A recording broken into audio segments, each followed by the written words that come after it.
All right, testing, testing, testing, testing. Testing, testing, testing, testing.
All right, guys, good morning or good afternoon to Red Dwarf.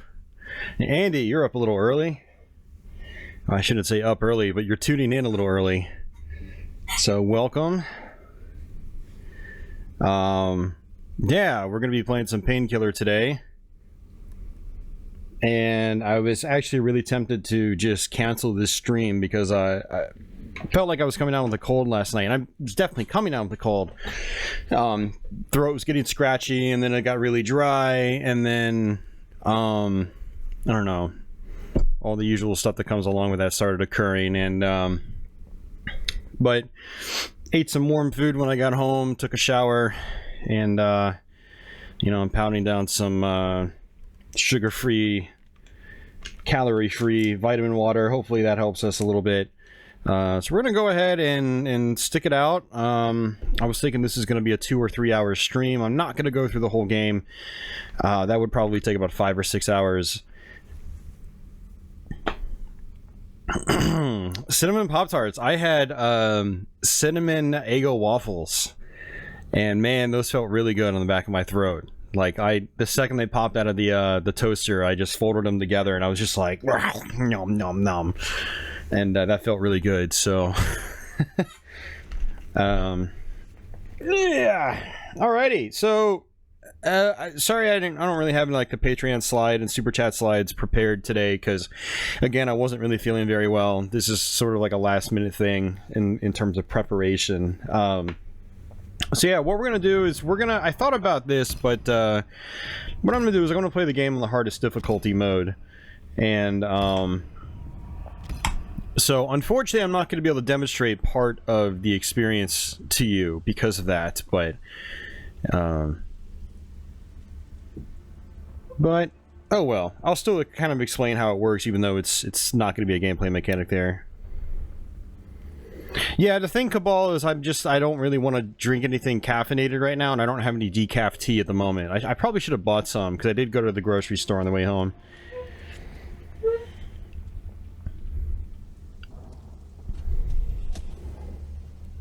Well, you're in for a treat, Andy, because this game is way better on the PC.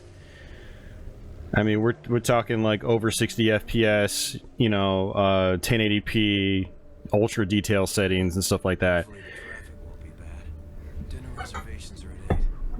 Keyboard and mouse. It's raining. We sure picked a great day to celebrate my birthday. It's just a little rain. It'll dry. Anyway, we'll be there in no time. What?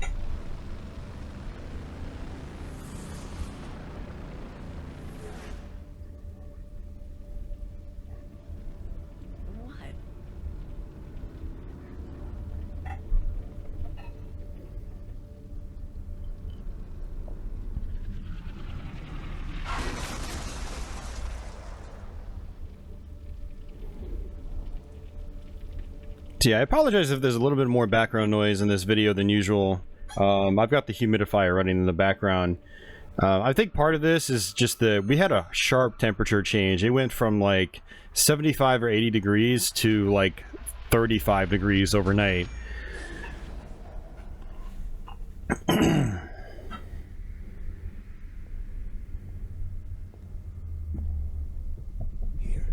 take this. What's this? This is who you have to kill. 4 guys, that's it? I just have to hunt down these 4 guys and that's it? I finally get out of here? I finally get to see her again? Yes, but it won't be that easy. These 4 are generals in Lucifer's army.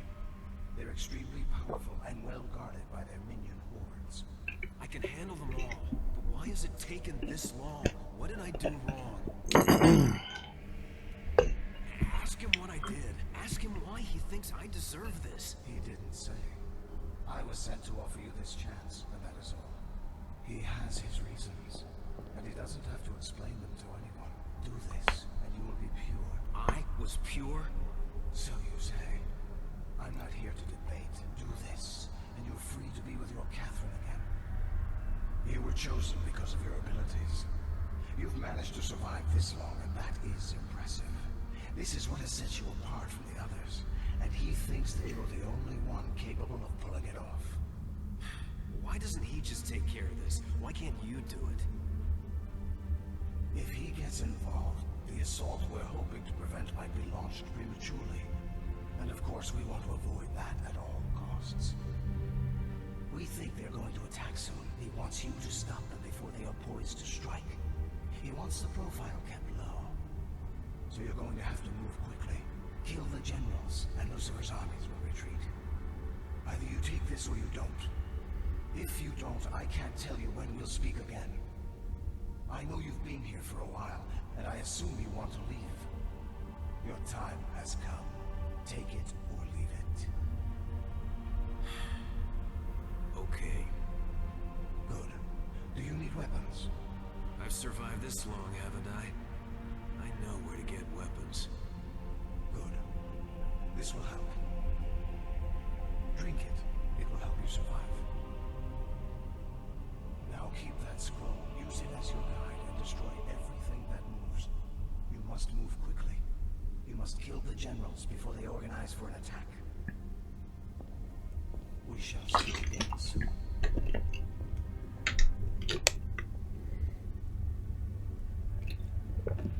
Yeah, this is one of my favorite first-person shooters outside of like Doom and Quake. It's a very back to roots, back to basics kind of first-person shooter. Traditional run and gun, you know, demonic themes and stuff like that, very reminiscent of Doom. Although it's pretty much impossible to get lost in this game as well, because there's an arrow always telling you where to go. So it's also kind of like streamlined in that regard. You've also got you know, unlockable features as well. Down here in the bottom right, you can click on the card, and as you unlock these tarot cards, they appear here and you can equip them. You've got multiple slots where you can use the cards once per level, so you'll have like offensive cards that'll make you fire like 3 times as fast or twice as fast or whatever. Cards that'll let you do double damage, cards that will make you invincible, things like that, and you can use those once per level. And then you've got black cards that you eventually get that are basically like passive stat boosts. So one of them that comes pretty early is doubling the ammo and ammo boxes. So that's really good so you don't run out of ammo. Another one is boosting your base health from 100 to 150, etc., etc. And each level has unlocking credentials or requirements. And the first level, they sort of just demonstrate how that works. No, Andy, I'm not. Thanks. This first level, all you have to do is just finish the stage, and it'll give you your first card. It basically demonstrates that. I've got a lot of other stuff on my plate, Andy. I'm not working on Undead Line right now. No, I'm probably not going to revisit it for a while because, you know, I just need one or two more Let's Plays for October, and then I'm done with October. So, hey, Sinful. Yeah, it's easy to get mad at Andy. But I can't get mad at Andy today because he's tuning in on a day he never tunes in. So I'll be welcoming to you today, Andy.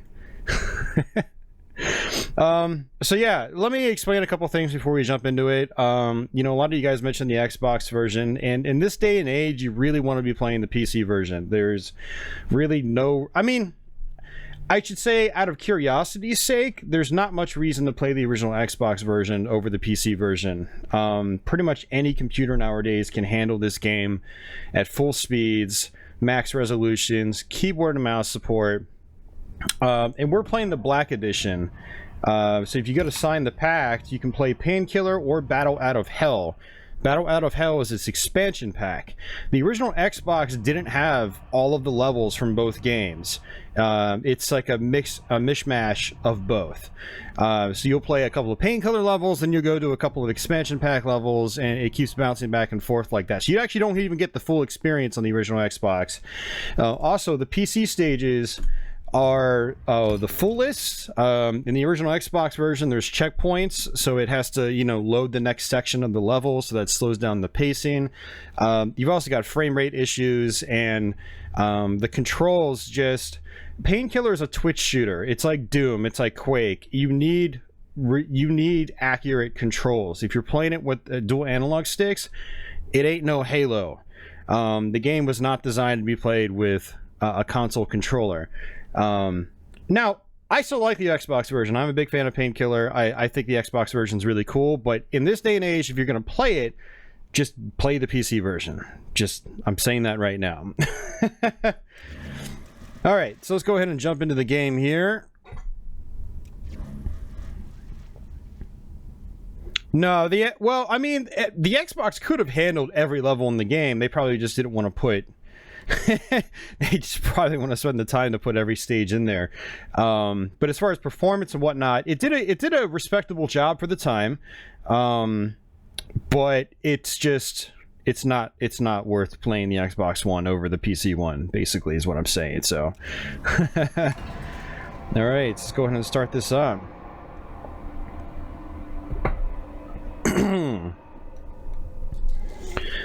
So, one of my favorite things about Painkiller is the Painkiller weapon, which is this guy right here. Holding on the left mouse button basically lets you do this bladed attack, which is basically a close-range melee attack. Doing the right mouse button shoots out this projectile. It'll pretty much keep going for the most part. It also latches onto objects. You'll notice that there's a sort of like a laser beam. Enemies will get hurt if they touch that. So there's some strategy involved where you can, if you keep pointing at it, you can, you know, use that to take out multiple enemies at once. There's also holding on the left mouse button and pressing the right mouse button to unleash your bladed attack as a projectile. It looks like I've triggered some of the enemies. Let's go ahead and just take them out. So you're going to see me doing stuff on this that you're going to find really difficult to do in the Xbox version, like juggling these guys with your Painkiller, like so. And if you juggle enemies, you get these gold coins that drop. And there is a light money mechanic in this game. Like, you get money, and the money is really only used for... it's only used for actually placing your tarot cards once you have them. So... what I like doing in the beginning is juggling these guys, getting a bunch of gold coins to boost my money as fast as possible. That way, when I get tarot cards later on, I'm not worried about not having the money to equip them. One thing you're going to notice too is that bunny hopping by constantly jumping like this is the fastest way to get around in Painkiller. Look at how fast I'm going. Now look at how slow I'm going.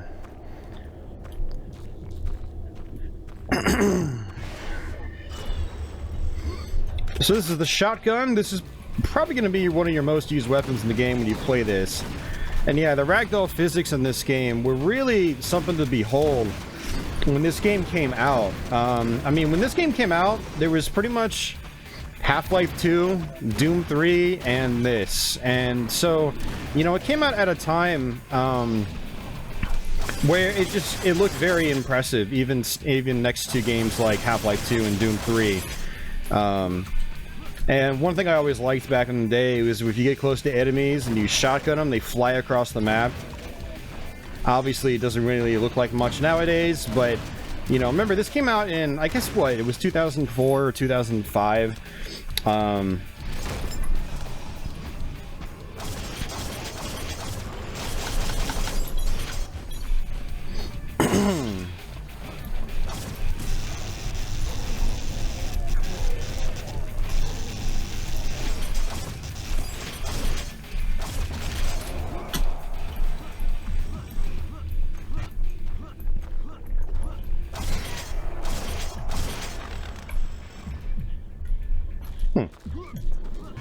Yeah, so like right here in the original Xbox version, you would come through here and it would basically have to go through a load screen and whatnot. I think it was right there where it would do it.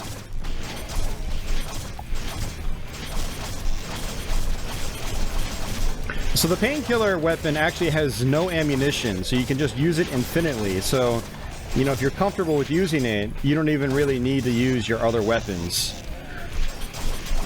And it's a great alternative, especially if you're trying to conserve ammo. Say, you know, a tough part's coming up, and you want to use your shotgun for it, well, you could sort of save that ammo for when you really need it.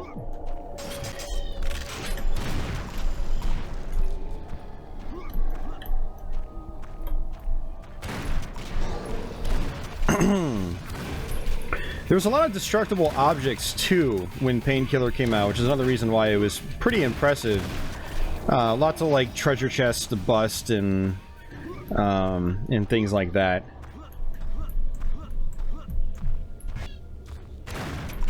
Yeah, and it still looks okay on PC. I mean, unfortunately, I don't know if anyone's done any like texture pack enhancements. There was a game called Hell and Damnation, Painkiller Hell and Damnation, came out something like 2012 or something like that, and you know, I've got a couple of videos on it. I've got a half of a Let's Play on it, if you guys want to check that out later, if you're curious to see the differences. And you know, it had better texture quality and stuff like that, but they changed a lot about the game.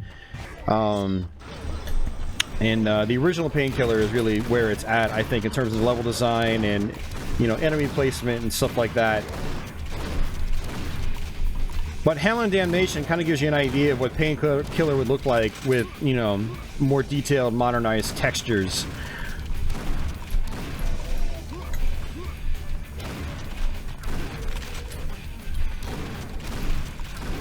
So you can see how, like, you know, I know everything probably looks super twitchy on stream, but you can kind of see how, like, I'm just very accurate with my aiming. If I was playing the Xbox version, I would probably be missing, like, every other attack. Either that, or I would be playing super slow and super rigid. But with keyboard and mouse, man, it's a wonderful thing.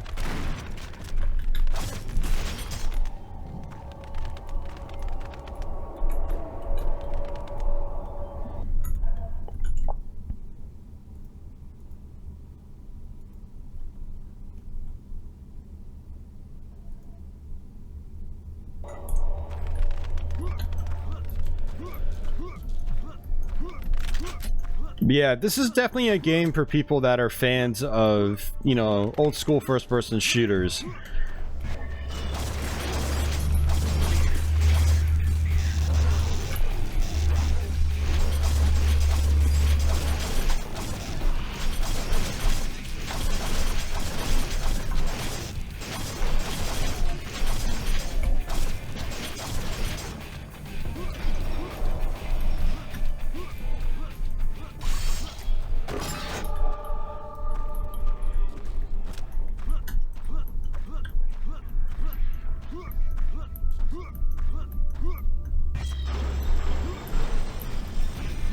I love how just things like the walls just come up.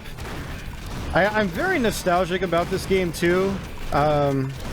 You know, it's like I almost can't help being nostalgic about this game. Because I just remember just being blown away by it when I first saw it. And it's all these little details that, you know, really made it stand out back when it was new. There wasn't really a whole lot else like it.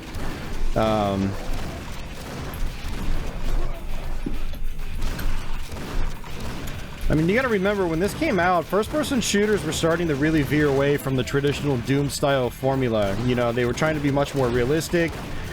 In a lot of cases, they were becoming much more scripted. Thanks, Half-Life 2. And,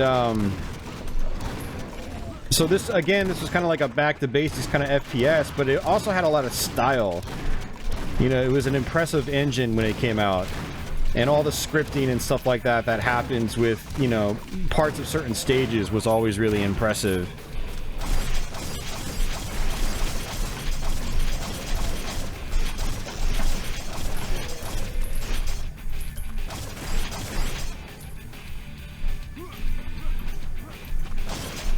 So basically the goal is just to kill the enemies, and then like the next checkpoint will open up like that.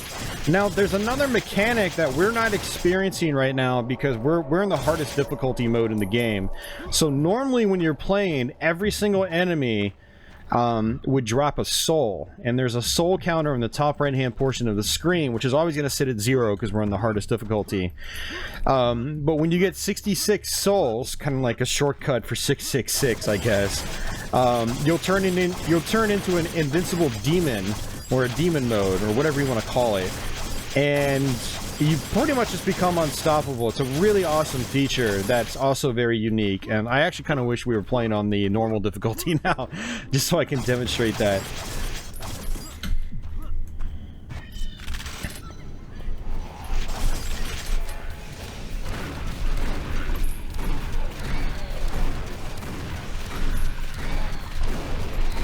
I've actually done really well so far in terms of, you know, the damage I've taken. I haven't really taken much damage at all, which is good. Normally when I jump right into Painkiller, you know, there's a little bit of adjusting I have to do. What I'm going to do is actually see if I can juggle this guy. I want to kill these guys first, though.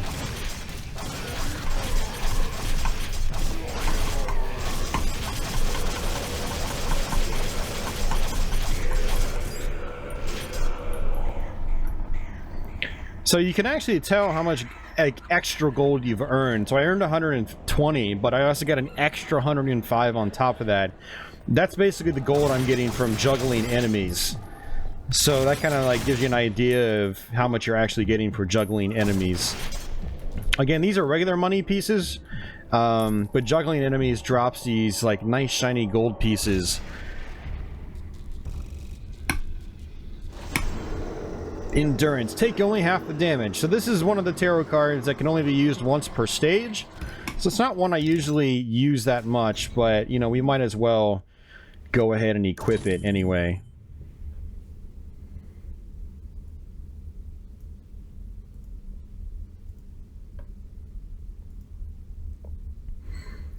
This is going to be another one of those streams where the chat just keeps, like, popping up and down. I really wish it wouldn't do that. It wasn't doing that on Thursday night when I was playing Symphony of the Night. Alright. Alright, so level 2. This is card unlocking status is destroy all objects. That's not for me. I've never actually gotten that one. There's actually a lot of cards in this game I've never gotten because I just haven't been able to meet the goals.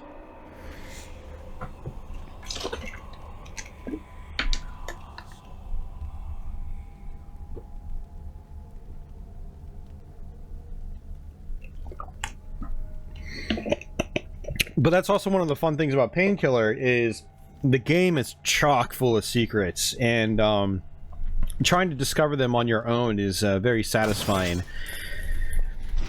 Of course, if you can't find them on your own, there's always, you know, walkthroughs on YouTube and things like that.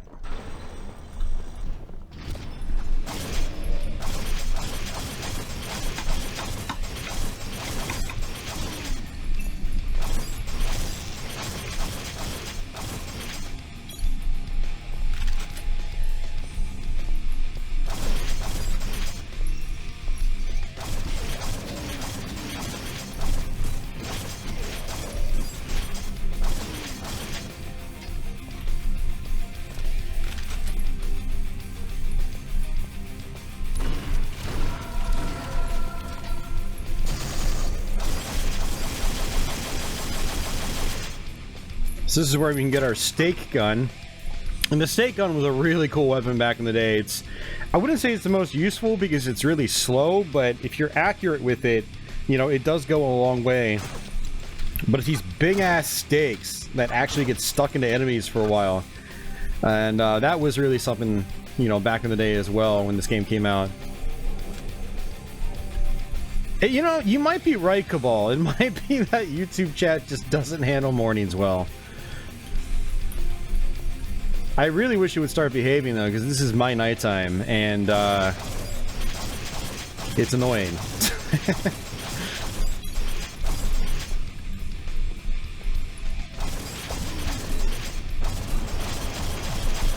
Yeah, so even though the Painkiller has, you know, a close-range melee attack, I actually prefer to just use the projectile.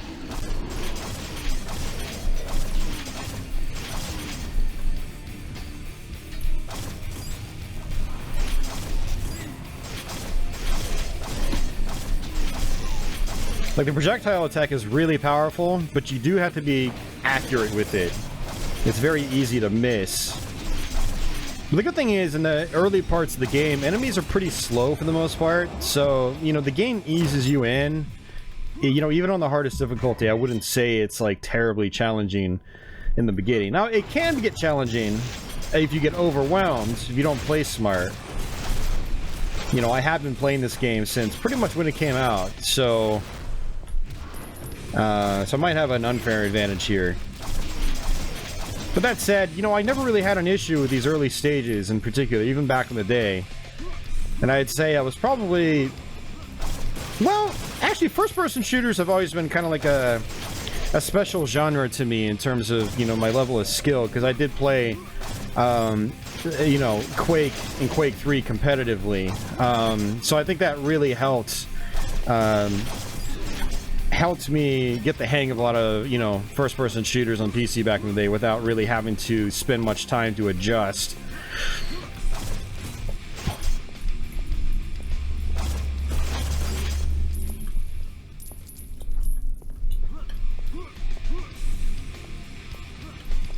Dash, I'm United States, but I work overnight, like he said. So it's technically daytime, but it's nighttime to me, because I come home and I have to go to sleep soon, so...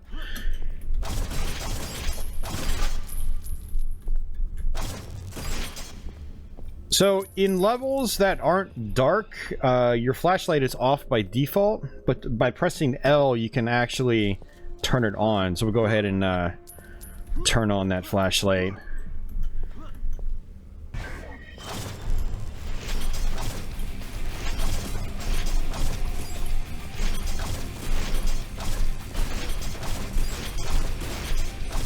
Sometimes I like to try to take these barrels out first because, you know, you can get caught off guard by them, and a barrel to your face will usually, like an explosive barrel to your face will usually kill you in one hit, or very, very close to it. Actually, let's get out of there. Alright, this is where the enemies start throwing projectiles too.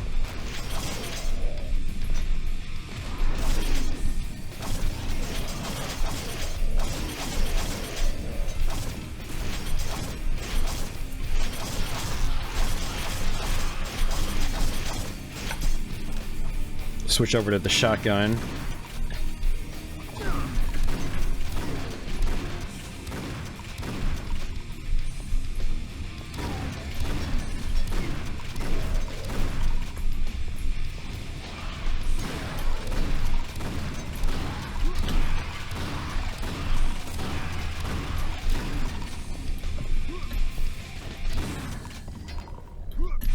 Hey, cat.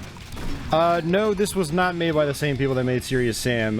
This was done by People Can Fly, and they were eventually bought up by Epic Games. They're the guys that made Bulletstorm. And actually, not too long ago, I think Epic actually let them go. They let them go back on their own. So, if I recall correctly, People Can Fly are still around, but no longer open or owned, sorry, or run by Epic Games. So So they started off as their own studio. Dreamcatcher published this game originally, I believe. Now I think it's owned by Nordic. The game. Yeah, so People Can Fly started as their own studio, and then got bought by Epic a few years later, and now they're back on their own. Not sure where those guys came from as far as, you know, industry experience. So I don't usually keep up with that sort of thing, but you know, come to think of it, I'd be interested in checking into their history and see what other games those guys worked on before they started People Can Fly, because, you know, this is a pretty well-made game. It seems a little well-made for being a first-time effort.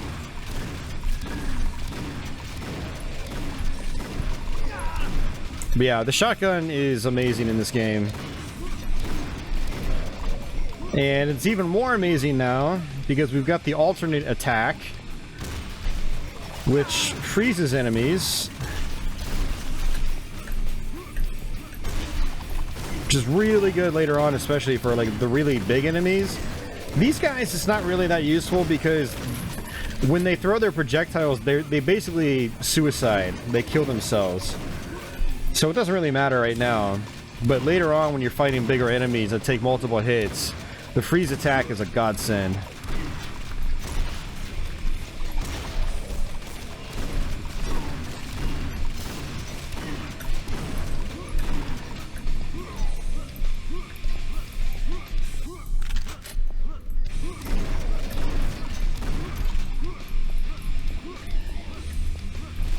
Hey, Pablo.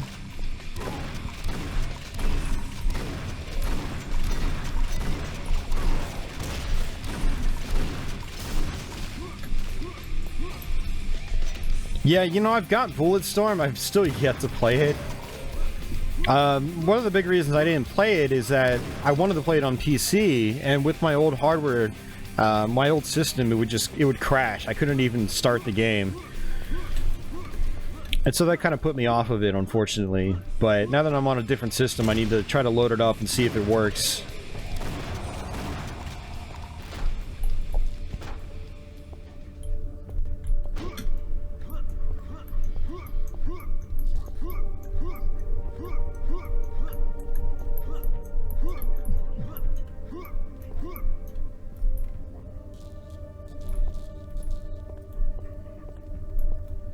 Yeah, really great architecture and stuff too for the time.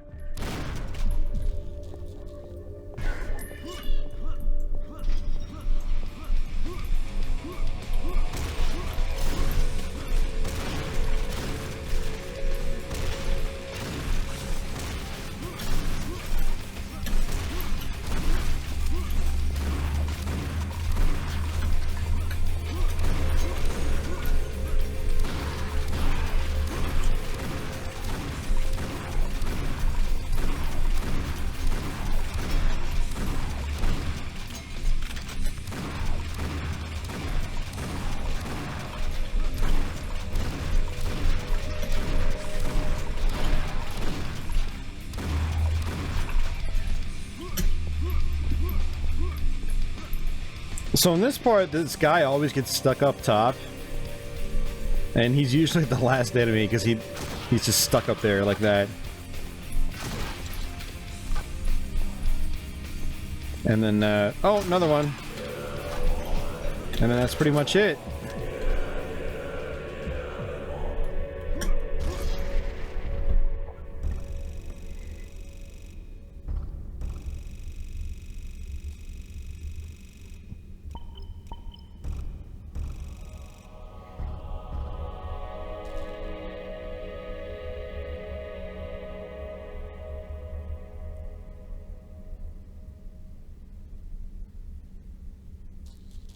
Bulletstorm was really refreshing. Nice. Yeah, I saw a friend play it. I was like, oh, that game looks like so much fun.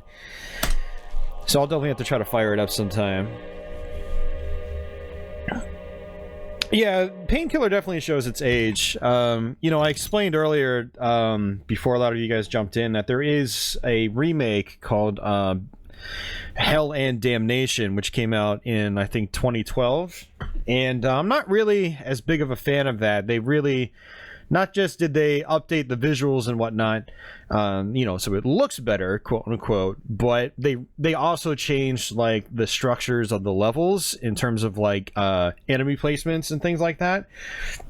And a lot of the new enemies they put in the place of old enemies are it's just poorly balanced. They're not any fun to attack. And there's some other gameplay mechanics that were changed. For instance, you get a completely different weapon. Well, you get the Painkiller still, but you also get like this Soul Stealer weapon or whatever it's called. I forgot what it was called, but it is insanely broken in terms of, you know, the amount of power it does, and I don't know. They didn't really. The thing about Painkiller is that they didn't need to mess with the gameplay. The gameplay was pretty much, you know, near flawless in my book. You know, there were a couple points throughout the game where it got tough, or, you know, maybe some parts were stretched out too long. They could have adjusted those, but the way they changed Hell and Damnation, it made it for the worse. So yeah, it looks better, doesn't look as dated, but the gameplay is not anywhere near as fun as the original Painkiller in my book. So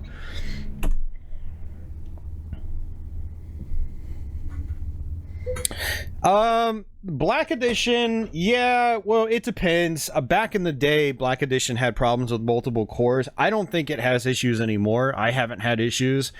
I'm on a Ryzen 7 8-core 16-thread CPU, and the game's been rock solid, like perfectly stable for the most part. But I know exactly what you're talking about. Back in the day, even the Black Edition had major problems with multi-core CPUs.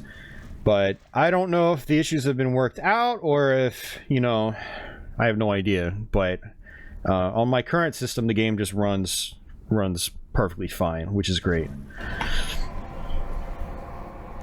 Weird Cabal, you'd have like frame rate issues, games like running at like a quarter of the speed. It was some really weird things. There's a lot of really old Steam forum threads you can read about it.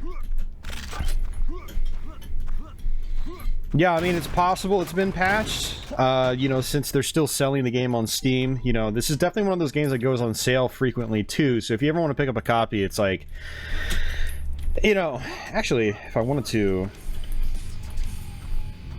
There's technically, actually, I think a secret up top, and I just completely missed it, but it's okay.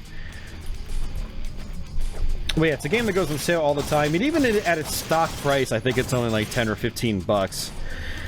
For the Black Edition. The Black Edition is basically the original game and the expansion pack with all the patches applied in one package, and that's Black Edition is basically the standard version of Painkiller now. It's been that way for a really long time. I'm gonna turn on the flashlight again just because we can.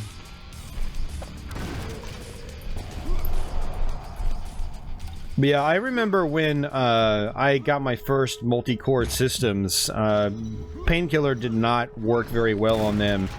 Not without tweaking. You had to go in and change some, you know, program launch parameters and things like that. It was kind of a pain, but, you know, there were things you could do back then. So if anyone, you know, does play the game and has issues, there are lots of tutorials out there. But I don't think people on modern systems are going to have issues. At least based on my own experience anyway. But man, 10 years ago, yeah, it could have some problems. Like I remember my first Athlon 64 X2, so it was my first dual-core system back in 2008. It had problems on that initially, and I had to do some workarounds to get it to run at full speed. And then I think I also had similar problems on my Phenom 2, which was a quad-core, which I had upgraded to in 2009.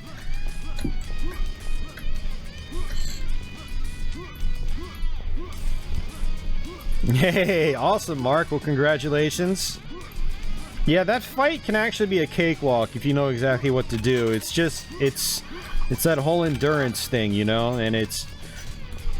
You gotta also make sure that you duck. If you duck and you get hit, you don't fall back.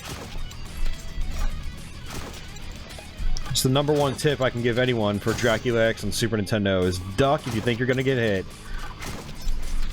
Especially on platform areas. That's a good accomplishment though. That fight is a major pain. That's where a lot of people stop playing.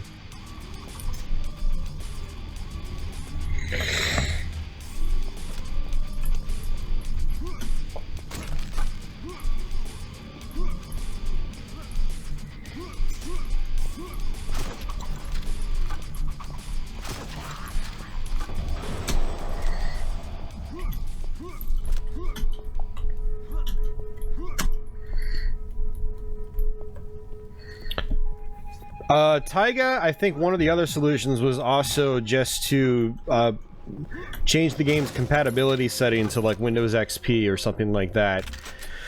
Maybe that's also just forcing one core. I don't know how that compatibility setting works, but I believe that's all I did.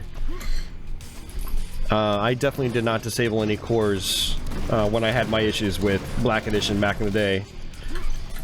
But I know there's, you know, lots of, I think, solutions. All depends on the system.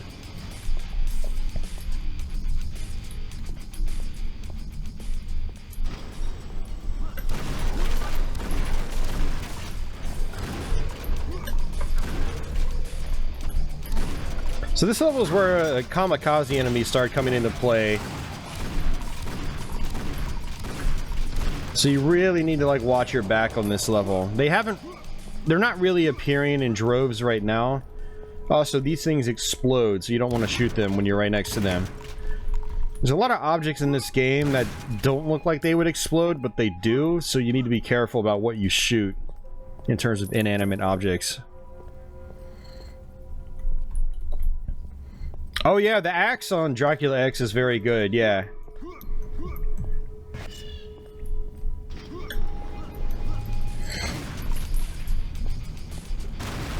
There we go. Here they are. And you gotta remember on Dracula X as well, when your hearts are above a certain range, that's how you're able to throw more than one in the air at once. So one strategy I would use sometimes is just to loop that final level multiple times, because there's wall meets at the beginning of the stage, and you can max out your hearts, which makes fighting Dracula a little bit easier since you can throw multiple axes. Yeah, there's a few tricks you can use if you're having trouble.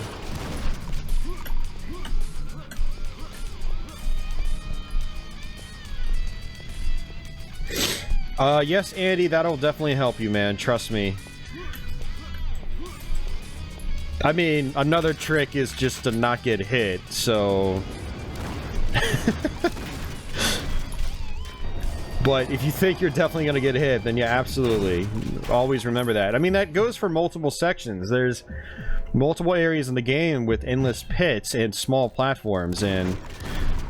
You know, a good example is I forgot what level it was, but you basically go down into a cavernous area. You have to ride 2 moving platforms, and mermen can come out from the water. And a lot of times they'll just come out and hit you. So, like, I'm always ducking on that part, and I usually end up having to take a hit, so... But as long as you're ducking, you're not going to get knocked off, so...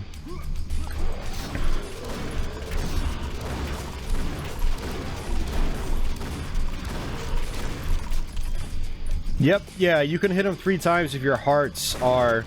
It's not maxed out. It's like, I forgot what the threshold is. It might be like 30 or 40 hearts to throw 2 axes back to back. It might be 50 hearts for 3 axes back to back. I'll have to go online and look it up again. So it's basically the equivalent of like in the old Castlevanias, like the original ones, you get the Roman numerals to throw your weapons more than once at the same time. Dracula X still has that mechanic, except you don't pick up the Roman numerals anymore. It's all based on the amount of hearts you have. Which is why it's really good to get as many hearts as you can in that game.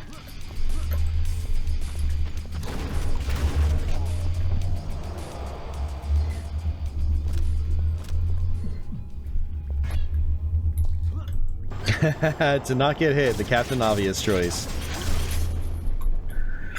Yeah, well, that's cool. I mean, that gives you something else to do if you want to revisit the game and give yourself a, you know, a little bit more of a challenge.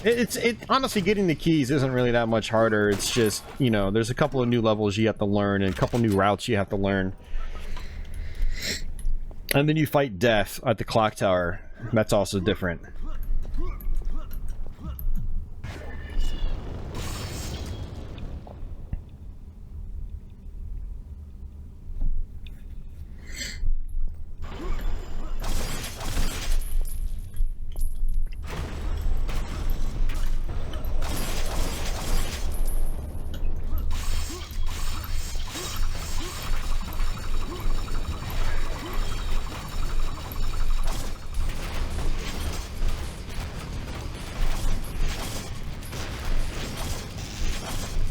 Oh, that's not good. Oh, see, that's what I'm talking about.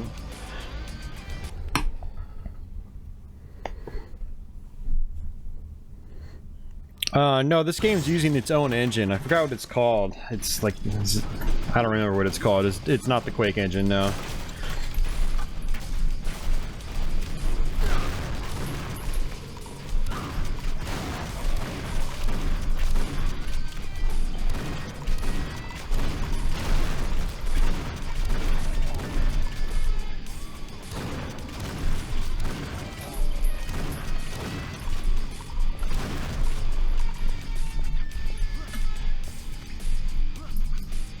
Yeah, Havoc for physics.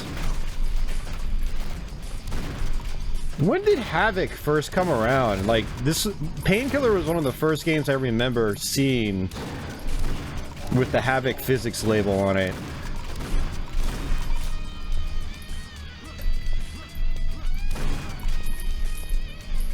Yeah, I thought it was something like the Pain engine.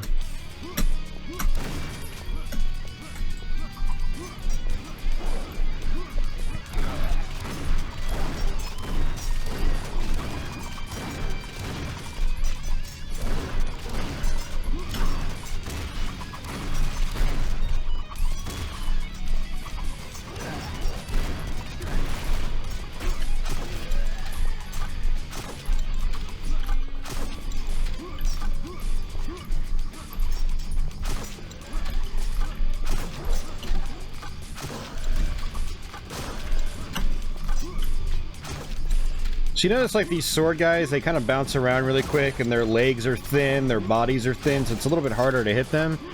Well, on the very first level of Hell and Damnation, they throw these, like, little skeletons at you that are... Imagine these guys, but about, like... I don't know. They have about a third of the amount of object space to hit them, like, so it's very easy to miss them. And this is the first level, and there's, like, bunches of them running after you super fast. They do tons of damage, super fast. That's kind of what I was referring to when I meant Hell and Damnation. It's just, you know, not as well balanced, not as well thought out as this is. And I think the game would have turned out way better if they just took the original level design and enemy placements, left it all the same, left the weapons the same, and then called it a day. I would have totally been okay with that.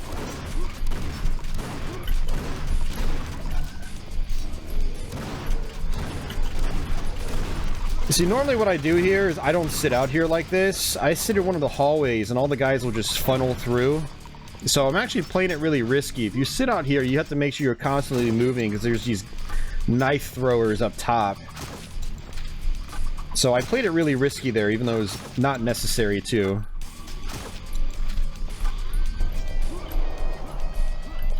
And I don't really need much more ammo. We're pretty much at the end of the stage.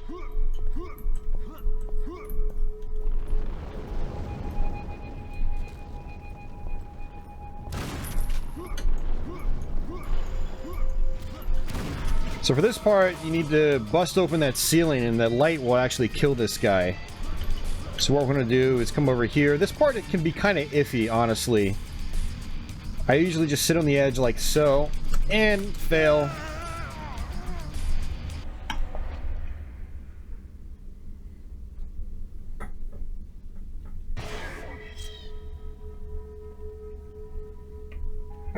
Tylenol engine. Psyops on PS2. Okay, that used Havoc as well. Nice. Yeah, I think that was 2003 or 2004.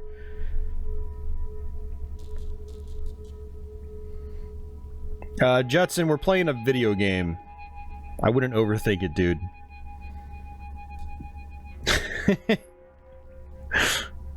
I mean, if you want to go that deep into things, I'd go... I don't know. Go get a science degree somewhere. We're playing a video game, so we're not going to think about it too much.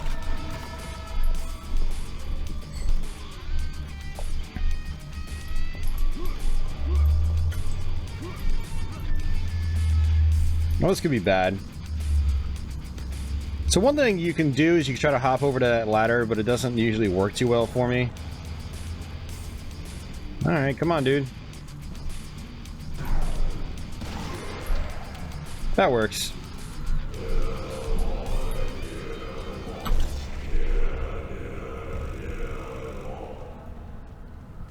Yeah, that's what you do, and that's what I don't do. So...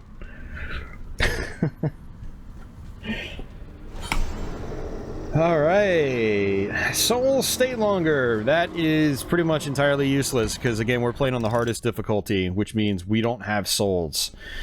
Yeah, we can't get souls. And this is another card status, or card unlocking status that I can't ever meet.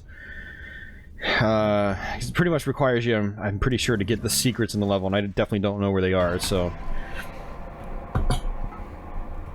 But I think the next level is actually the boss fight, and that'll be kind of interesting. I think those of you guys that haven't seen this game before will probably be impressed by it. Yeah, one of the things about Painkiller is that the bosses were massive for the time. There wasn't really anything else quite like it, honestly. And that was definitely one of the things that appealed to me the most about the game, is when you get to the bosses for the first time, you're just like, oh, uh-oh. What did I just get myself into?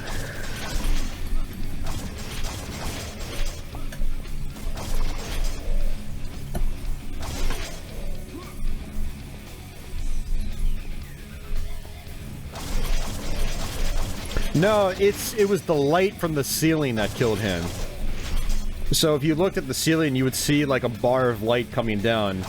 That's what kills that little mini boss.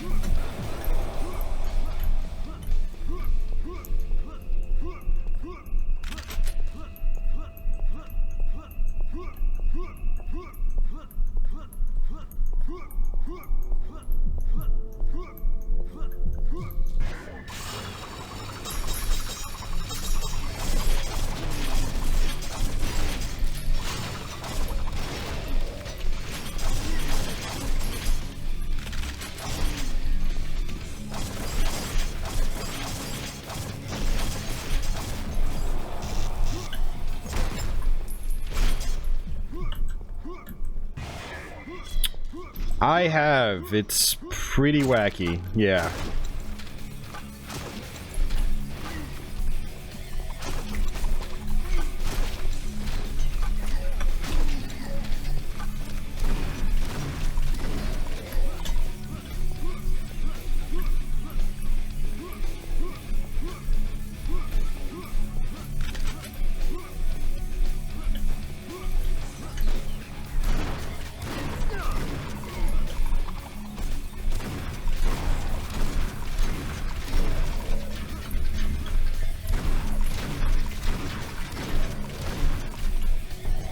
Yeah, so these guys with the red smoke, that'll actually hurt you, so you definitely want to stay away from that.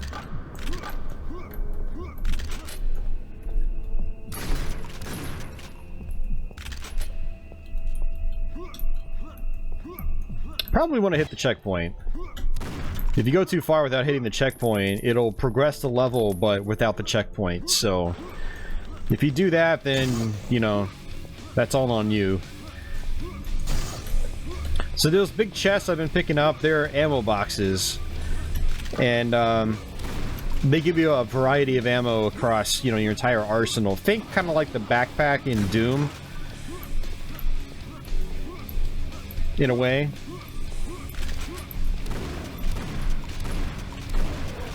Alright, I'm gonna use my card. This allows me to take only half the damage if I actually get hit.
So, obviously one of the hard things about playing on the hardest difficulty is that you don't have many options, or opportunities, I should say, to refill your health.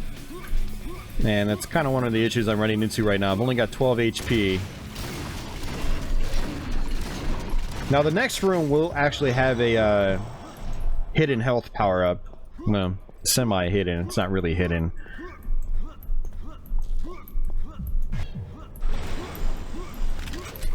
So behind here, there should be one. Yep, there it is. Alright, so I need to be careful, because we're still only at 37 health, though.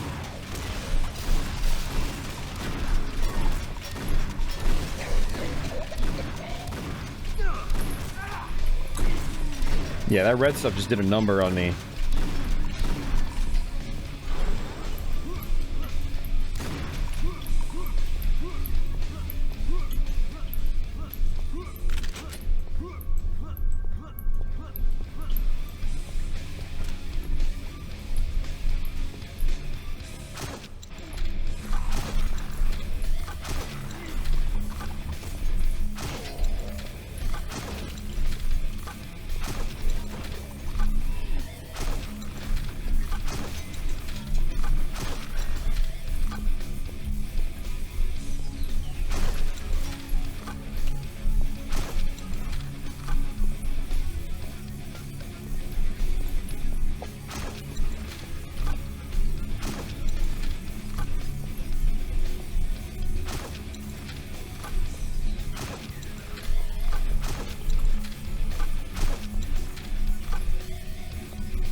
Yeah, it's pretty satisfying to stake these guys from all across the screen, because it requires you to have, you know, to really lead your shots.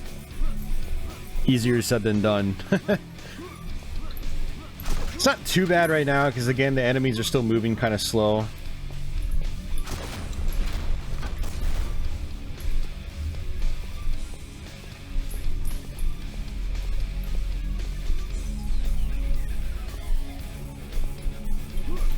Actually, there's more health over here. I can see it.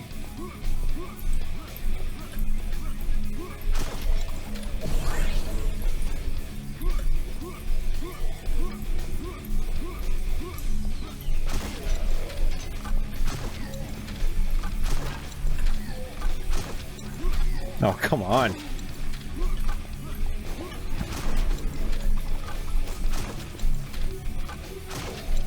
So the stake gun actually doubles as a grenade launcher. Let's see if I can get far enough back.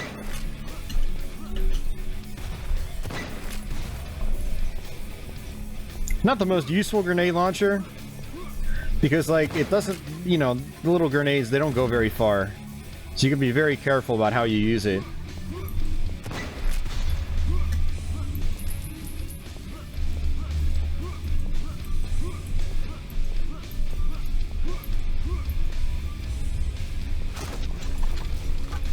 Yeah, so for anyone that hasn't seen this before, it came out about 13 or 14... 13? No, 12 or 13 years ago. Oops, I didn't mean to do that. If you don't destroy that, you can actually get up top there. And, I think there... Is it over there? I don't remember. There's... I don't know. There's a bunch of different secrets in this game. I thought there was a power-up up there, and I just can't see it. Nah, it doesn't really matter. Austin the Impaler. Oh yeah, the flat cannon from Unreal Tournament is a phenomenal weapon. That's one of my favorites, too. That's one of the most satisfying weapons to use.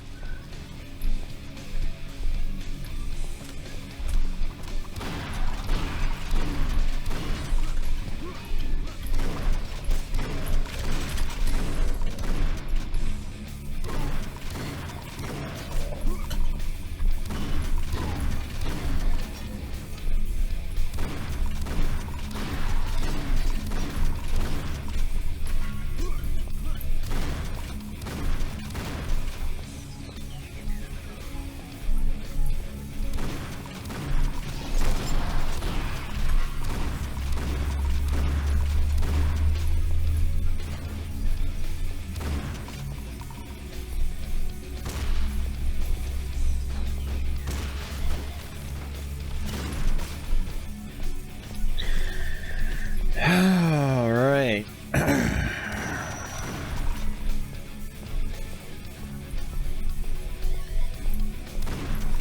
Alright, we're gonna go... Never mind. I was gonna say, we're gonna fall down. I'm gonna wait until I clear these guys out from the top. Alright, what's the best way to fall down here?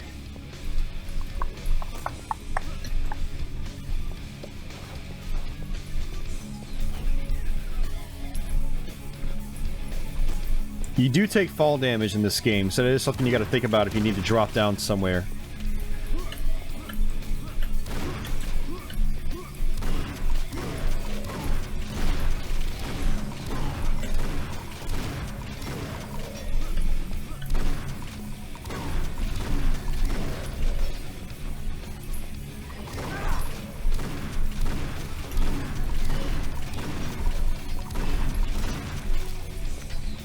Alright, we're actually almost at the end of this level, too.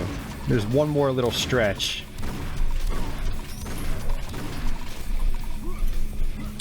Gold coins can also appear when, you know, when you juggle, but also when you,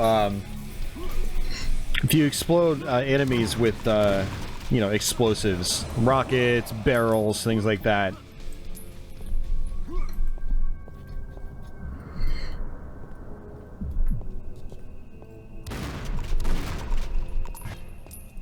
Judson, you're overthinking it, man. Like I said.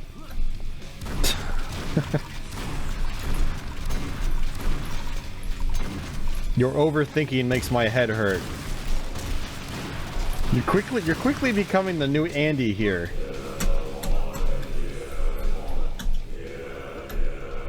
Where's Andy, by the way? Is he still there? Where are you, Andy? Oh, man.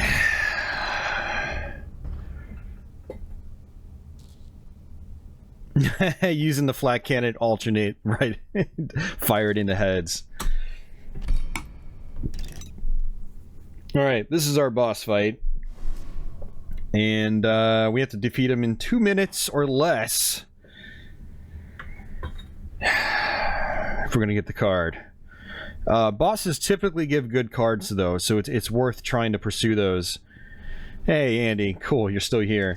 But one thing that's cool is that you can go back, you know, say when I beat this boss, we can actually go back and revisit these stages with, you know, upgraded cards and whatnot to make certain objectives easier. So like, you know, if you can't beat this boss in under 2 minutes to get his card, you can come back later when you've got cards that might make you more offensive, you know, shoot faster, things like that.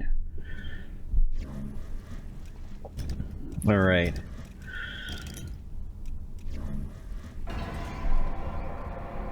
And he's like, geez, finally an Austin guy can stop giving me crap all the time. Alright, so let's see if we can... Like, it's possible to do this without any special cards, but it's not easy.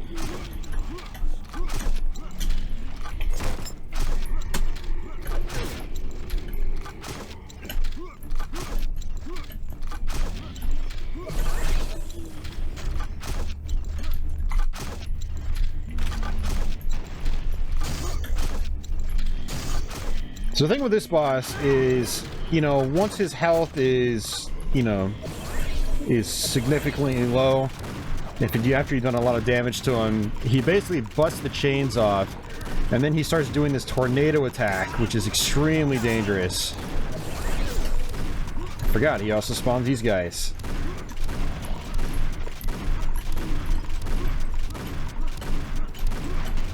You wonder if this is legal. Well, you can play this game. Here he goes. Alright, so for this part, I basically need to get the hell out of here. I need to get as far back as possible.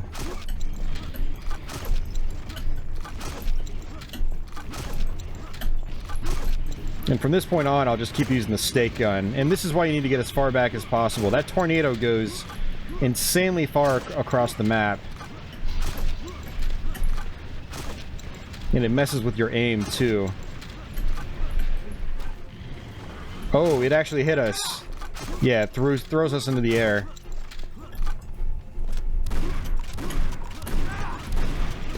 Oh, he's doing it again? His hand came down, making me think that he was going to do a different attack. We're dead. We're so dead, yeah.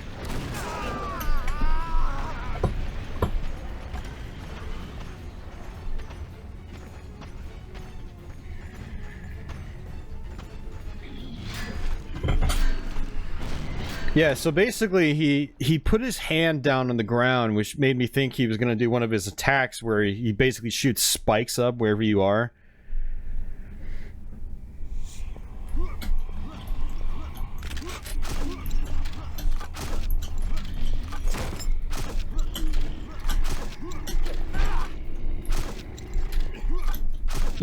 Hey, what's up, Ronnie? How you doing, man? Welcome, welcome. Good to see you as always.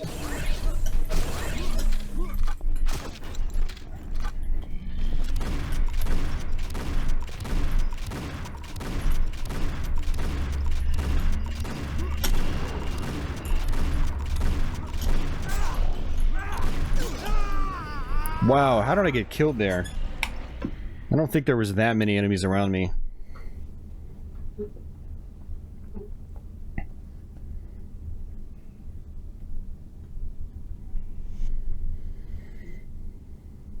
And the game just crashed.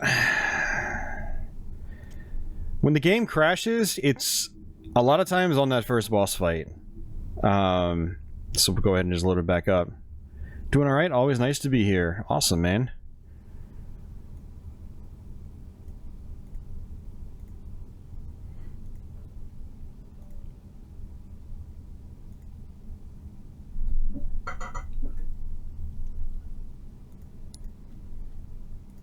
Yeah, whenever I still have the game crash, it's always on that boss fight.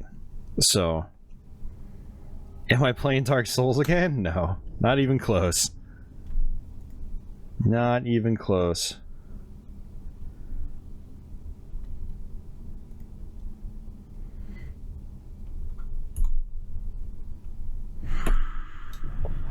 I mean, that's okay, because basically it'll save our playtime.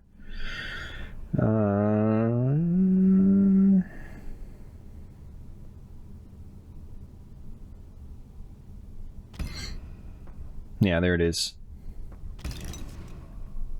Let's try this again.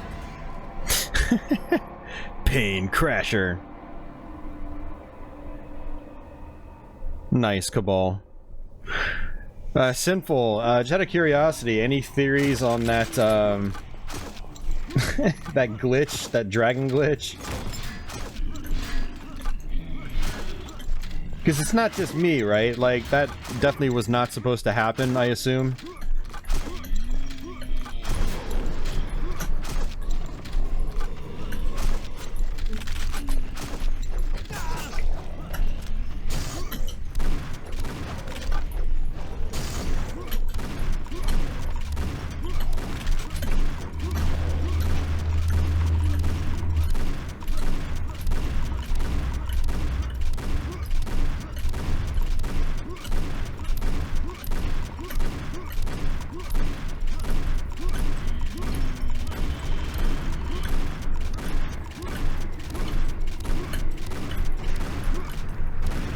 I'm stuck.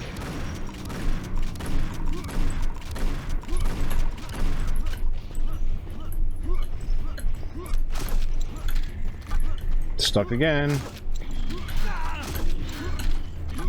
Yeah, see, that's the spike attack I was talking about.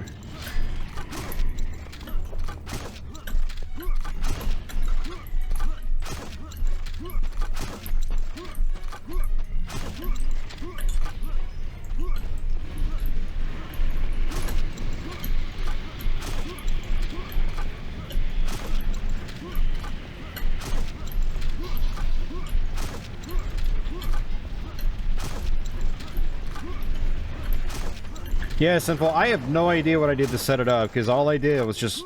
I went back to a bonfire, leveled up a couple times, and that was it, so... Well, we're not going to defeat him in under 2 minutes, so we'll come back later. God, this tornado attack really sucks, because it messes... Wow, we're dead again! See, that's how far that thing reaches. And that's why when you get him to his second phase, you need to just run to the other side of the arena. Otherwise, you're dead.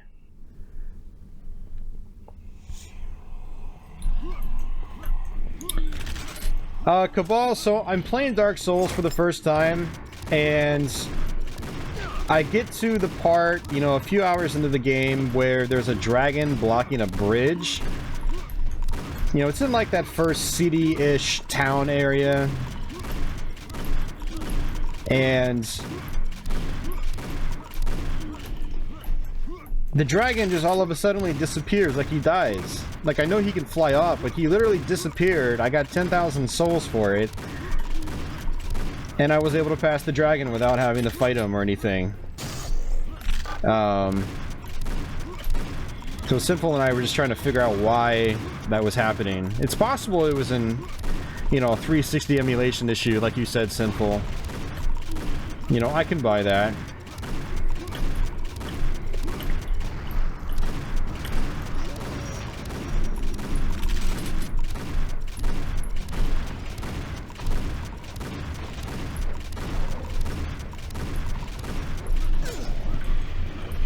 We're dead again.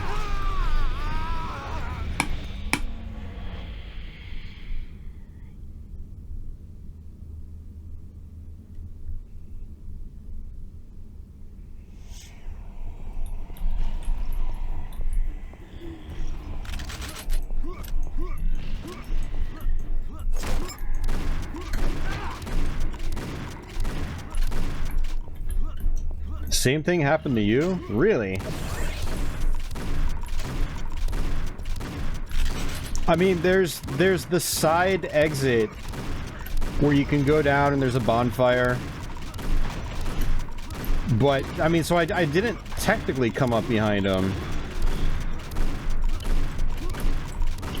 I kind of like went down and then went inside the place again, then eventually came back from that bonfire again. I don't know. It just seemed to me like it wasn't supposed to happen at all. Okay, can we defeat this guy already? I don't even care about the card right now.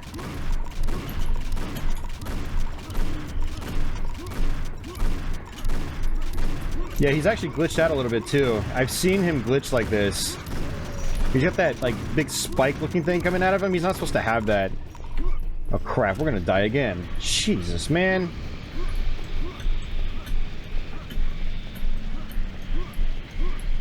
I guess technically I'm... You might be able to sit underneath one of those, or inside one of those little objects. Maybe you won't be able to get flung out. I don't know.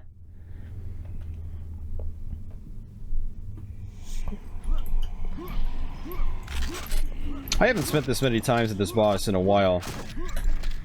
It's frustrating. We should have had him the other, like, one of the times, at least.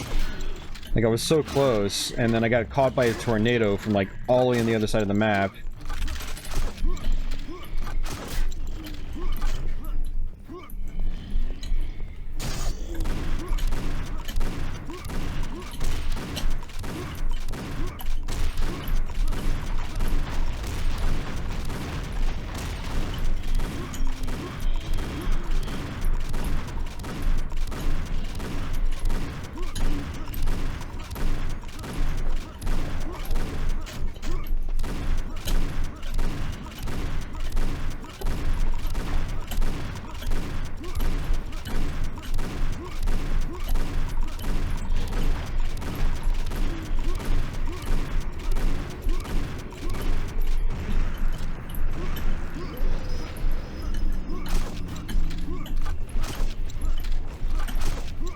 So that's not good, too. He's like more towards the center of the map.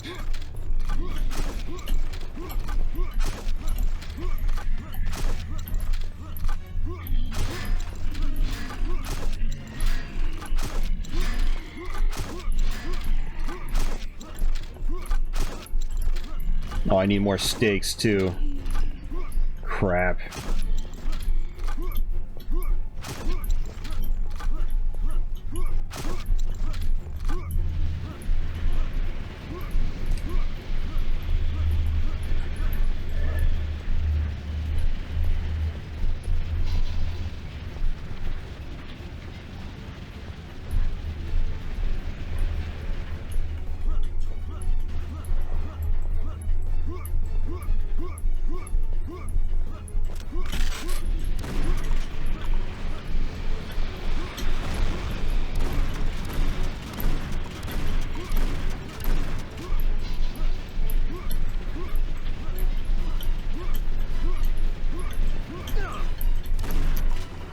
Look at how far you get flung up.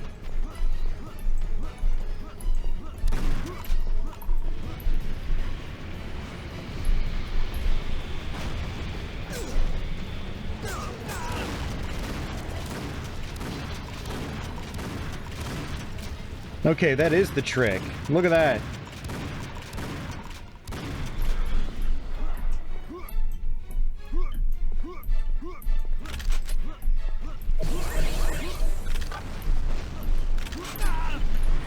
We're super dead. Super dead. Oh my god, man.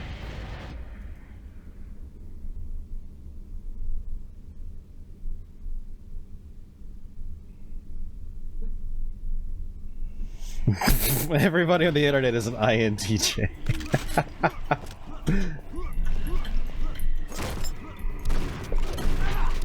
That's good. I finally figured something out. I always just brute force this guy.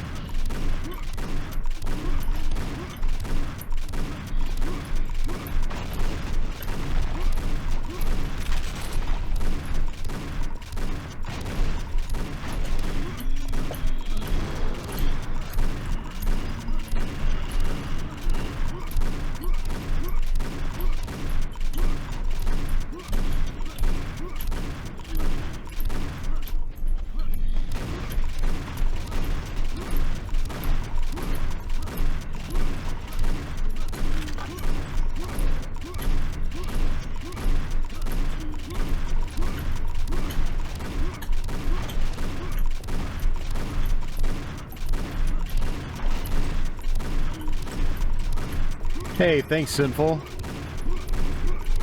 I'm glad you enjoyed it. I figured you would.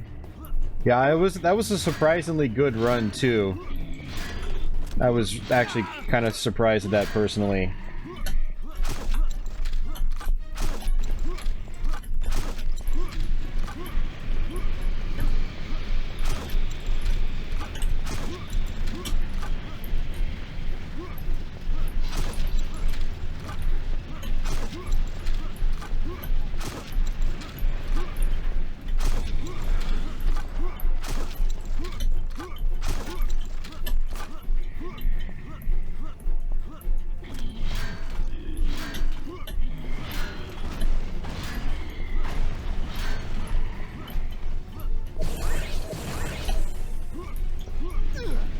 Shit, man! Come on!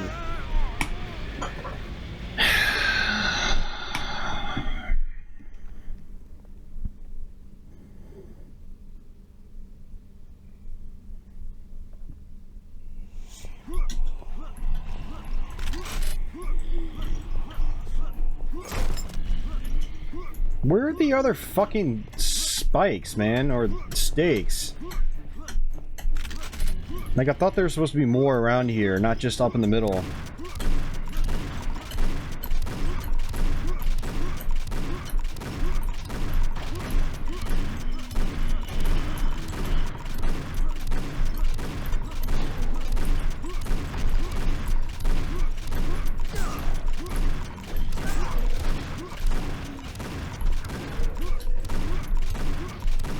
It sucks because, like, the last time I played this game, I had no problem killing him in 2 minutes. And it was, I think it was like my second try. That's usually how it goes when I play this, but he's being a major pain in the ass today. It's starting to frustrate me a little bit.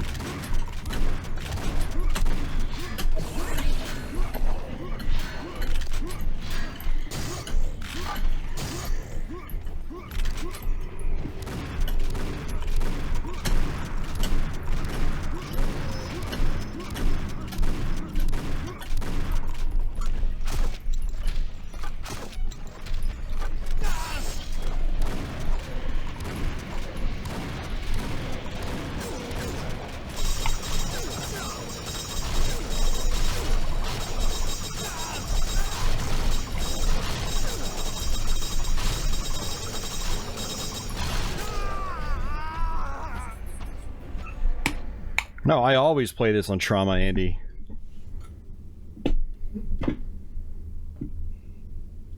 I mean, that's pretty much the only way I play Painkiller now.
You know, it's funny, I've never had to play him like this, where I had to go under these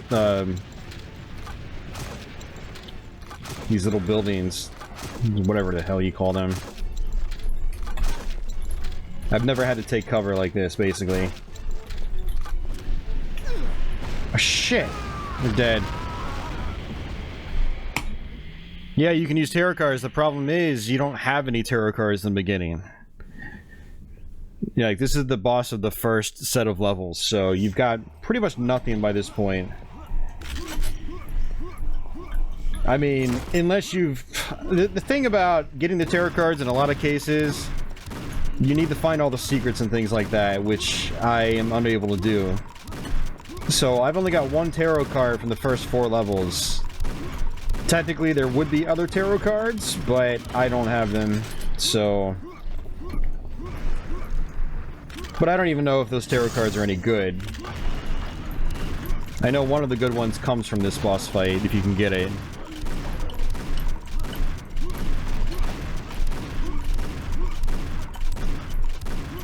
Yeah, Sinful. When games that I'm really familiar with like this, I always play on max difficulty.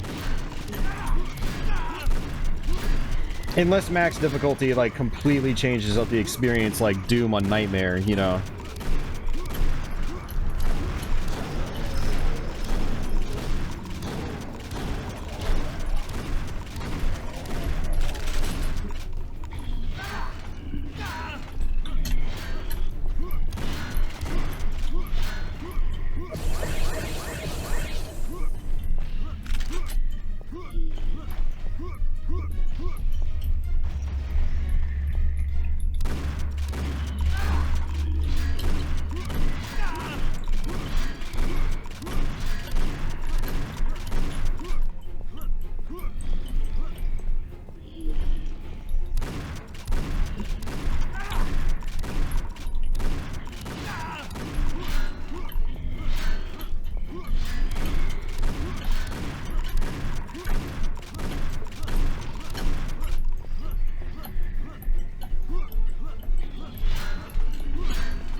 Alright, that's it. So this is sort of a demonstration of what the demon mode would look like if you were playing an easier difficulty setting. You'd be able to do this in normal gameplay.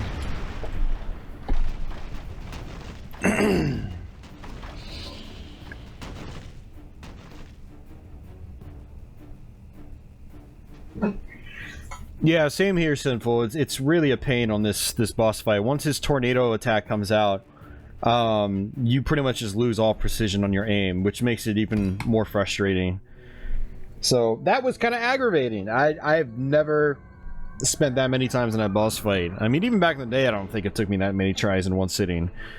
So I'm gonna let this story roll out. I'm gonna go use the restroom and grab another bottled water. So I'll be right back.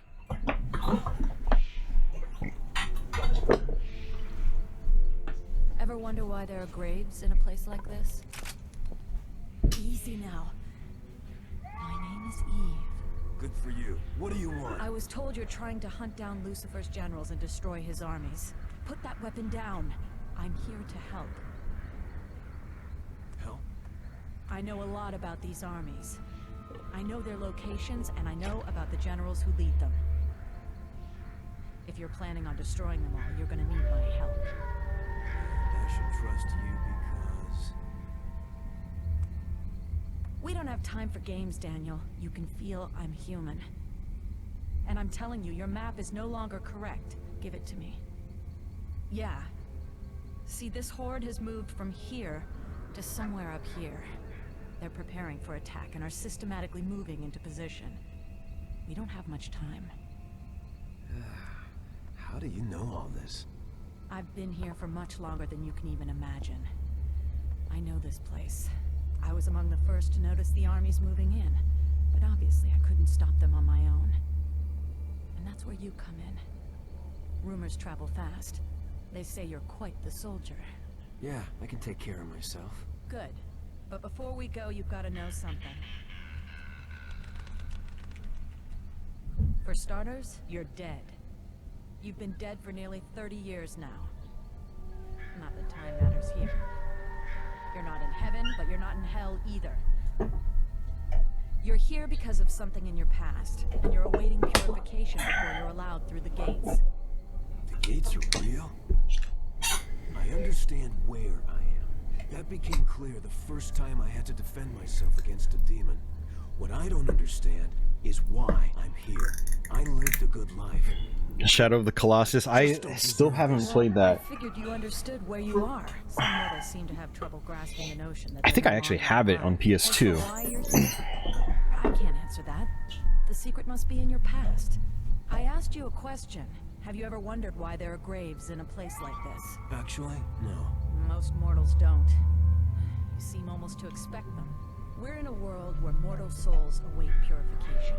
You can't die here. You're already dead. Actually, I don't think I have it. I think I have the Eco and Shadow of Colossus collection on PS3. Your soul can be taken by a demon and sent to hell. If you fall to a demon, you will go to hell.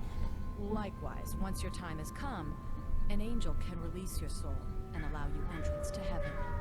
I've seen many fall to a demon.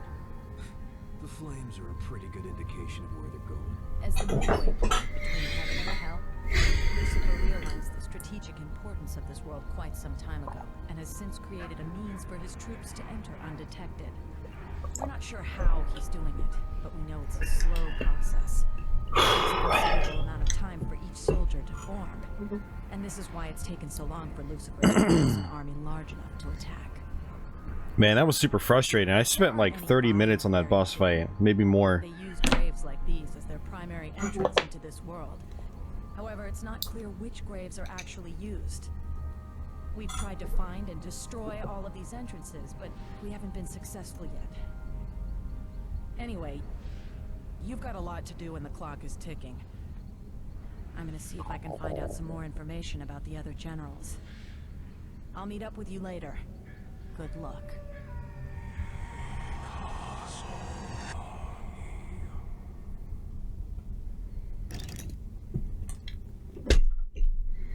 Alright, so this one we finished the level using only non-explosive weapons, so basically anything except the grenade from the stake gun.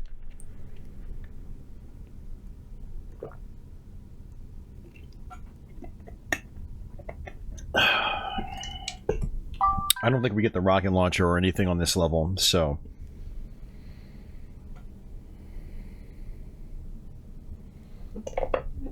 Alright. Non-explosive weapons. Alright, now I can cool down a little bit. That boss fight really aggravated me. That was weird. I don't ever have a problem with that boss fight, but man, he just wrecked me.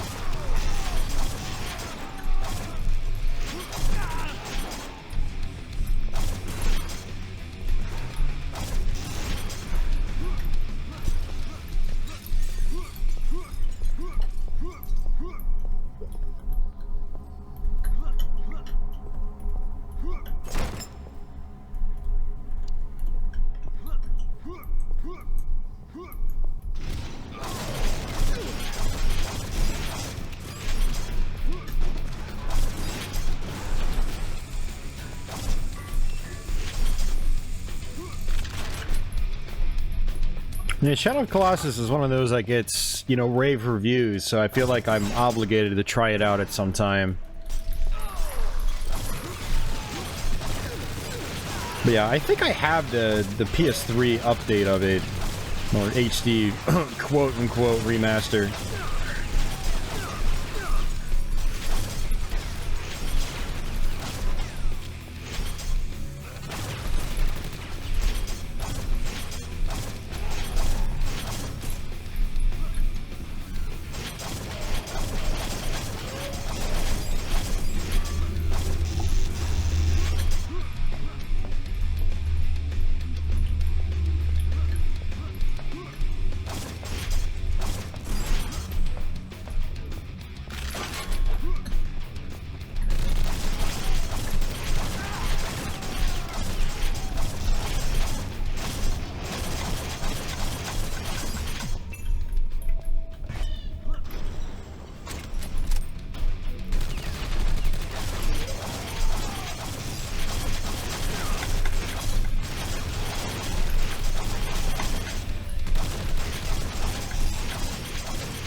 Right, so there's actually a turret down here, and you want to go ahead and take it out from here.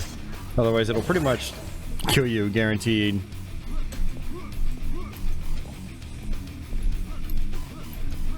There's going to be a guy in here as well.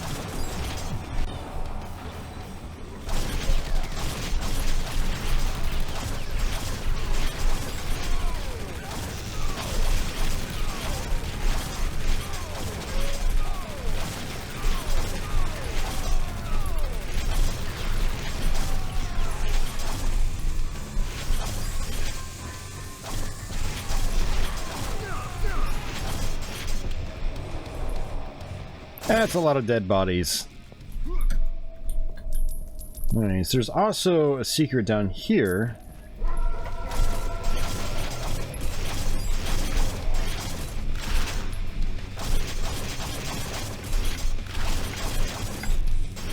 What's our money at? 125.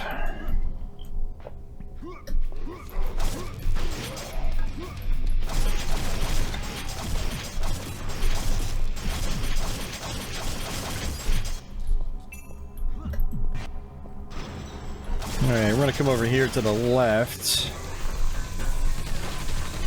It's good to have your flashlight on in this place. You gotta watch out for these pipe bomb type things. They sort of have a mind of their own once they're activated.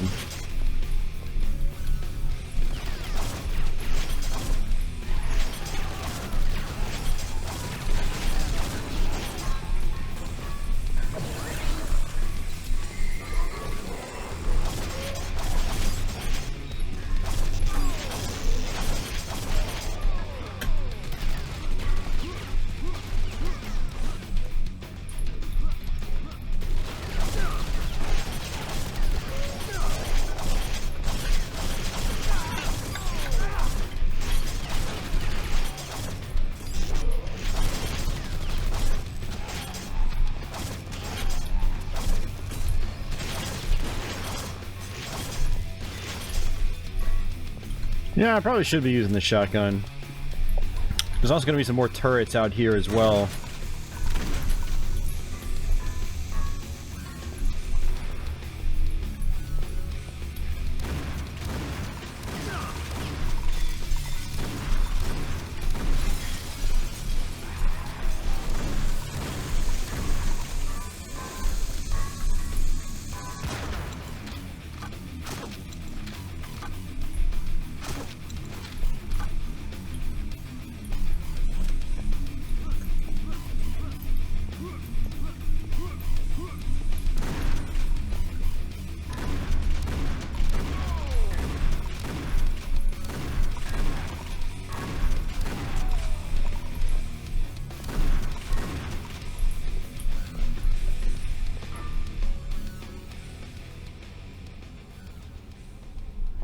Does it, Ronnie? Oh well.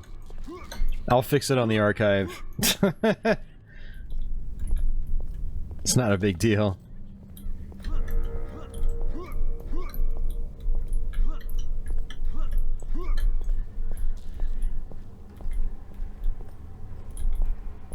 There's also a secret you can activate here. Normally.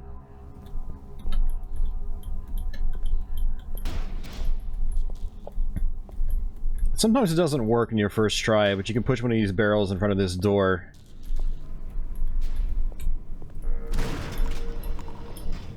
And reveal this!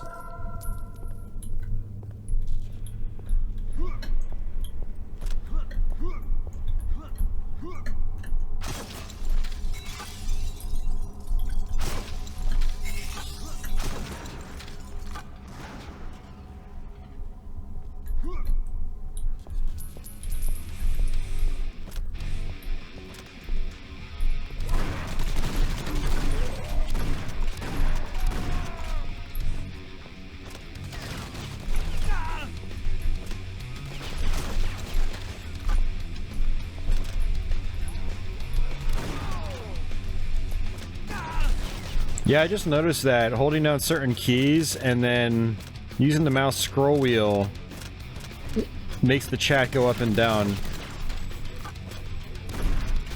It's like there's some kind of like Windows shortcut command. Maybe it's just a Chrome shortcut command.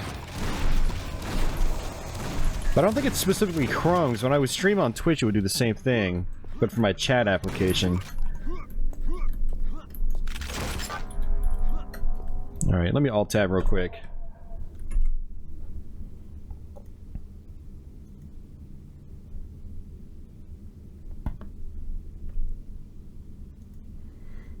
Shadow of the Colossus, I think on PS2 is actually still fairly cheap. I think thanks to like the HD remasters and whatnot. I don't think it's an expensive game. Let's see. Yeah, it does say back edition. Might as well change that while I'm here. Thanks, Ronnie.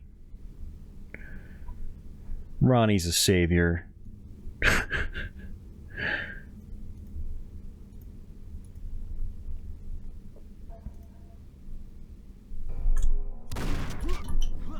Alright, I just gotta make sure to change the weapons just with the numeric keypad instead of using the mouse wheel.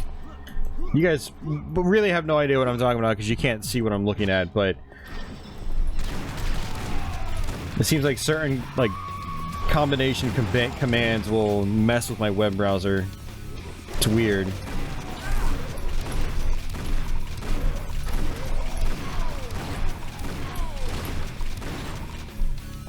And the thing is, it seems to only do it with Painkiller, too. It doesn't seem to do it with any other game.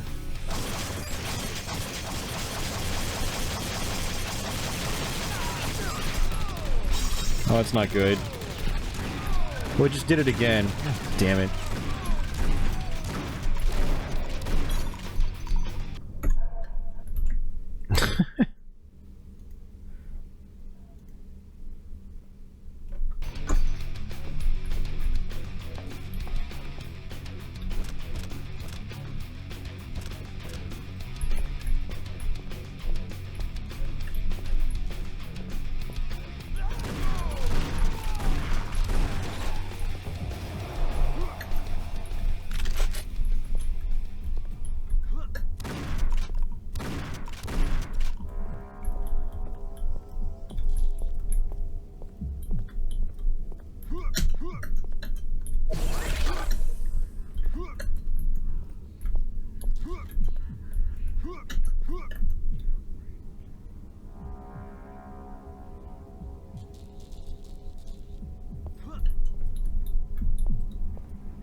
Alright, so you gotta watch out for this guy that's shooting this lightning out. I want to take these guys out first, but you want to come into this room to the right. And there's going to be a turret on the other side as well. So take the turret out.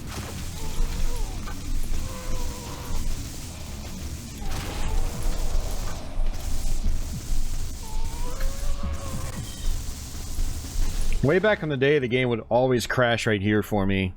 You know, on the original Painkiller release. Since we're in the Black Edition.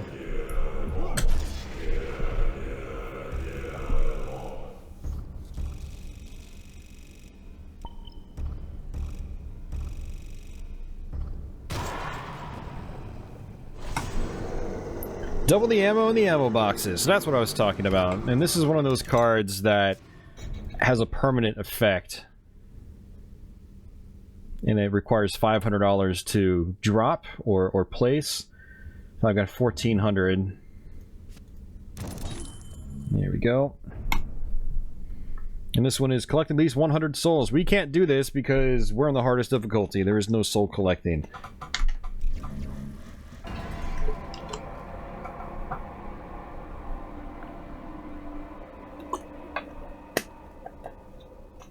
So I basically also disadvantaged myself by playing on the hardest difficulty in terms of like trying to show off, you know, the different cards and whatnot.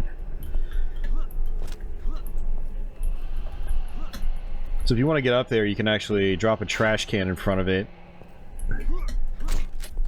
Just like so.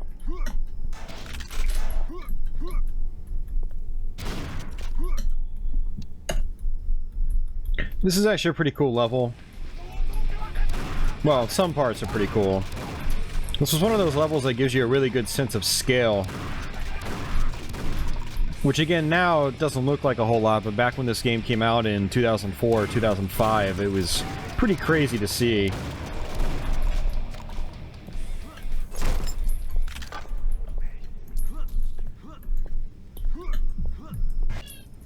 So this is one of the first examples.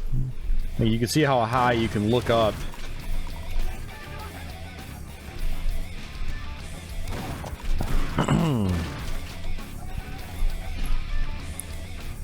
Yeah, Sinful, you talked about your bread maker the other day. How long does it take for you to make bread with the bread maker?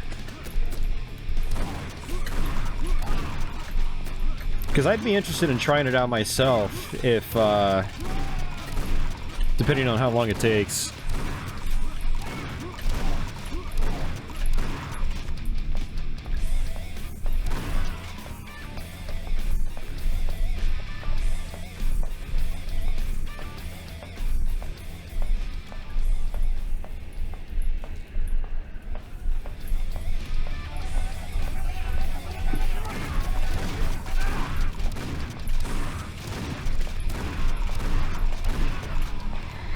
Yeah, I'm not sure, like, I want to get Sinful's opinion on it, like, aside from it potentially being a little bit healthier than store-bought bread,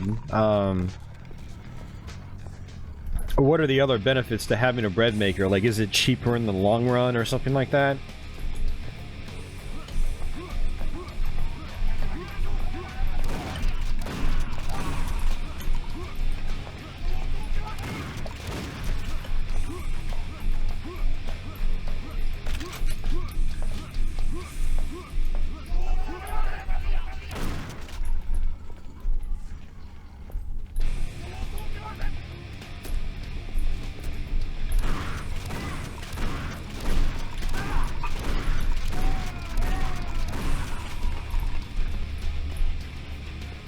Express is 1 hour, usually do one for 3.5 hours. Wow. That's a long time.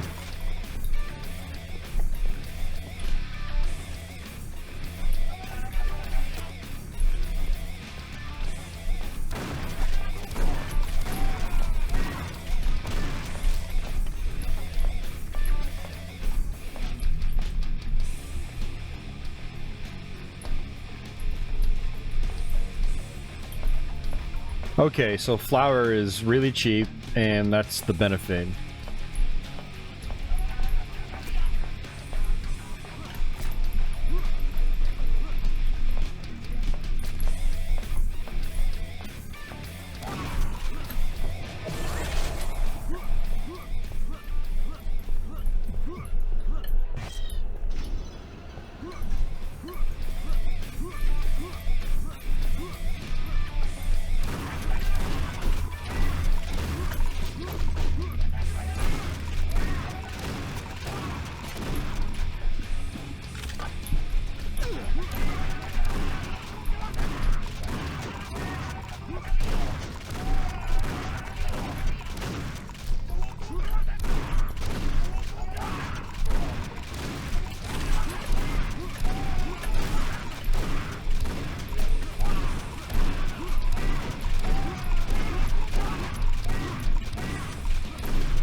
So that big chandelier actually eventually crashes down.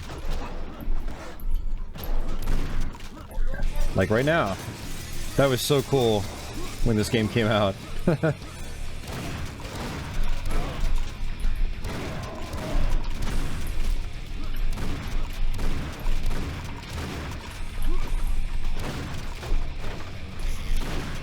These guys start popping out as well.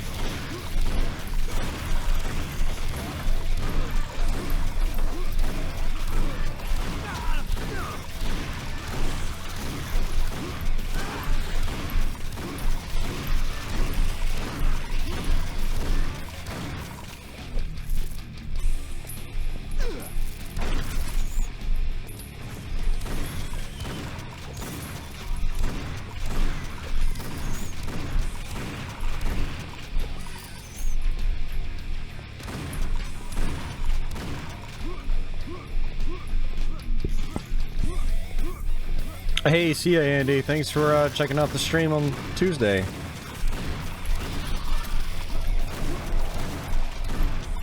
Andy had actually requested Painkiller in one of my videos. It was one of those games I was going to stream anyway, I just wasn't sure when. And with October doing streams on Tuesdays, you know, to up the amount of horror content you guys have here, had to figure out some filler content, and Painkiller was one of those games I figured I could do.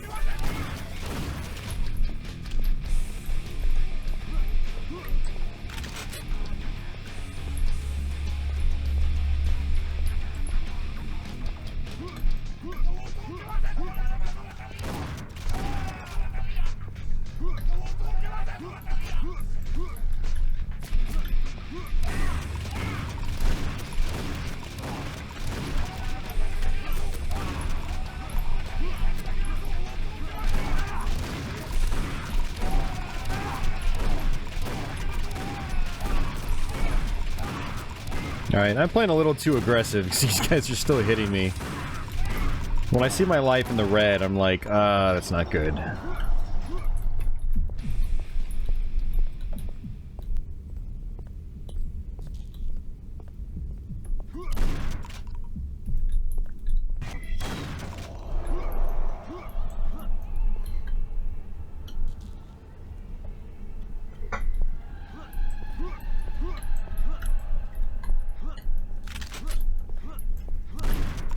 How much does one of those sacks of organic flour cost you, Sinful?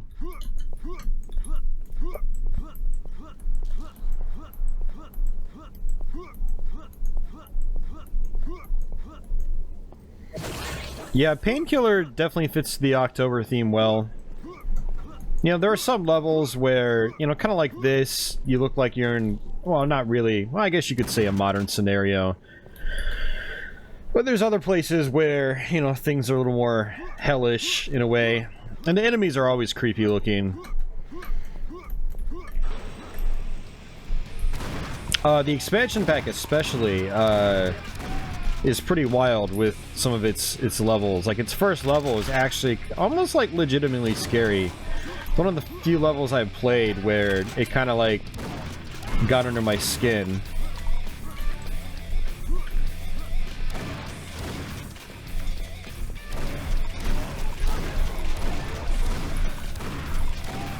But yeah, if any of you decide to play Painkillers, I know a lot of you haven't tried it before, just try the Black Edition on PC. Or if you really, really don't have a PC that can play it, which I'd be surprised if you don't, you know, the original Xbox release is okay too. But there's a bunch of other Painkiller games, and honestly, they're not very good. I don't really recommend trying them. Unless you find yourself to be like, you know, really big into the original. And then if you just want to, you know, have more content basically, sure, go try the others. Like, Overdose would probably be the next one you'd want to try. But that one doesn't take itself too seriously. It's super goofy. There's like one-liners and stuff, like it's Duke Nukem or something. Which after you played a lot of the first game, it could just, to me, it just kind of came out of left field. But there's still some decent gameplay to be had in that one. But the ones that came after that are just pretty much garbage. You don't really want to mess around with them. Like Resurrection and Redemption and things like that.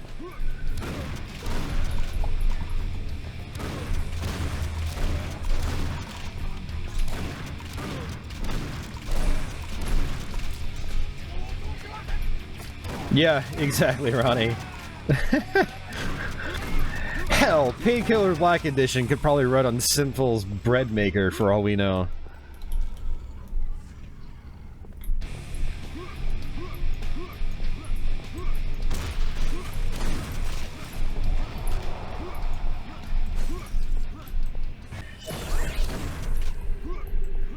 Necrovision equals Painkiller with one-liners.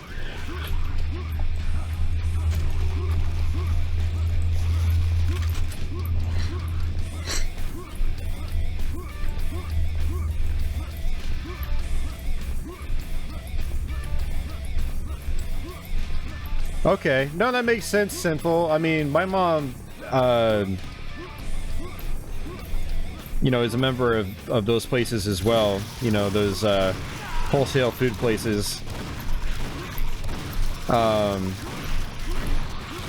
was just wondering if you knew generally what the price of a sack of flour was like. I'm just trying to get like an estimate on the price for everything, like, you know, the bread maker, the, you know, the ingredients, things like that. I don't ever buy flour or anything like that. I buy so much stuff that's pre-packaged or just something I could just drop in a pot of boiling water, like noodles.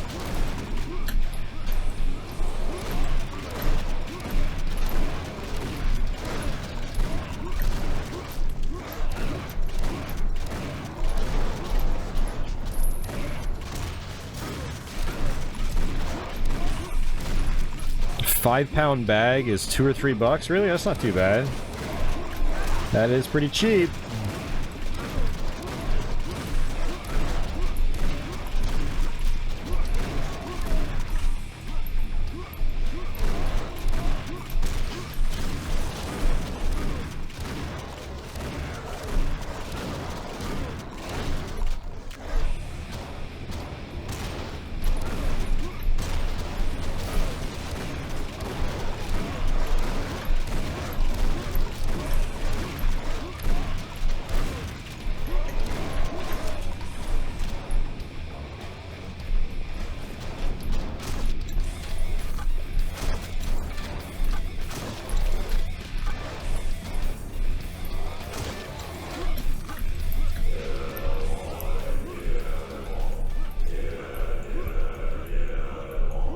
Yeah, the work hours definitely does not help when it comes to trying to cook. But I mean, it's not really a good excuse because, you know, I do have 3 days off straight, you know, every single week. So it's not like I'm working 7 days a week. But lately, especially, I've been having a hell of a time just trying to get out of bed. And, which means, you know, I set my alarm clock early. But I've been sleeping through it these last few weeks in particular, and I just don't have enough time to get up and actually make something. But, you know, whatever. That's my problem, not yours. Alright, so this one actually, this is an easy one to get. Finish the level using only the Painkiller weapon. So we're going to switch right over to the Painkiller and just use this for the entire stage. Necrovision tries to be serious and funny at the same time. Oh, jeez.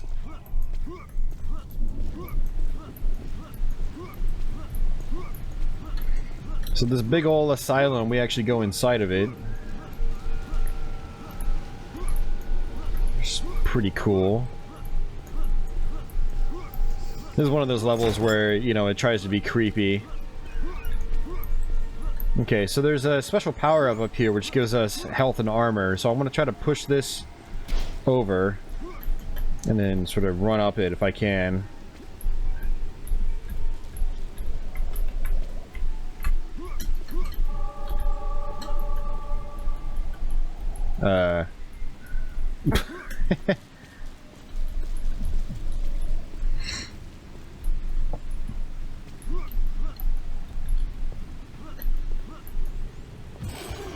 There we go. 200 health, 100 armor.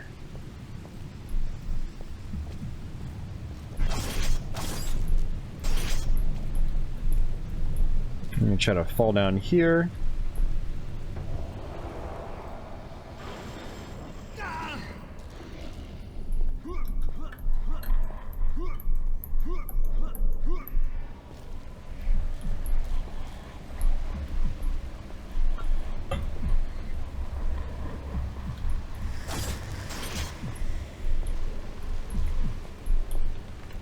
These ghosts can hurt you, so you want to watch out for them.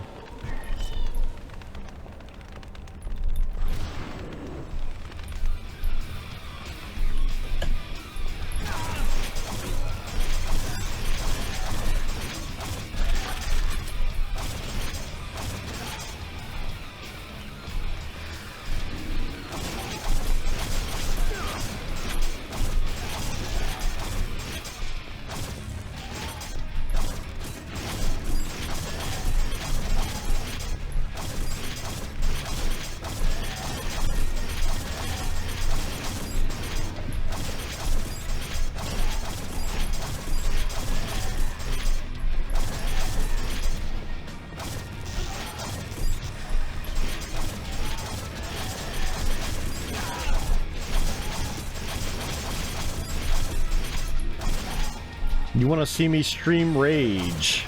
I could do that.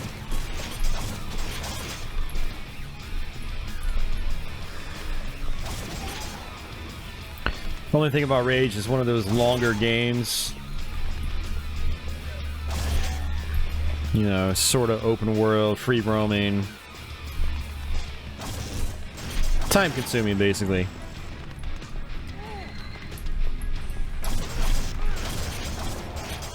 I mean, I do want to sink more time into it. I played it for probably about... I'd probably say 6 or 7 hours. You know, back in like 2011 or something. It was one of those games I tested my then new GPU with. And it was pretty impressive.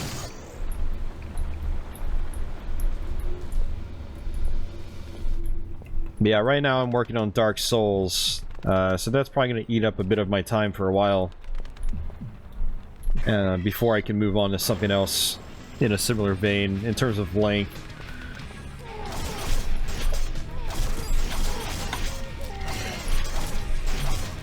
And I need to practice for Let's Plays again too, so that's going to eat up my time in the near future.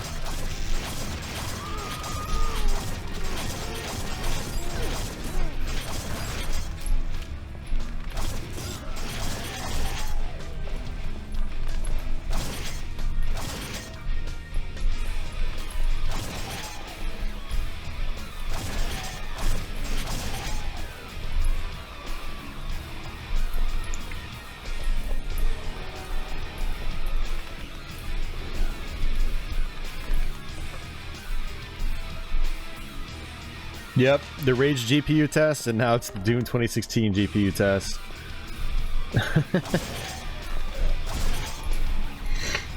Rage is still a pretty good looking game, too, all things considered.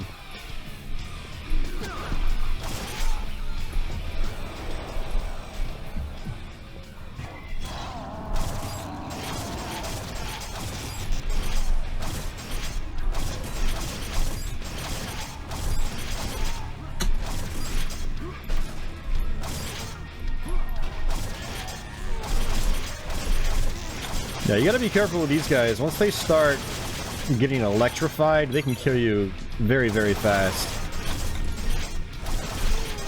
And a lot of times they're hiding behind, you know, hiding around, like, corners and whatnot. So they can easily catch you off guard.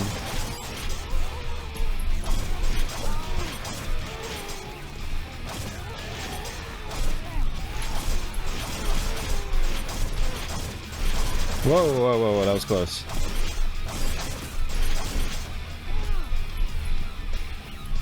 Rage was Red Dwarf's Game of the Year. Nice.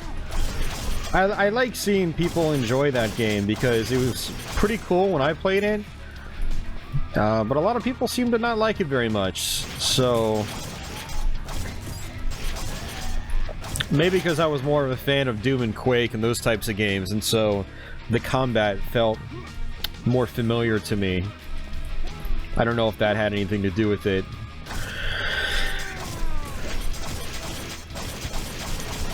But I also didn't beat the game, and I hear that the story kind of, you know, after a certain point in the game, it just takes a nosedive. But I don't know how true that is, as someone that hasn't finished it.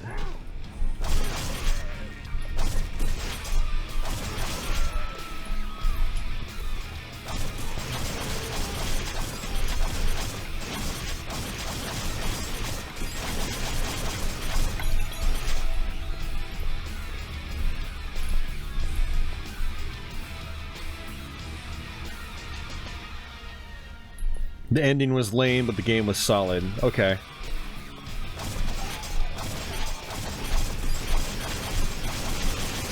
Yeah, I mean, you know the saying. It's like, it's about the journey, not the destination. You know, and so you could look at that, and you look at it that way in terms of games like that. And games in general. I don't know. I do like having a nice ending, though. It's like, I just spent 30 hours with this game, or more. You know. I'd like to see more than a "congratulations, you win" message.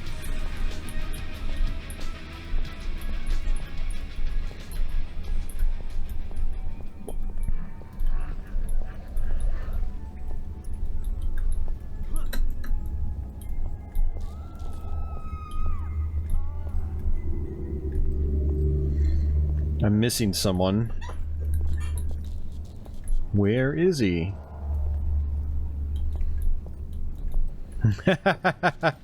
Unfortunately, I don't think they're gonna make a Rage 2. Yeah. I'd like to see a sequel, but I don't think it's gonna happen, unfortunately.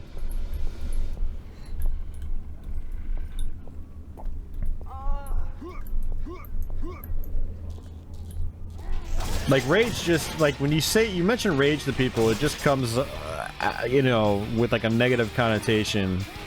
No matter how you put it. It's like, people are just too judgmental about that game now to...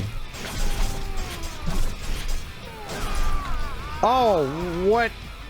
He blew up a fire extinguisher, and that's what killed me.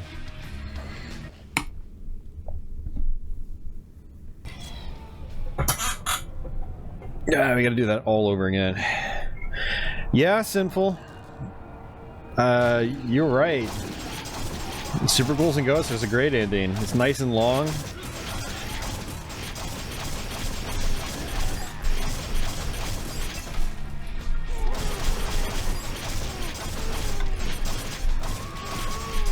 But it's not all about ending length either. You know, it's about how it makes you feel, and like, the ending music is nice, you know, let you know, you feel like you're victorious. Especially in that game, where you've got to go through hell to get through that game. I don't know, I just think that Rage didn't leave enough of a positive impact for them to invest in making a sequel. Which sucks, because, I don't know, I thought it was really cool. And a sequel would allow them to potentially fix any story problems with the first one. You know, since they'd have the platform to flesh it out even more. But I don't think it's gonna happen. A game like that is expensive to make, too. Yeah, no, I wasn't joking, yeah. Enemies in this game can kill you pretty fast, depending. These electric guys especially are awful. But I think what actually killed me is not so much the electric guy. It was, I think he ran into a fire extinguisher and it blew up in my face.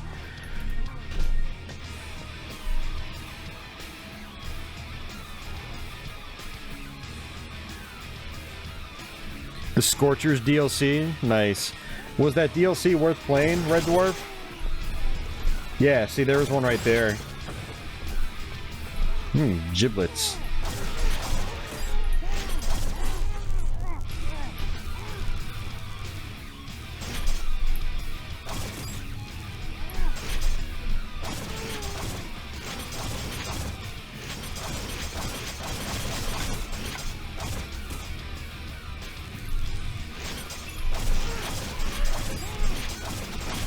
I don't trust these guys.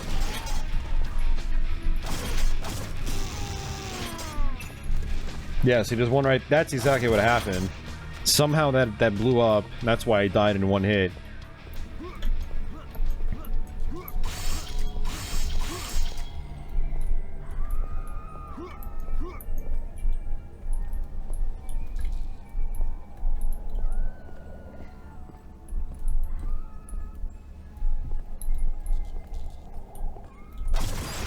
What about Splatterhouse remake?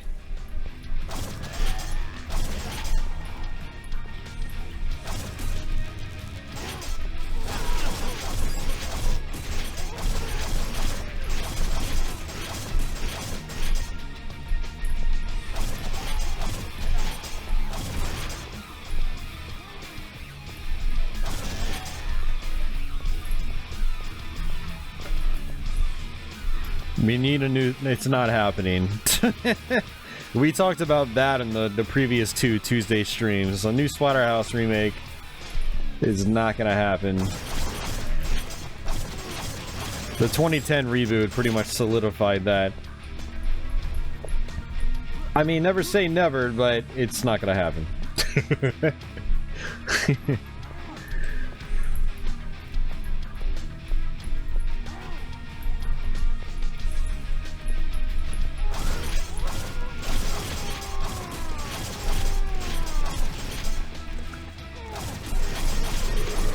That's it. So now the door out here opens up. And we can leave.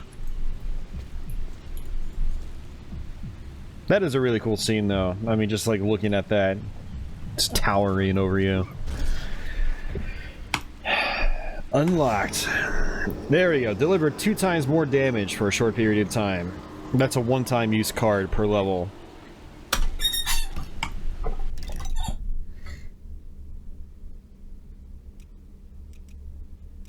So if I really wanted to, I can come back here.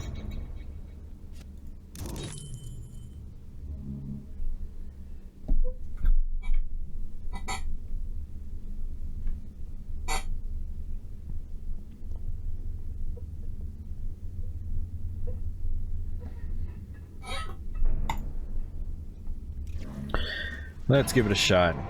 So now we got double damage. We might actually be able to do this in 2 minutes.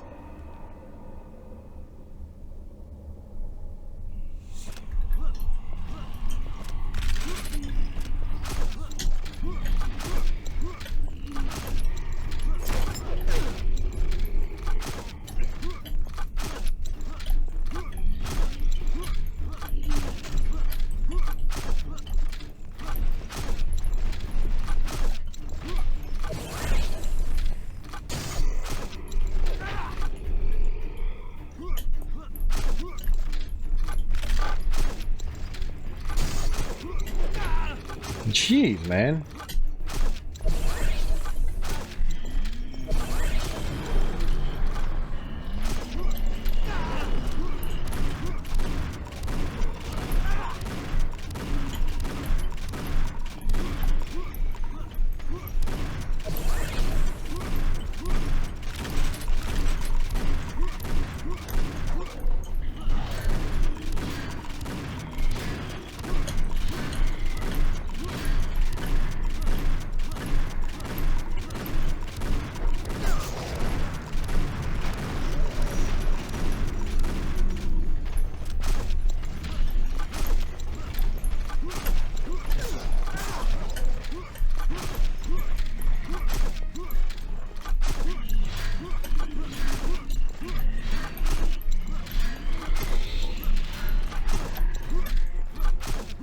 Alright, card is done.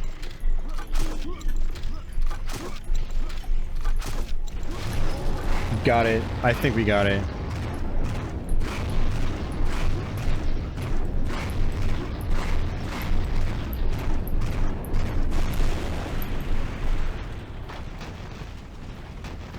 Yep, we got it.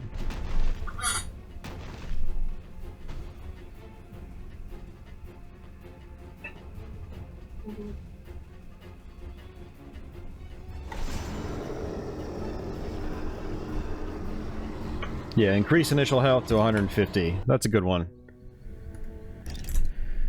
Alright.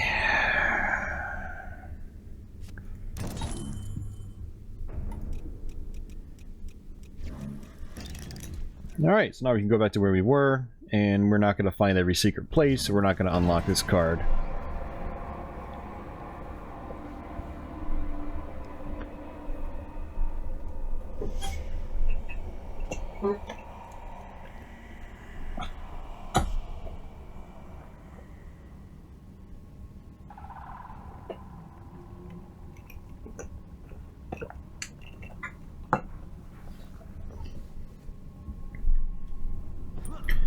All right.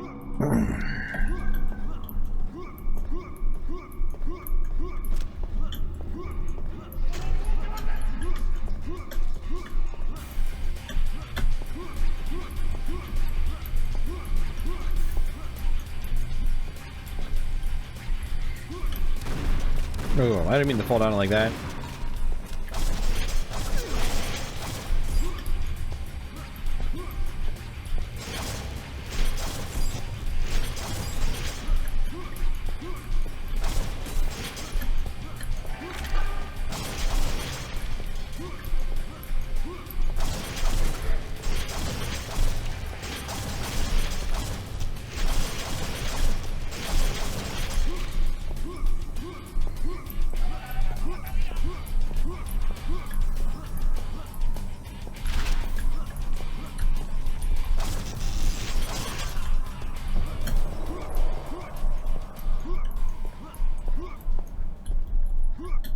Yeah, the thing about an open world game is that they're kind of supposed to be non-linear by nature.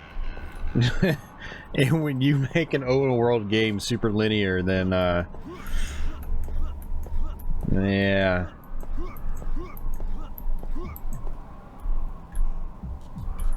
I don't know, Rage didn't seem that linear to me.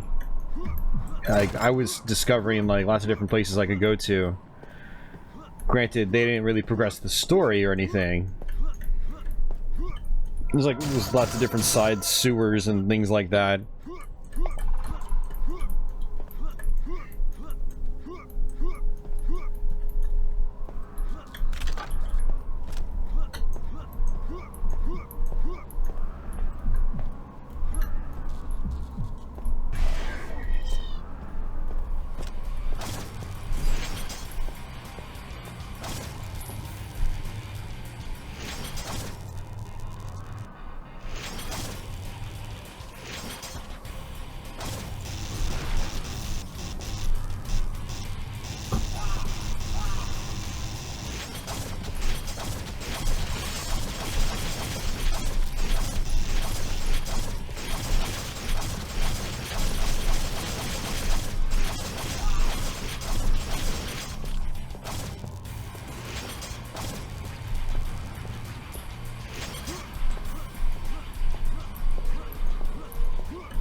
I have never played an Etrian Odyssey game.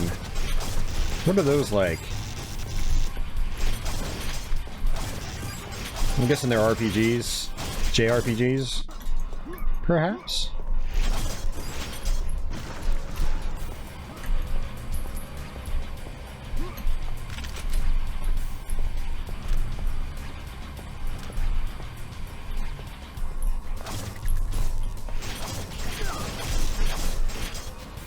Grid-based, party dynamic fueled dungeon crawler. Oh, okay.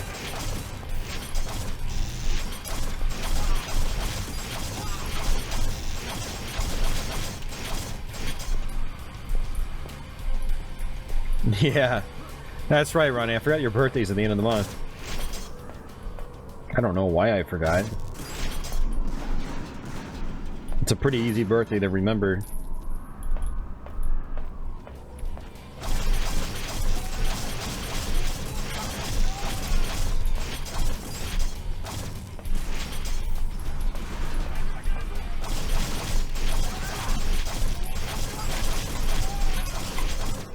There's a guy behind me. I was like, what did I get hit by?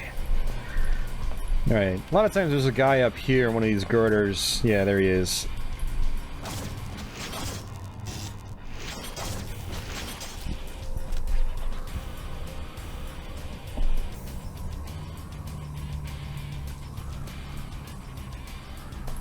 Ronnie's going to be 97. Mine is 60 something.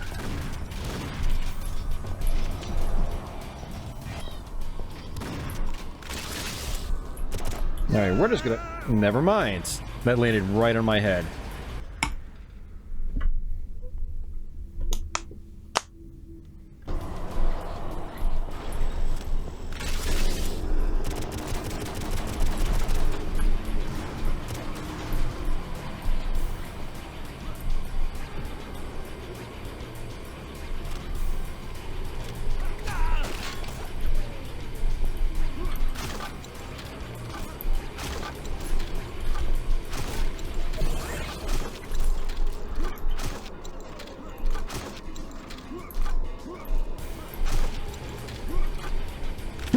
Oh man, sometimes the giblets in this game are hilarious if you actually see them. Like, his arm just flew up.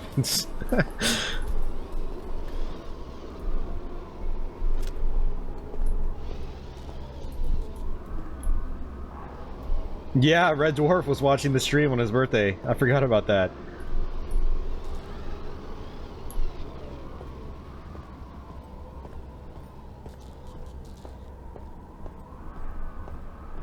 Yeah, so in this part you have to walk down these wires, and it's...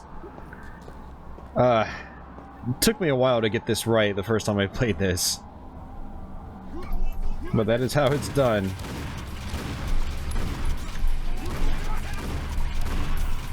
These will fall down too.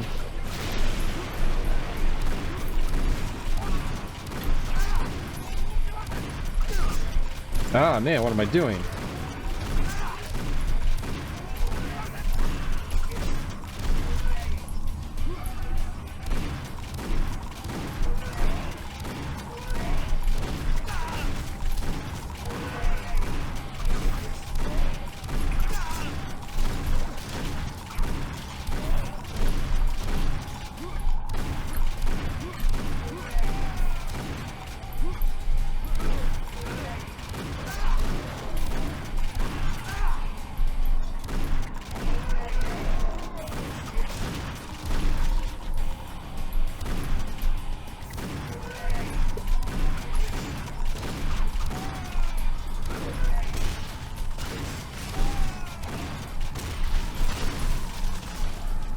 So we did get this throwing star weapon, which is pretty cool.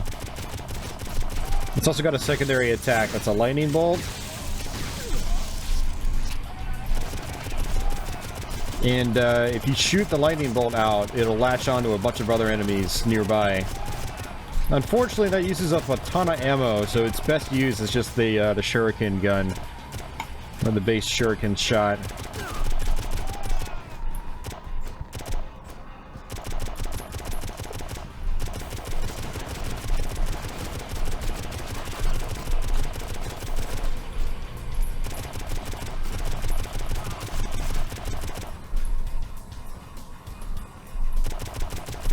The gun looks like the Millennium Falcon.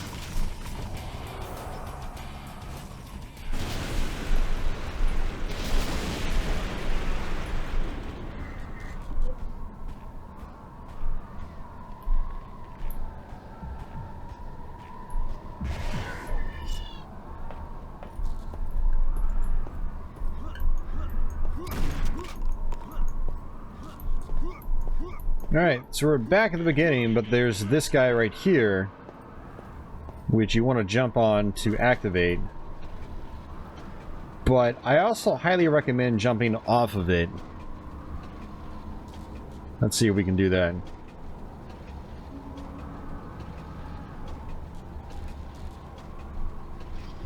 And the reason is that right there. Barrels. Explosive barrels. I've died so many times at that part. Sometimes you can go through unscathed, other times you just, you know, you get blown up to bits and pieces.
Oh! I shot the grenade and he was right in front of me.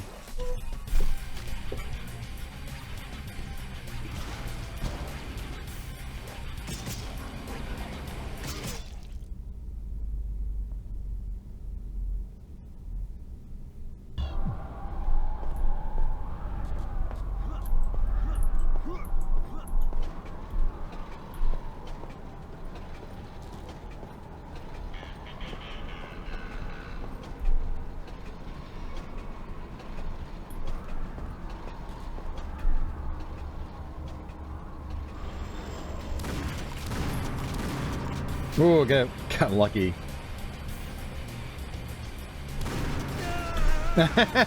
Not that time.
What did I get hit by?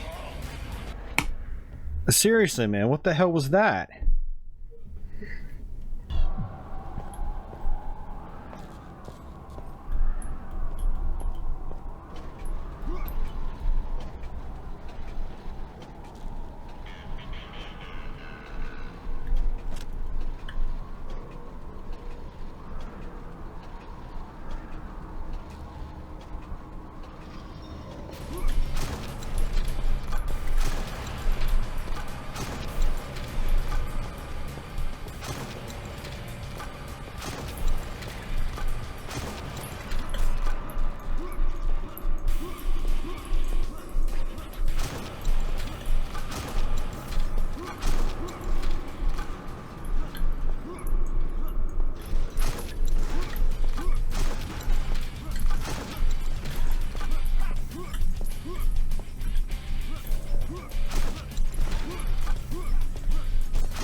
Where's he going? That was weird. Get back here.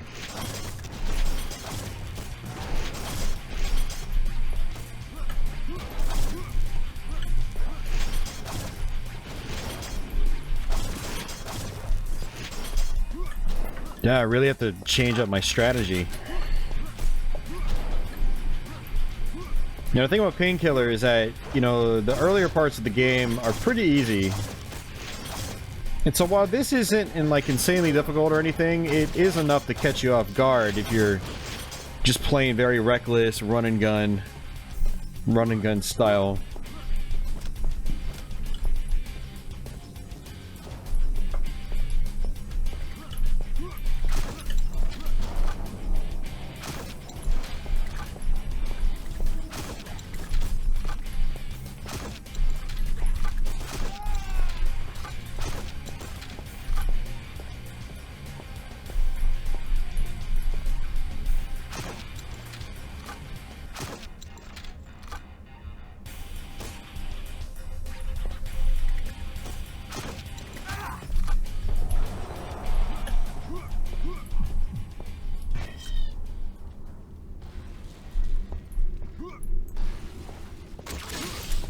There's also a secret behind here. Let's try to get it, actually.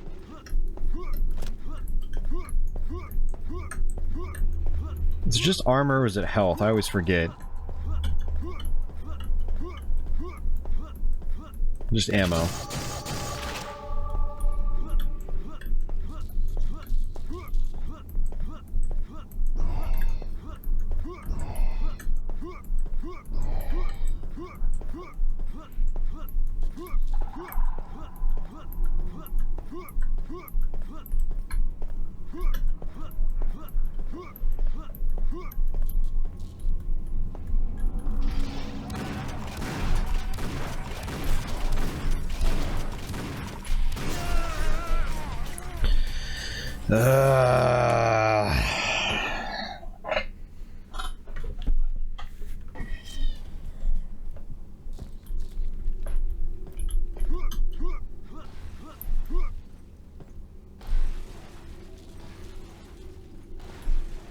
Oh, I've never noticed that before.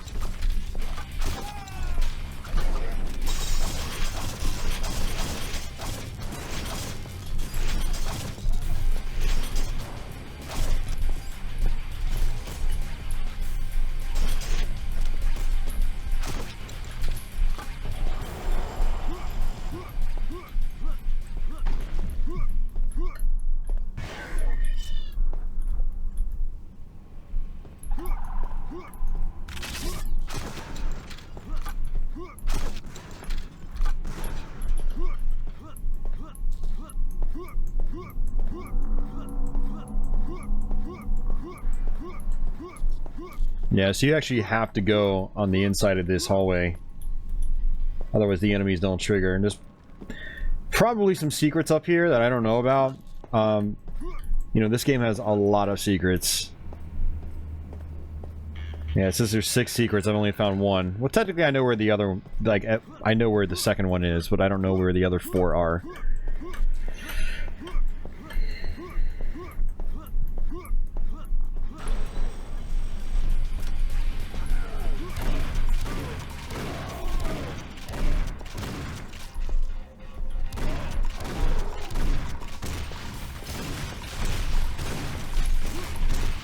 And I always forget when I get here, but these, like, samurai knight-looking dudes, when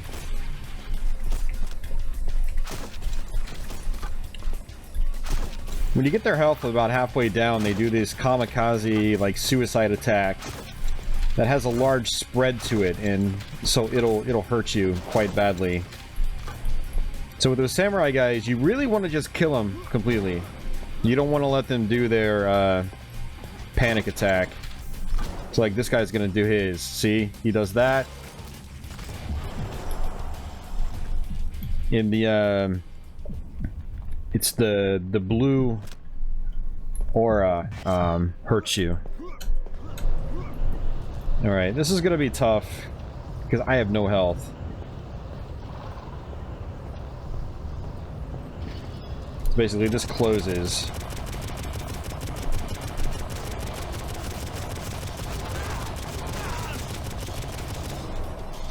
I got lucky.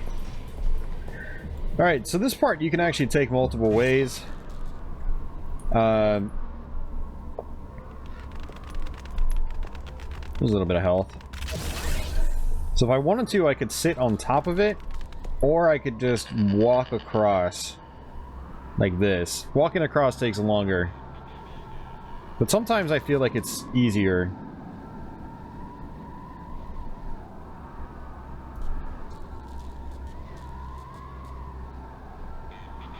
Ooh! It's like we're in Cliffhanger, the movie.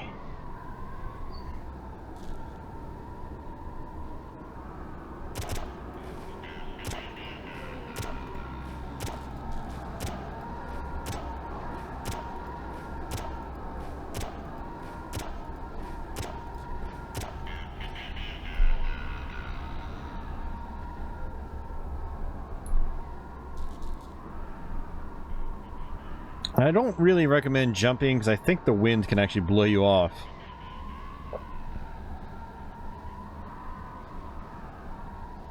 Ooh, I almost slipped off actually. You'll find though that you'll kind of get locked into a nice like center crevice. It's actually not that hard to do this. There's gonna be a guy coming out right here. Let's go ahead and hit the checkpoint. That way, if we do die, we just start right back there. But there's a set of, or I should say a secret up here. Man, I'm getting to the point in the stream where I can't talk at all.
Alright, and that's it.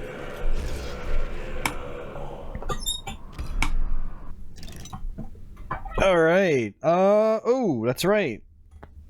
We had the town level.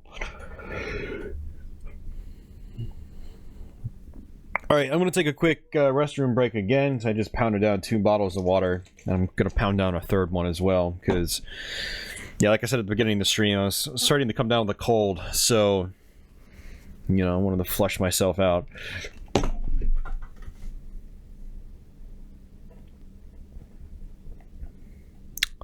Ronnie, did you introduce your mom to this thing called the internet? She might not know about it.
Is her typewriter electric?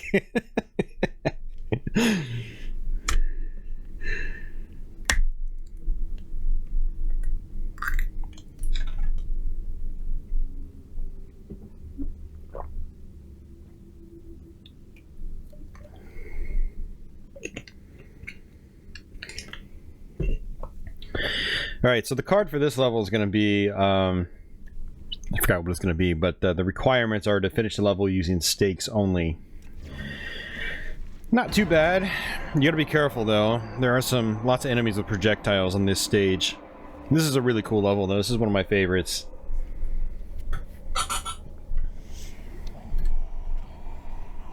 So we're gonna switch over to the stake gun.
Did you try taking a bath with a toaster? Oh man.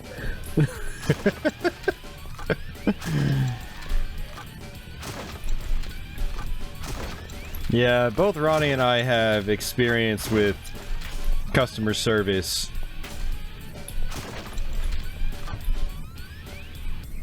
Mine was related to tech specifically.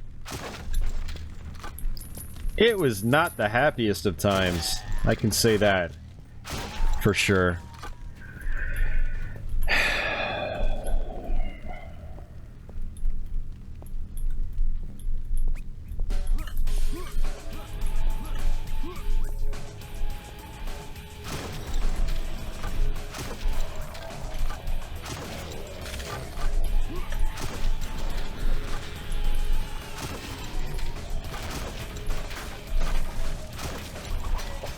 So probably the toughest enemies to hit on this level are the witches that fly overhead. You can hear them coming in. I mean, I'm mainly meaning like when you're just trying to get this card, which means I have to use the stake gun the entire time.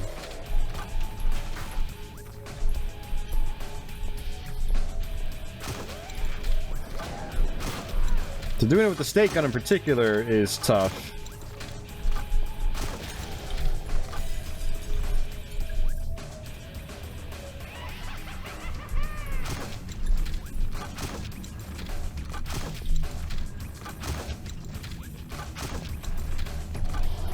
Oh, I got her. I got her in the last shot.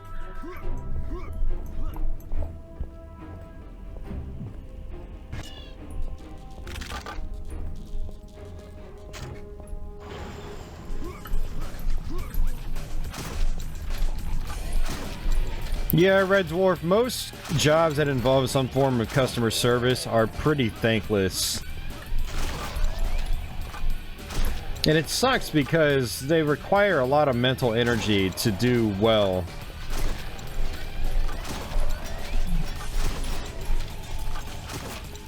And by doing well, I don't mean, you know, like bending over backwards for your manager, you know, just to meet sales numbers. Crap like that doesn't mean anything to me.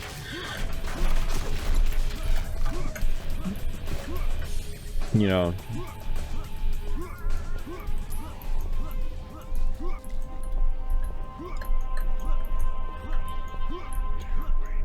You know, I worked in video game stores for a long time, and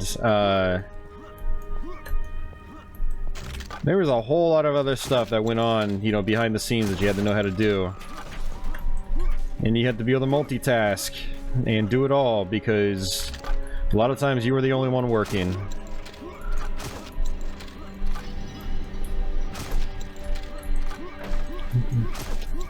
So, jobs are thankless, but oftentimes you're forced to do a lot more work than the pay should even allow.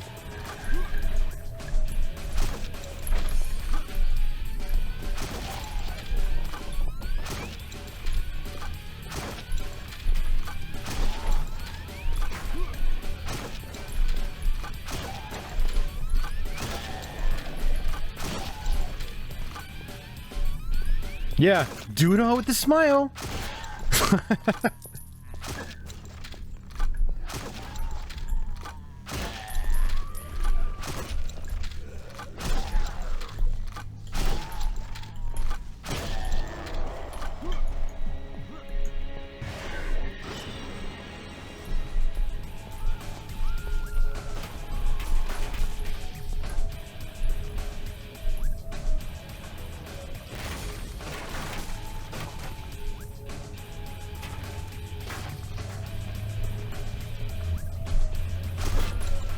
Alright, so there's like this magician type guy here. Whatever you want to call him. He picks up enemies and throws them at you. They're pretty much impossible to avoid. So you want to just sit behind a corner like this. And he throws his staff when he's dead. That's like his final attack. There's another one too.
The witches are back.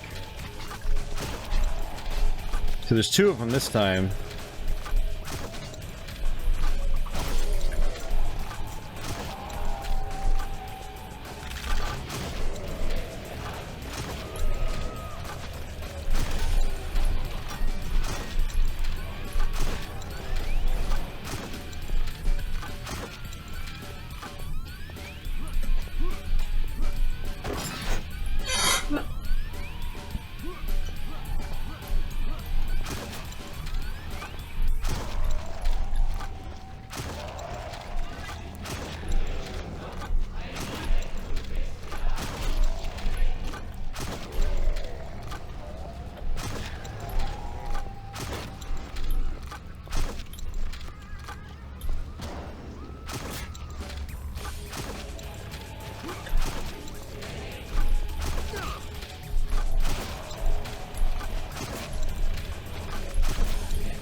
Yeah, this video is definitely going to get tagged as being not advertiser friendly. I think my old Painkiller gameplay videos got tagged as being unfriendly as well for advertisers.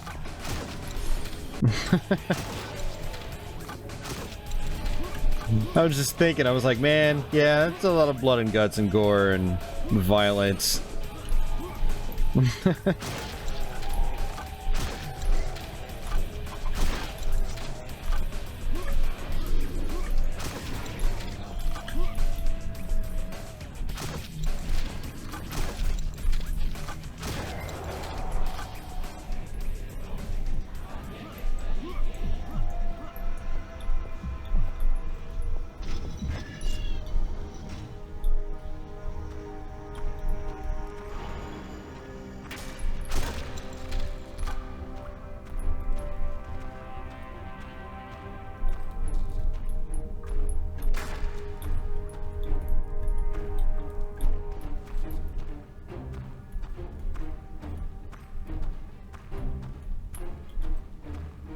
Yes, this is a bit of a maze, but if you just take the rightmost way at every intersection, then you'll get here. Get to here. Alright, so when he tries to throw the bodies at you, you want to just hide behind these pillars. And that's it. Double haste! World moves 4 times slower. So this will also help with the boss fights.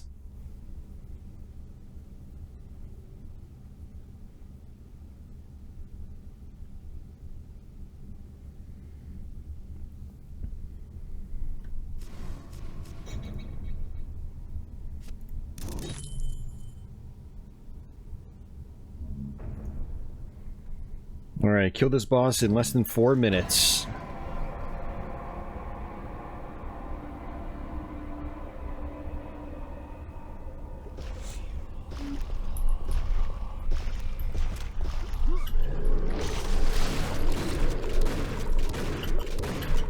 So in this guy, when he gets near these bubbles, you need to destroy the bubbles. And then that'll eventually make him go solid.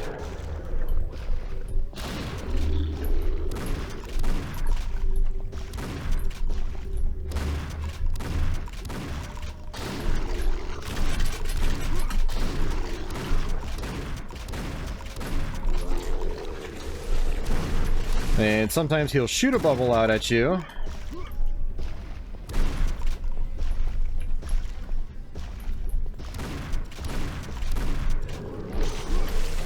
But you gotta watch out for this this guy that comes out. That can kill you really fast.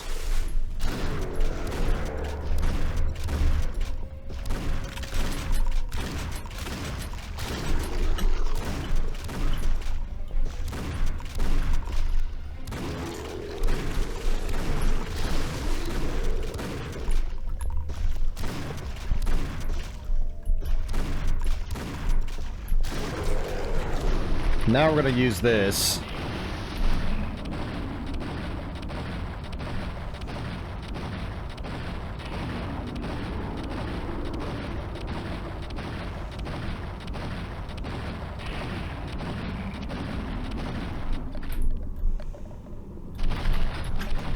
So now you need to kill the bubbles. And he has to put them out.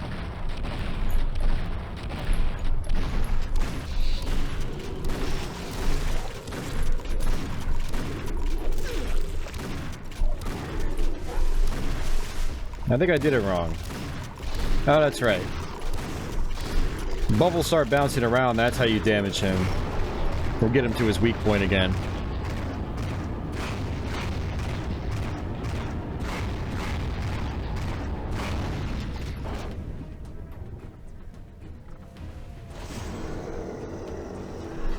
Weapons reload 2x faster.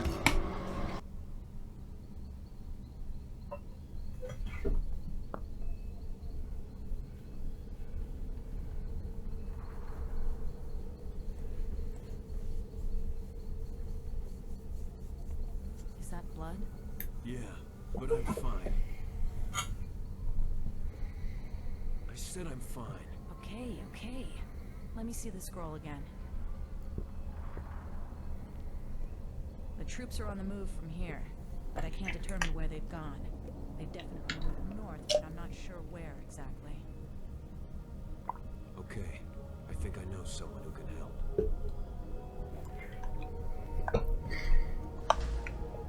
Well, looks like we got some dropped frames. Sorry about that, guys.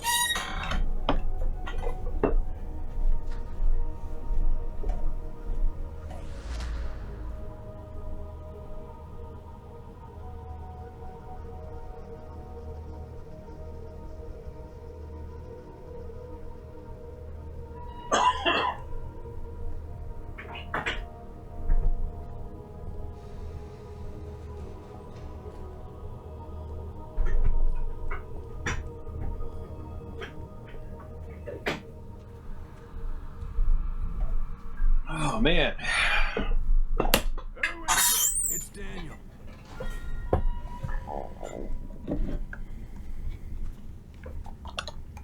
Eve, this is Asmodeus. Asmodeus, Eve. Daniel, he's a demon. Let's get out of here. It's okay, I know him. He's a friend.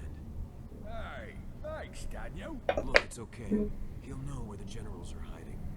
So, how exactly do you two know each other? A while back, I heard what sounded like an unusually fierce battle just outside of this building.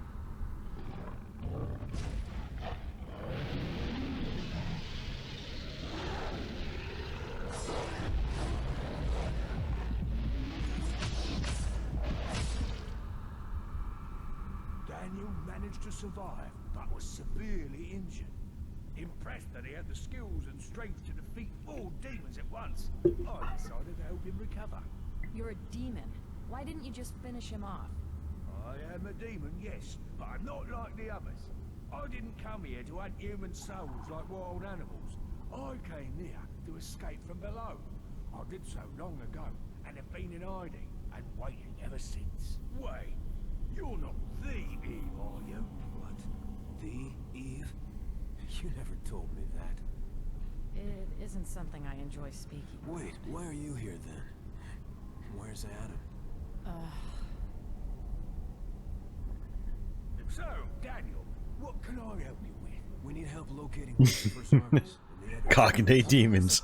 He's keeping his vast horde of demons into this world for a long time, strategically positioning them for an assault on heaven. We have reason to believe that he is planning on attacking soon, and we've got to destroy the generals before they can organize their forces. I'm having a hard time acting against my own kind, but We know they were here, but we think they've moved somewhere in the north. yeah, they moved here, near the train station. See? I told you he'd know where they are. Thank you, my friend. I'll see you again soon. I might know of someone who has more information. I want to check it out. From what I've seen, you can probably handle this on your own. I'll meet up with you as soon as I can.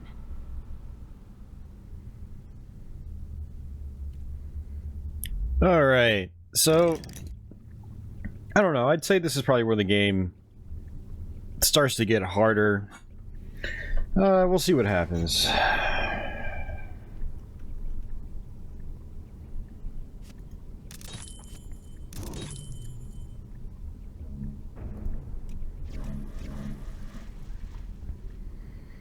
Don't collect a single soul. That's easy, because I can't get a single soul. But this is where we get the rocket launcher, and the rocket launcher doubles as a Gatling gun.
Alright, here's the rocket launcher.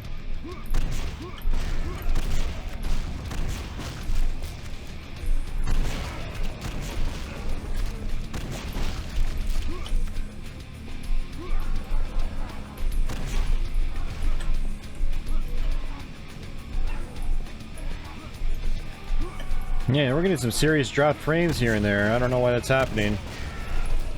And sometimes it happens around this time in the morning. I guess everyone's finally starting to wake up.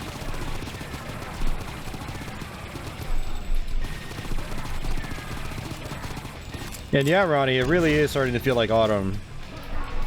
I had to go crank the heat back up. It's actually the first time I've actually turned the heat on itself in, well, since last winter.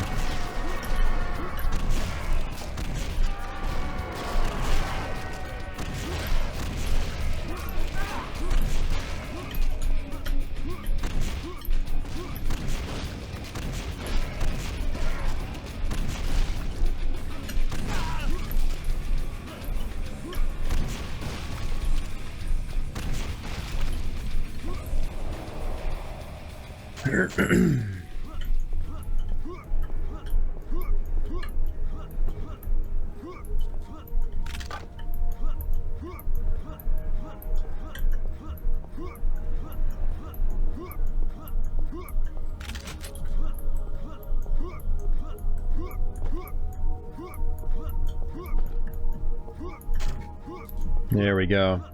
So the grenades that are used as the alternate fire for your stake gun, it's the same ammo for your rocket launcher.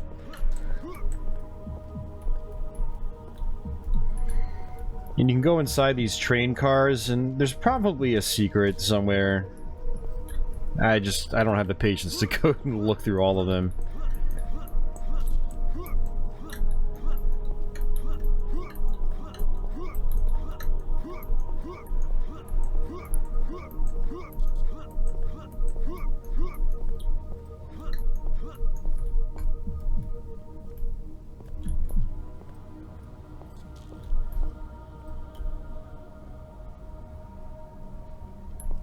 You can see there's a piece of armor over there on the other side, though. I wonder if I can actually get it.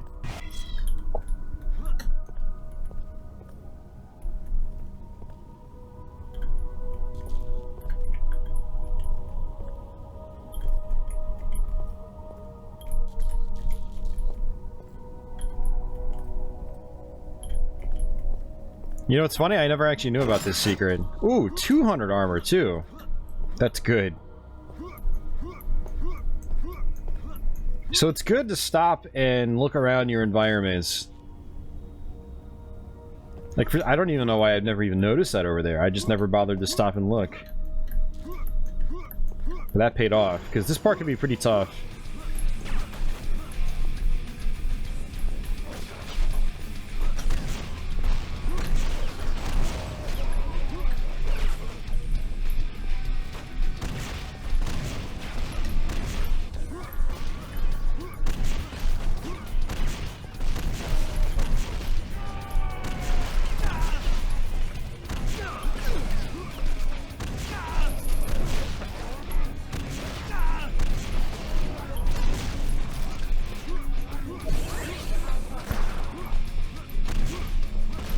So now these guys actually start shooting.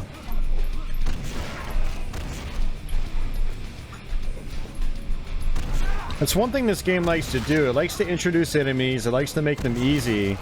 But then it starts varying up their attack patterns and so forth the more you encounter them. So in the beginning, they just were dumb and just ran at you. Now they'll actually stop and shoot. And they'll also drop, you know, like smoke bombs.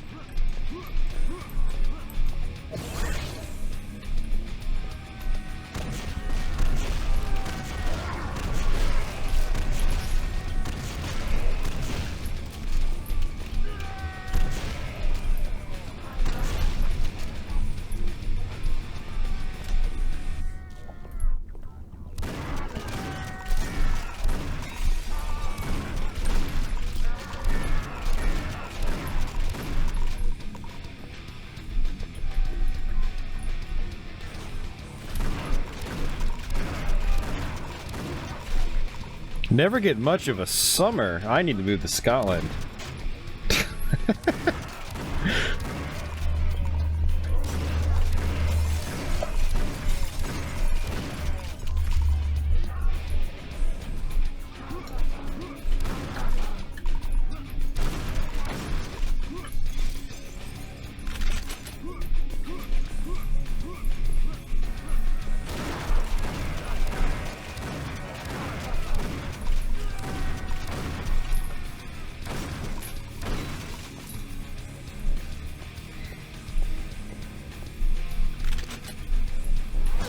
Oh! Hello.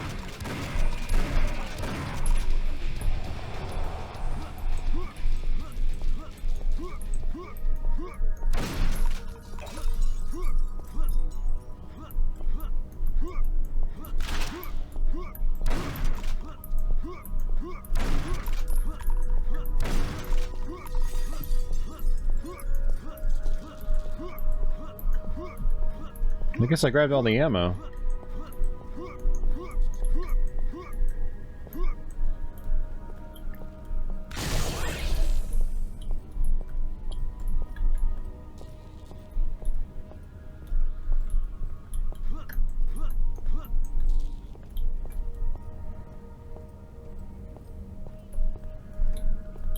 Yeah, I can deal with rain too, absolutely.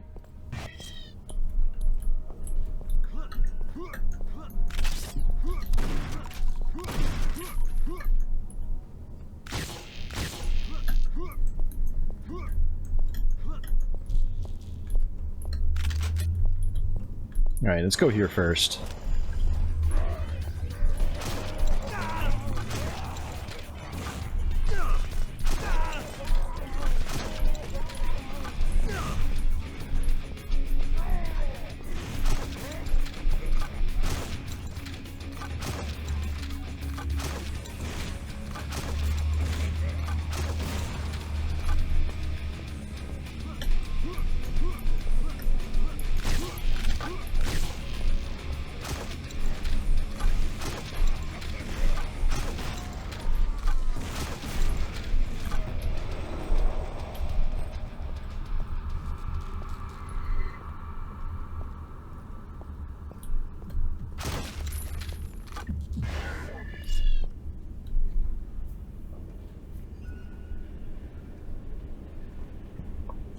Yeah, that is true.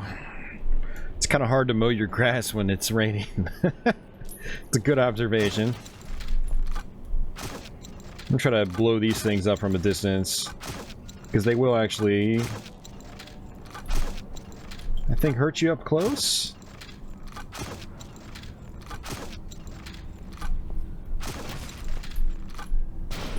Alright, I think there's gonna be guys up here. Yep, just like that.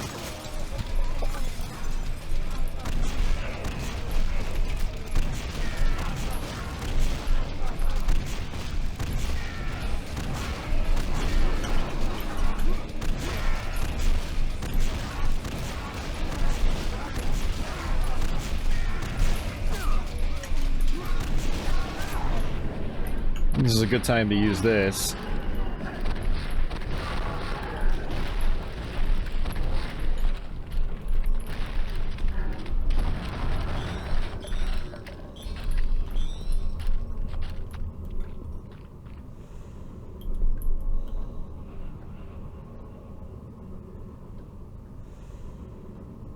Come on. Where's the next batch? That's not good. Crap.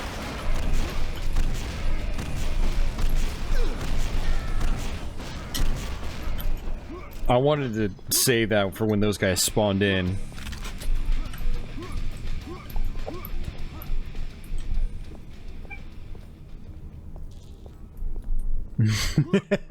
Plenty of shelter from the tornadoes. It's okay, we don't really get many in our area either.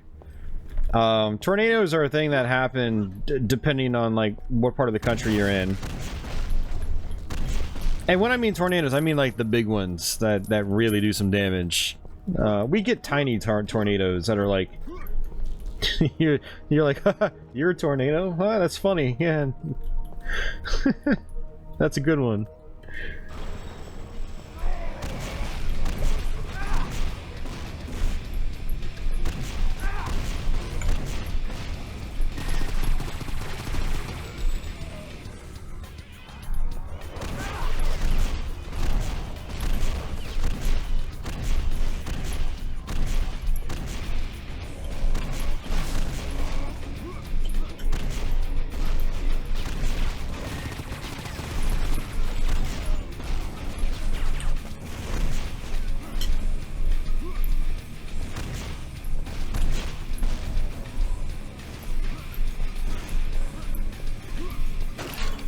But yeah, you couldn't pay me to live in like the Midwest, man. Where they get the huge tornadoes. And that is one, I mean, most forces of nature, if large enough, you don't want to mess with at all. And tornadoes are one of them.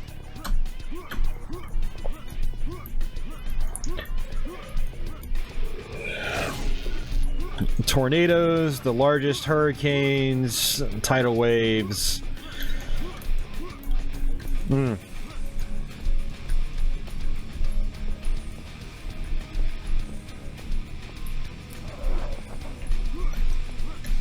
Where's this guy? Oh, he's up there. Very, finally.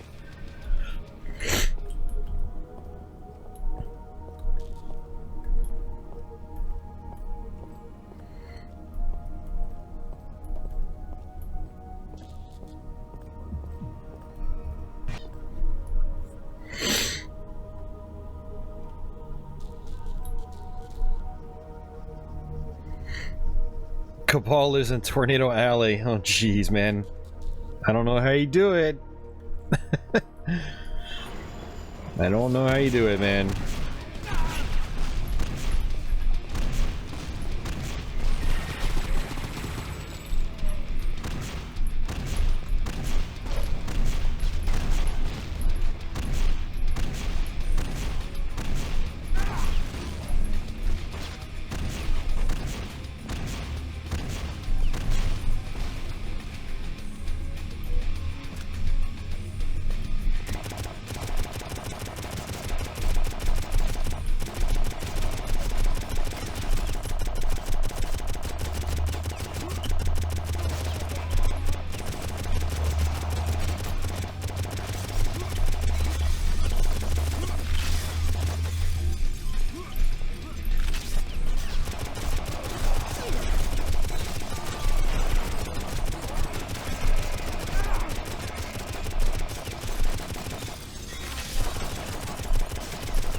Zero options.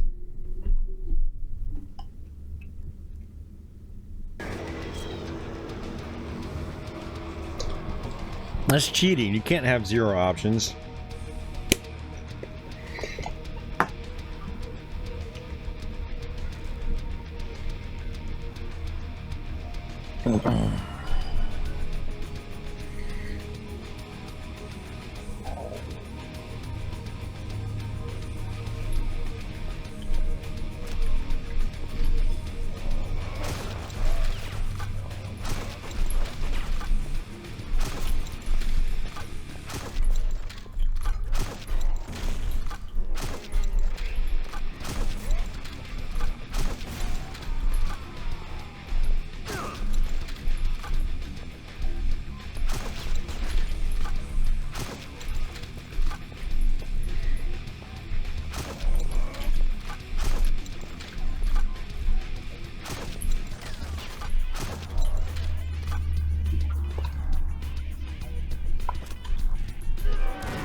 Yeah, thunderstorms aren't that bad here.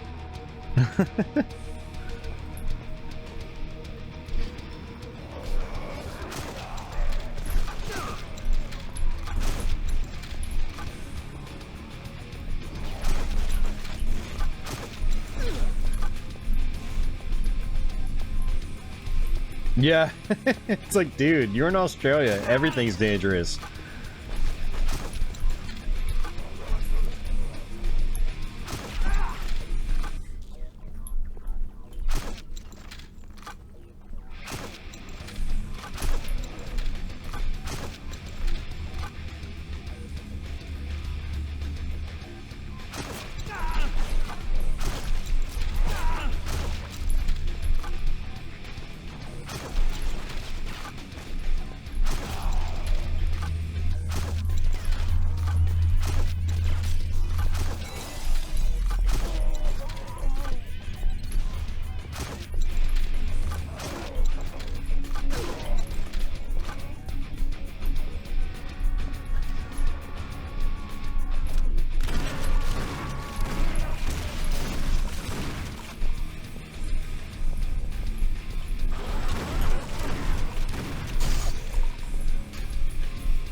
Soul catcher. Oh wait, you can't catch souls. Okay.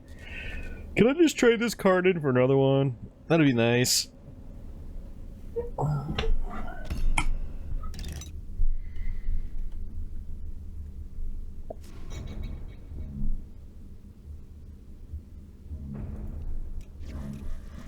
Alright, this is kill these 30 demons in demon morph mode, which is impossible. I can't morph into the demon.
Oh, I love Big Bang Theory's is not funny jokes.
Alright, we're almost at the end of this level.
All right. I'm gonna go use the restroom again since I'm through with my third bottle of water. I'll be right back.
Okay.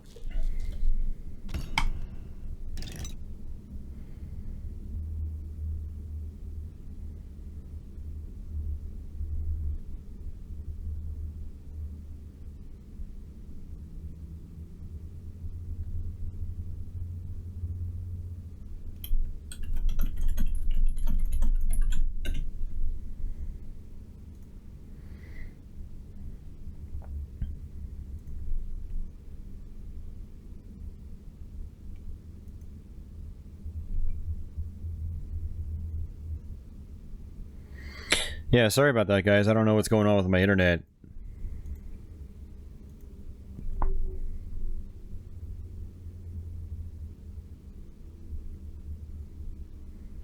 But it looks like we're stable again, so let's go ahead and keep playing. Alright, so what I was saying actually before that happened is that I think I'm going to try to finish up these last 2 levels, and then we'll call it a stream. So I've been going for almost 4 hours now. It's about 12:30 in the afternoon. I actually probably should just stop here, to be honest with you. Yeah, screw it, let's just go with it. Because the boss fight will just take a minute. Like, I think we should be able to kill the boss fight, like, almost instantly because of my card upgrades. It's this level that can be problematic.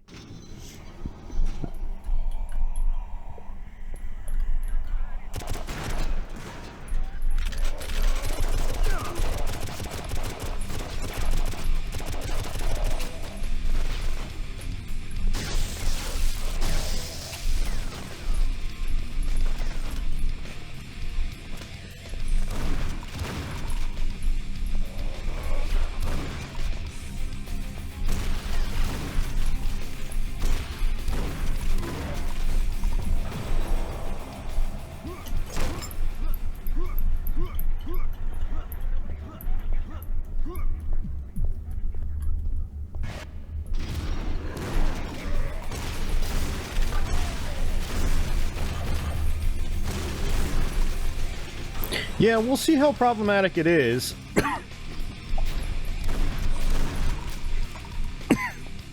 mean, it's one of those things where,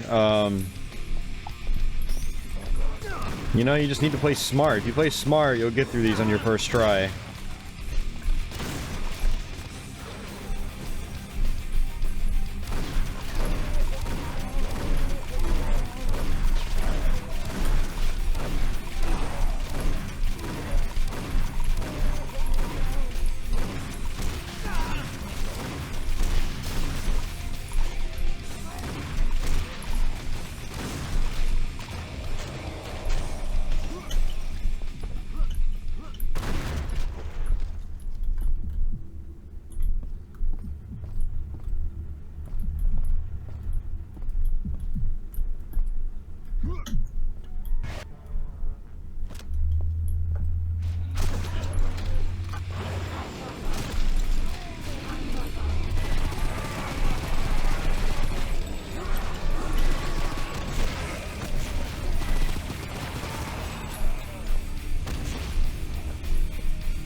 So basically, shooting that barrel allowed this vehicle to run down like that, and then the gate opens afterwards.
Making good progress so far.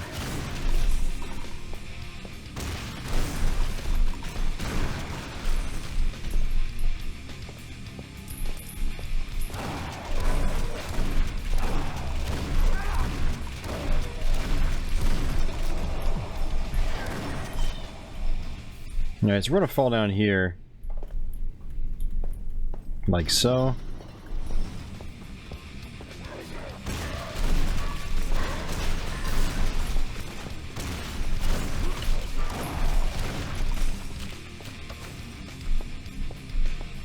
There should be a ladder here somewhere.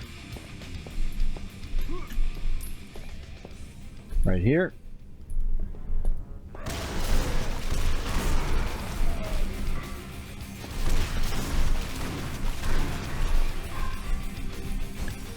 If you haven't been able to tell, the freeze, the shotgun freeze is amazing in this game.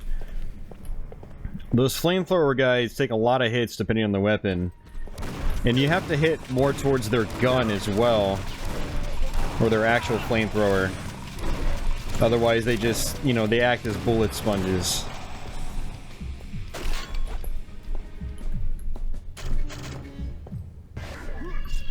Alright, this is where it gets tough. These turrets are active, so you gotta shoot them. Tanks are active.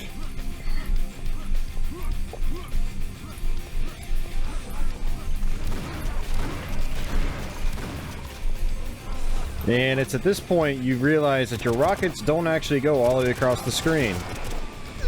The arena is so large that they actually stop after a certain point.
So you can go over to the barracks, but, you know, I don't think you actually have to. So we're not going to.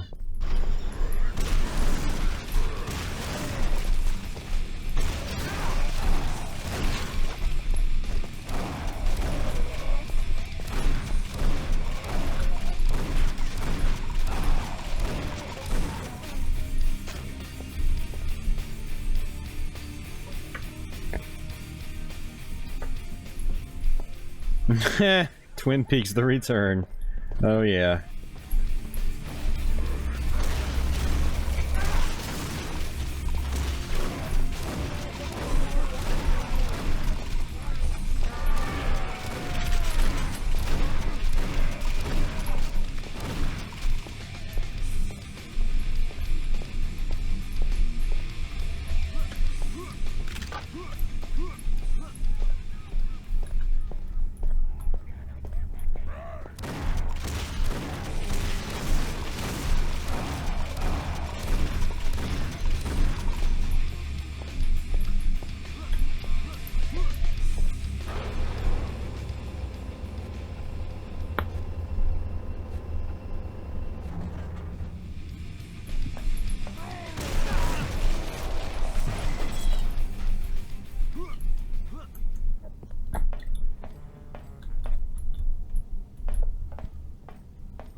The Fallout 3 DLC area?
Aw, come on.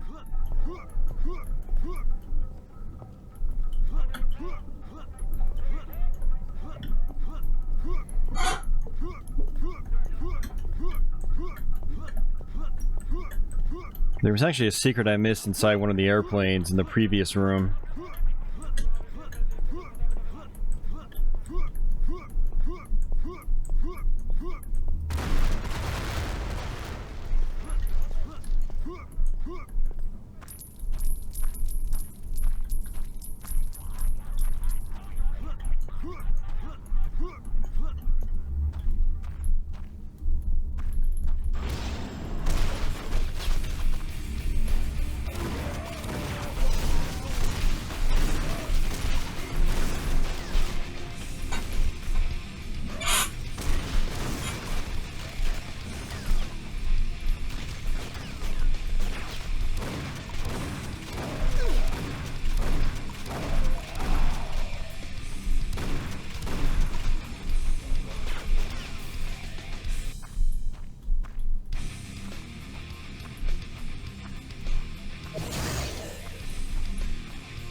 It's the best part of the level.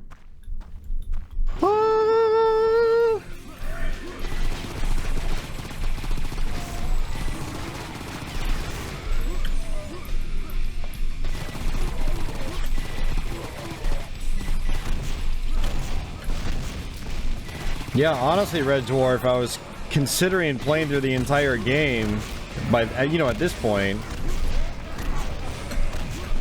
we only have one more episode after this.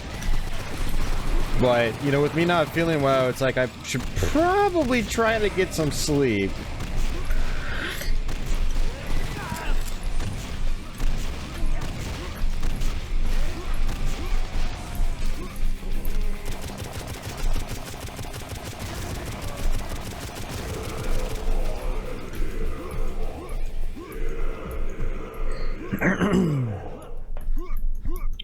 So we're gonna do this next level, which is the boss fight.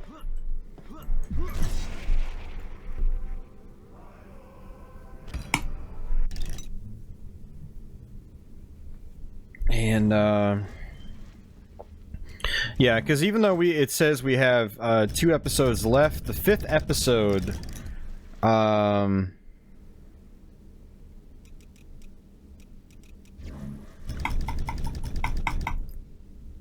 is that the one that's just blocked off completely? Or am I thinking the 4th episode? So, when you're playing on the hardest difficulty, it actually alters the last few stages you go to in the game. It's really interesting. It's one of the other perks to playing on the hardest setting. So when you get good enough at the game on the regular setting, you can go back and play the game on the hardest setting, and you'll sort of be surprised at the end of the game when it doesn't work out exactly how you were expecting. But is there any point in coming back to this if we are near the end? Yeah, it's hard to say, Red Dwarf. I don't know.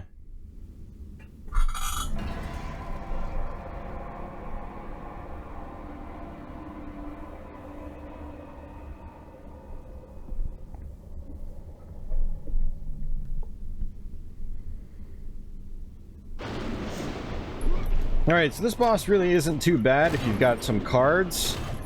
I'm going to switch over to our rocket launcher. So you want to shoot his hammer. Now I'm just going to use my cards right now.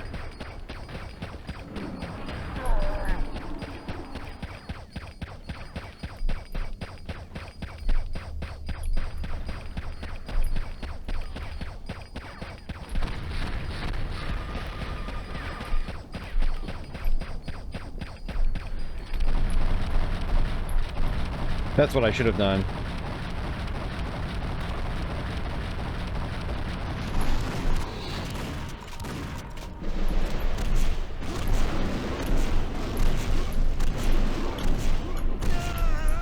I blew myself up. Hey, funky guy. Yeah, I got lucky, honestly, in that final boss.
No, look at that. He flew up into the air for some reason. That's weird.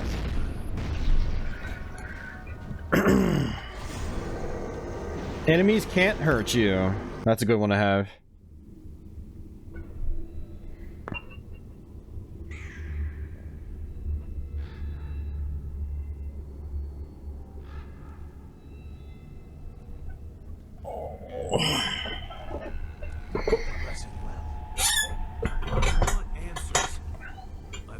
for this.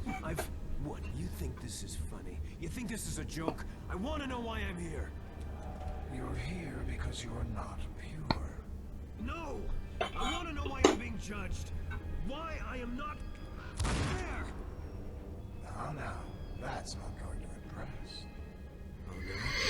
Oh no? No, Red Dwarf, I'm not. This impress him. What are you trying to accomplish? I don't have much of a social party life at this moment in time, unfortunately. I understand that you may be frustrated, but this isn't going to solve anything. Jesus. That's not going to impress him either. You tell him I want out of here. Tell him I've done enough. Not quite yet. You'll soon be free, but enough of these games. I've come to tell you that some of the demonic hordes have moved north. I know where they are. Eve has pointed me in the right direction. Ah, you've met Eve. She's a good ally to have. She can be trusted. Who says you can be trusted? I've also come to tell you that Lucifer is now aware of you, and has warned Alistair of your coming. Alistair? Alistair is Lucifer's right-hand man, his premier general. This isn't something to be taken lightly. He is extremely powerful and extremely deadly. Give me the scroll. Hey, no problem, Funky Guy. Thanks for stopping in. I appreciate it. Near the ancient towers. Yeah, I don't think any of us are feeling well right now. He knows you're coming, so be careful. But I'm glad you enjoyed that Let's Play. Forward enough. Anything else? No. Good. Then we are finished here.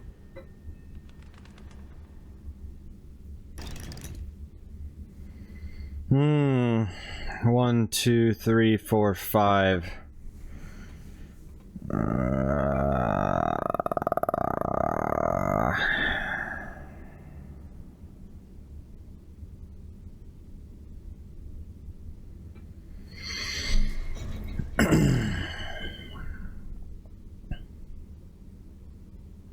Alright, so we're going to remove the world moves 4 times slower, and we're going to equip enemies can't hurt you.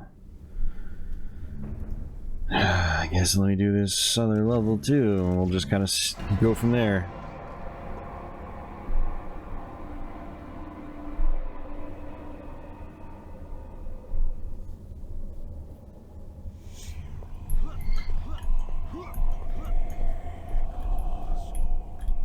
Oops.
So this power up here is basically like, is it like quad damage in a way? I'm gonna save it.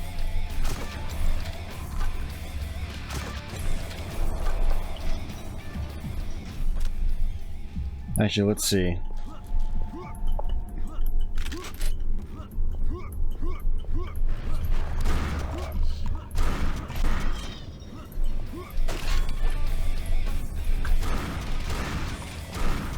These skeletons will be on the ground, and they'll form and then chase after you.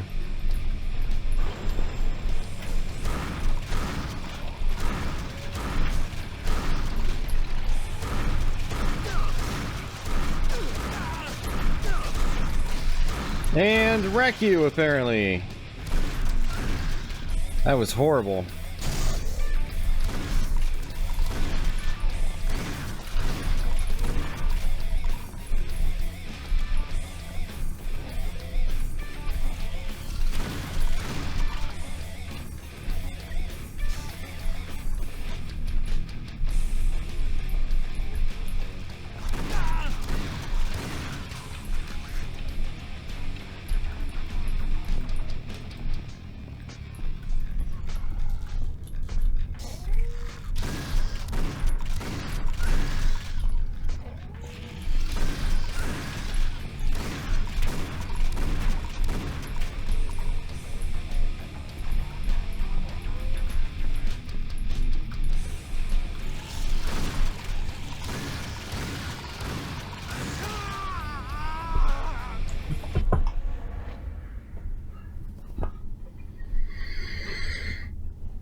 Skeletons know how to flank.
All right.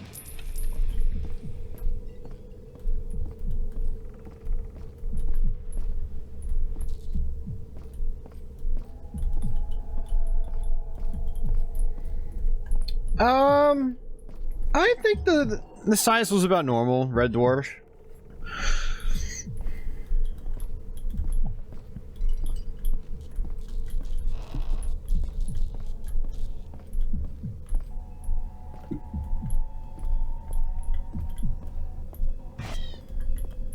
You know, some might even say it's on the short end. You know, for 2005-ish standards. Which may or may not be right. Actually, I don't think I've really ever heard anyone complain the game was too short. I personally feel it's paced just about right. You know, we're getting close to doing the whole game in one sitting, but we are missing out on several stages. Because a couple levels are chopped out on the hardest difficulty, but a new level is added in.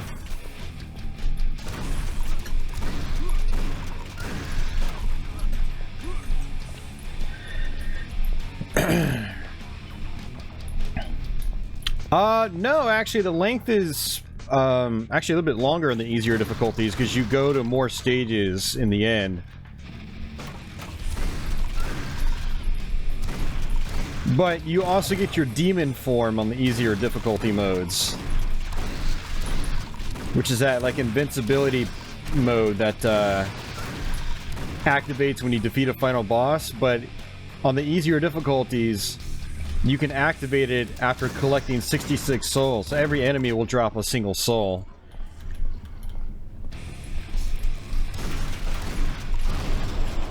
And every soul you pick up is also worth 1 hit point, so you get HP back as well when you pick up souls. But since we're in the hardest difficulty mode, we don't have that luxury.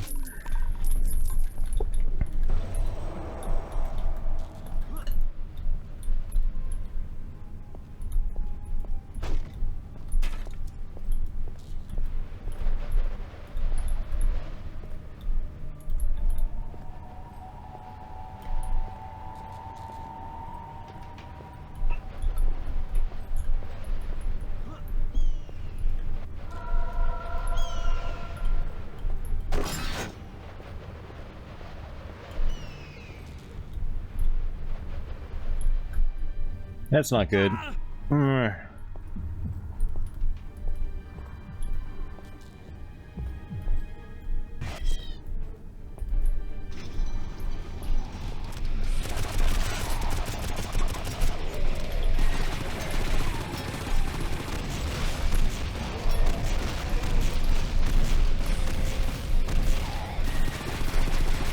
These guys you kind of have to hit in the stomach. Otherwise, it seems like you don't do much damage. You notice that their stomach glows.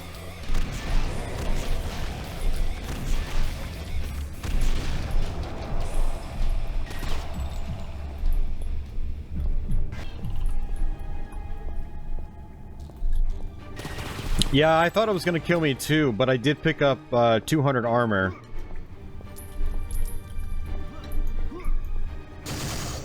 So that definitely helped. Otherwise, I definitely would have died. I'm glad I've got max rockets, so it should make this next upcoming section a little bit easier.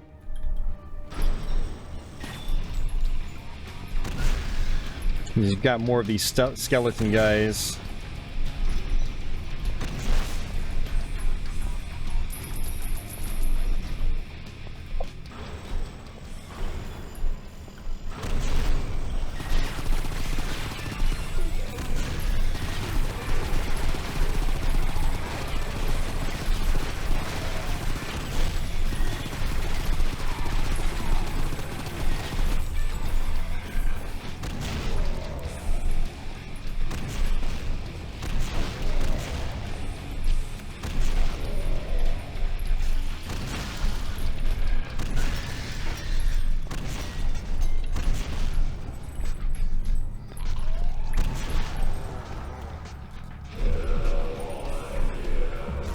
Wow, that's it.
So I'm not going to care about getting this card. The card was get to this level without any armor. But I really don't care that much. Yeah, either people off to work or just people bored, you know? Yeah, it's kind of a weird time to be streaming on YouTube. Since I know for a fact that most of my viewers are in the United States. I mean, there's still, you know, there's a good small chunk in Europe as well. But most of them are in the United States.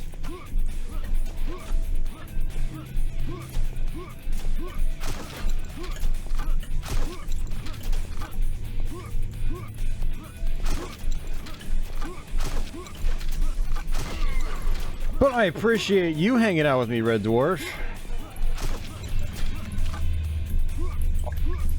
I hope you've enjoyed it.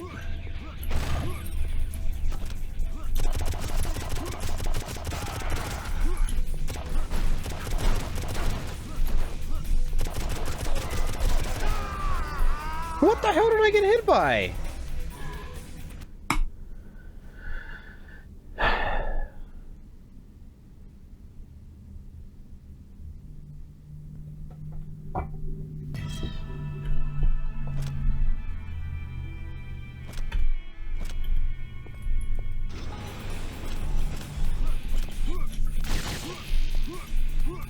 Yeah, Red Dwarf, I mean, this Tuesday morning stream thing wasn't meant to be like a permanent thing. And honestly, like, I probably shouldn't have actually done it because I'm already kind of strapped for time as is. But, you know, I'm gonna hold to my promise and keep doing these for the rest of the month.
Oh, that was a good hit.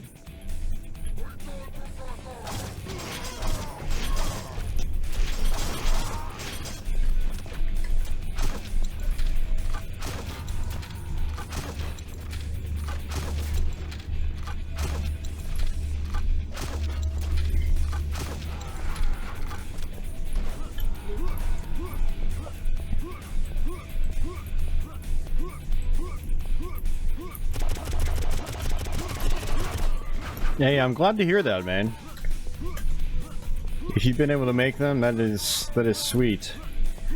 I mean, that's what they're here for. You know, like I've said multiple times, like, I don't expect them to hit many people in the United States, but you know, it's a chance for some of you folks overseas to hang out, you know. And they might not be the most entertaining because I'm super tired. Like, when I do these Tuesday morning streams, I've already been up for, you know, I've already been up for 14 hours. So, and then I do the stream. Whereas on Thursdays, I'm just waking up. I'm a little more, well, not just a little. I'm a lot more refreshed.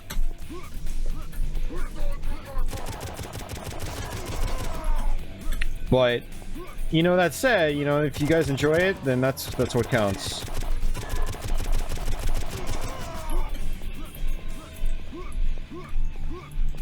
You know, it's in some ways it's not the real deal when it comes to my stream here, but You know, like I said, it gives you guys another, or folks in a different region, a chance to come hang out for a little bit, regardless.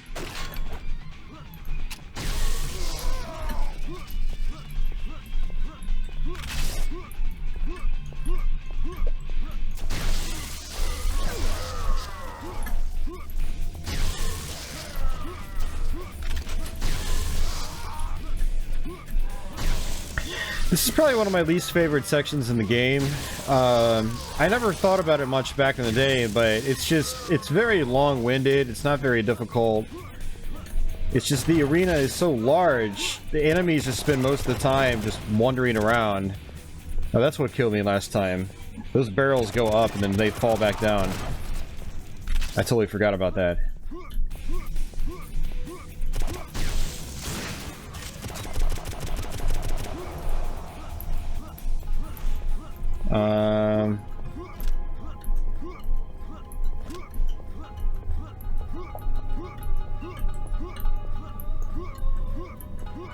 There we go. You know, if I'm gonna defeat these levels on my first try, I want to make sure that I'm armed up. Armed and ready. Yeah, most of the game is pretty good about not being too long-winded. Like, this section is a lot better. It's got these, like, fireworks you can set off, too, which is really cool.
Yeah, exactly.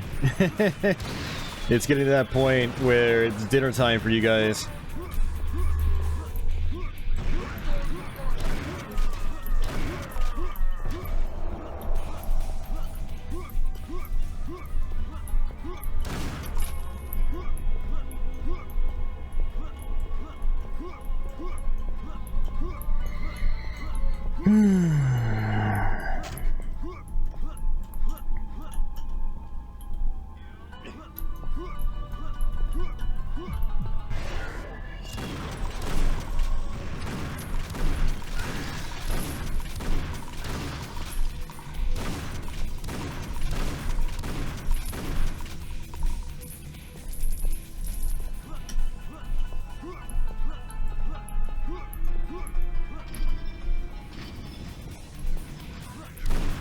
Alright, so these turret things, they have to be destroyed.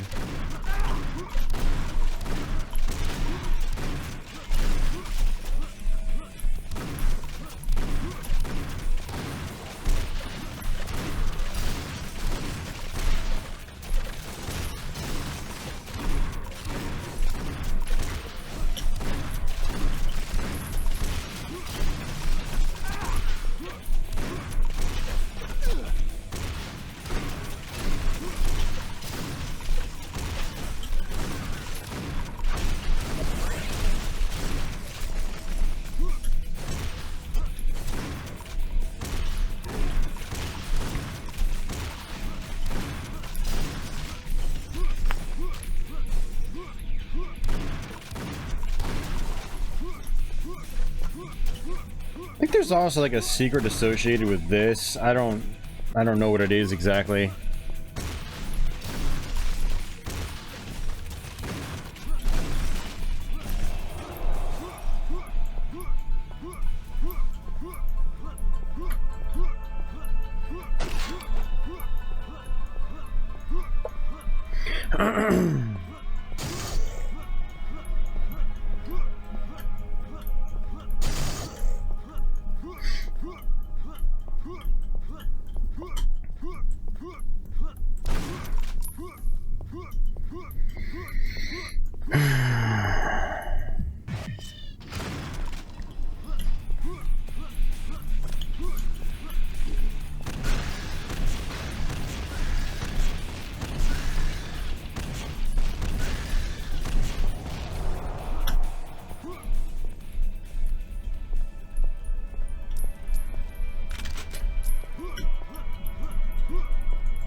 Whoa, that's not a good idea.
Yeah, I'm definitely looking forward to getting back into my normal schedule after October, but I'm more specifically looking forward to the end of January when I'm going to be finishing another stream I'm contracted for on the Buffalo Pinball Twitch channel.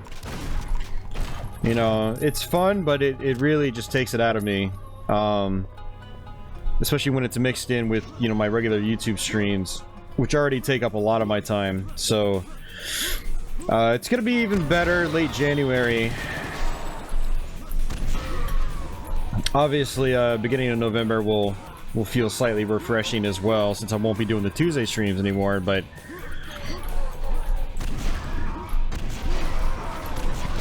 it's that late January will be nice when I have even more time.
Yeah, I'm definitely getting to that, like, burned out kind of, like,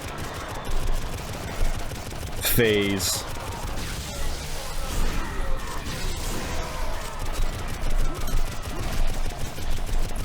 And I don't mean it because of, like, these Tuesday streams. These Tuesday streams are fine. It's the other stream I have to do every Wednesday. You know, when you've got something you have to do every day or every week at the same time, you know, I don't know, it's just that's one day you don't have to yourself. So for me right now, I work Sunday, Monday, Tuesday, Wednesday. Wednesday mornings I do my Buffalo Pinball stream. Thursday nights I do my YouTube stream. As of October, Tuesday mornings I do another YouTube stream. And then Thursday, Friday, Saturday I usually stream on Twitch. So, and a lot of that streaming on Twitch is practicing for Let's Plays on YouTube. So, yeah, exactly.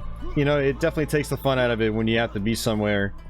Now, it's not so bad when you've got a break between that point where you got to be somewhere and your other obligations. So at this point, I don't really have much of a break.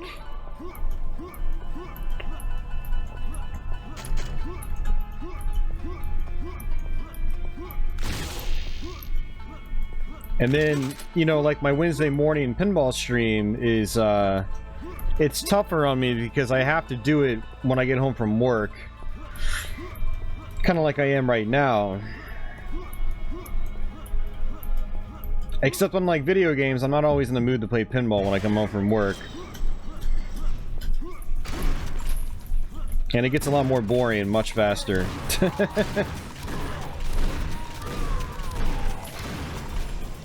Like, imagine playing stage 1 for 3 hours straight. That's what my pinball streams are like.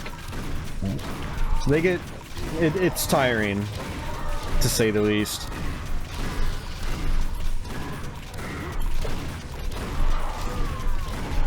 Yeah. So, I mean, it was an okay run while it lasted. I don't think I did the best on that stream. But... I think I'll feel a lot better once it's behind me.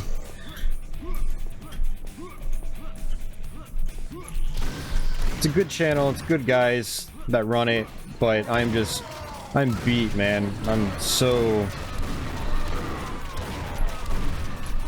tired.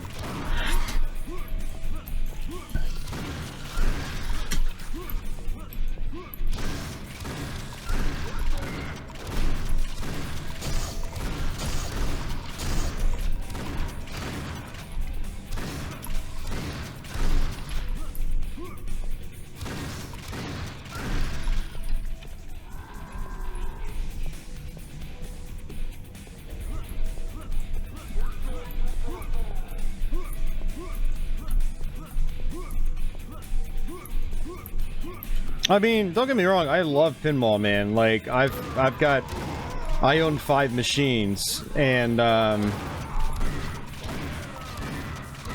you know, it's great. I love it. But pinball, for me, is something that needs to be something, it needs to be something that relaxes me. Like, I have to, that has to be, like, my hobby outside my hobbies, I guess. Like, I need to really enjoy pinball. Otherwise, I feel like there's no point in owning my machines. Because when it starts to feel like work, you know, you're no longer relaxing and recouping while you're playing. And pinball is one of the most enjoyable things for me.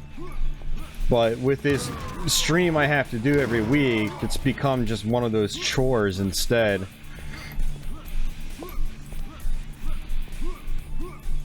YouTube can definitely feel like a chore because, you know, I'm obligated to pop out content. But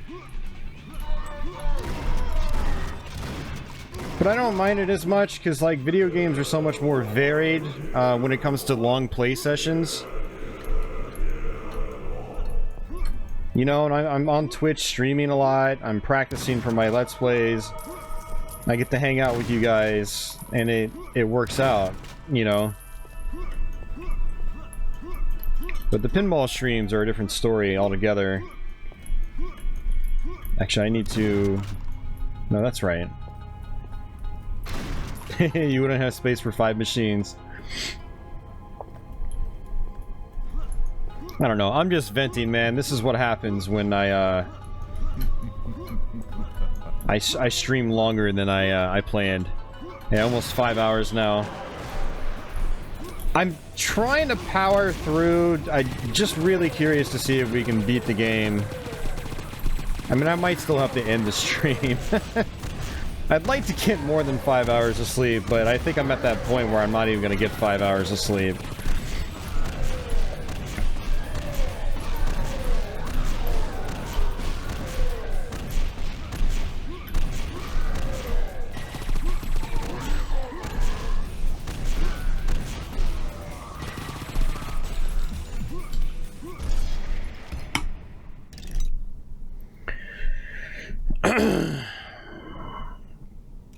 Yeah, Babel. This is our last real...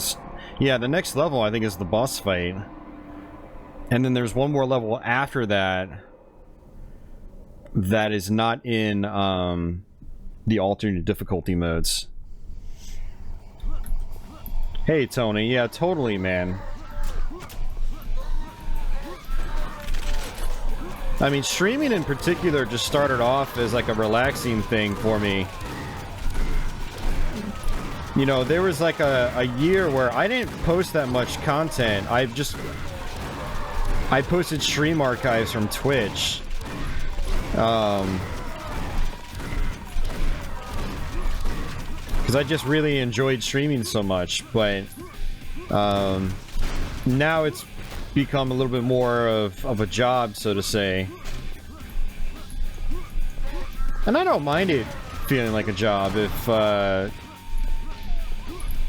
well, I guess I don't really want to go there in terms of topic.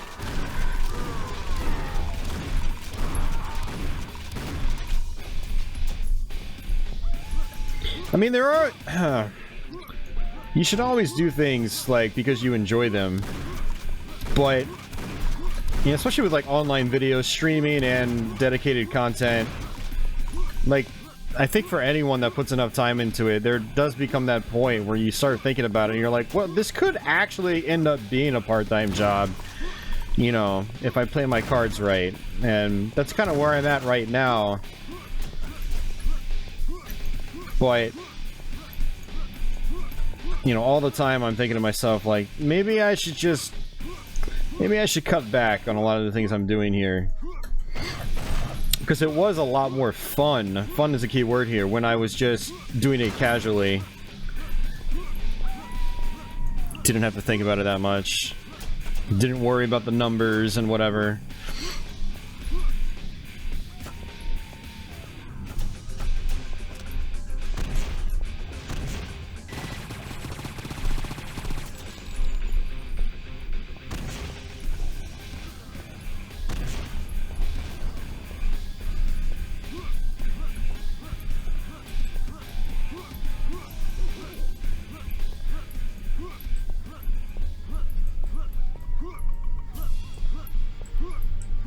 Well, yeah, I mean, that's kind of like part of the purpose of my channel, Tony, has always been to try to, you know, get you guys interested in games that I'm interested in.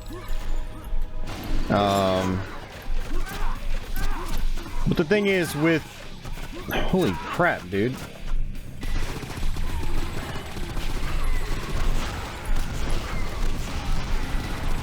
You know, the Let's Plays have turned into something that takes up a lot of time. It takes a lot of time to prep, you know, for the games. And, I mean, freaking Super Ghouls and Ghosts there, we had to play it for, like, I think I had to put, like, 10 hours into it to get comfortable with it, to do that Let's Play. And that's just one game. The Let's Play is only an hour and a half long, but It's all the time I have to spend practicing.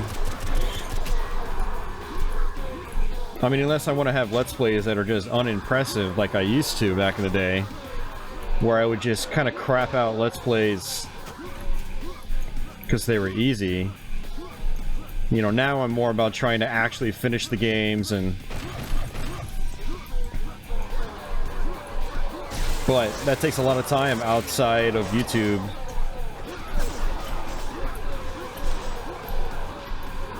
I mean, Tony's there a lot of the time when I'm streaming on Twitch. But it doesn't look like a lot of work, but it's a big time commitment. And you're not always in the right mental state to do it. Like, man, I've had some really bad rage moments on Twitch. But I'm like, I need to do this because I need to get a video out. You know? There's another reason I'm looking forward to January when I'm not doing my Wednesday stream anymore. All I have to worry about is just my YouTube stream, and then still prepping for Let's Plays.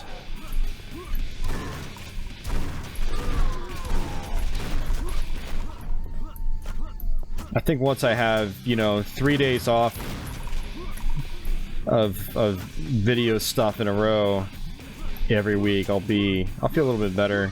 Maybe not. I don't know. We'll see.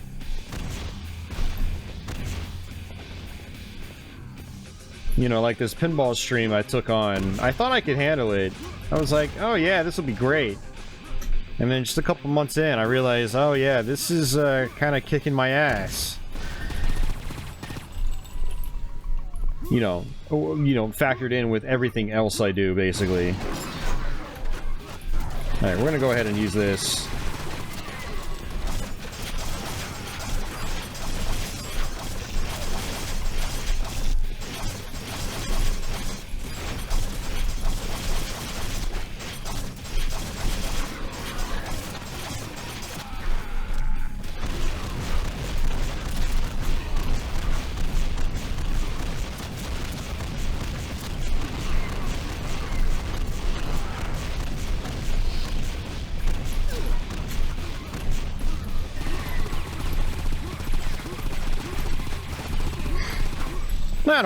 I definitely don't want to come off as like whining or something like that, but I do like letting people know kind of what goes on behind the scenes, you know, how we can feel as people that, you know, make videos and do these streams and whatnot.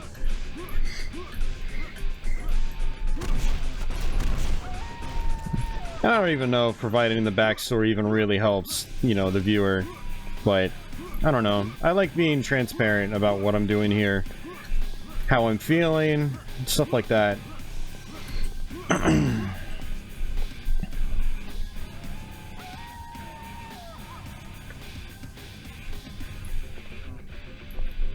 Thanks, Red Dwarf. I appreciate it.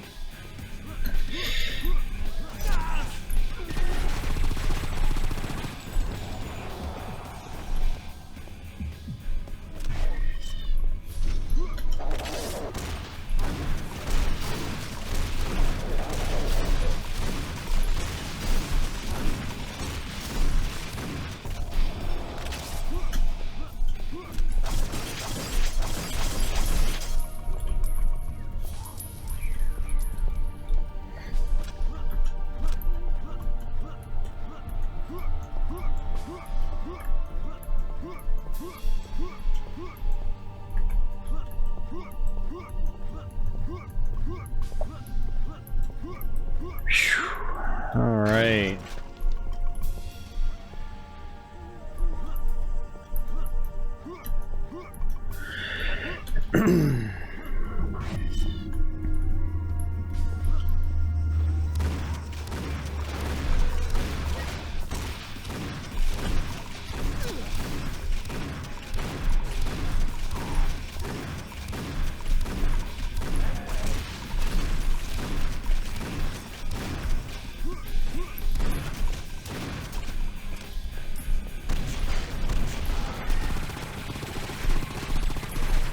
Alright, so this part can be pretty tough. There's actually a secret if you go all the way around the castle. I'm gonna skip it, actually. I just want to get this checkpoint.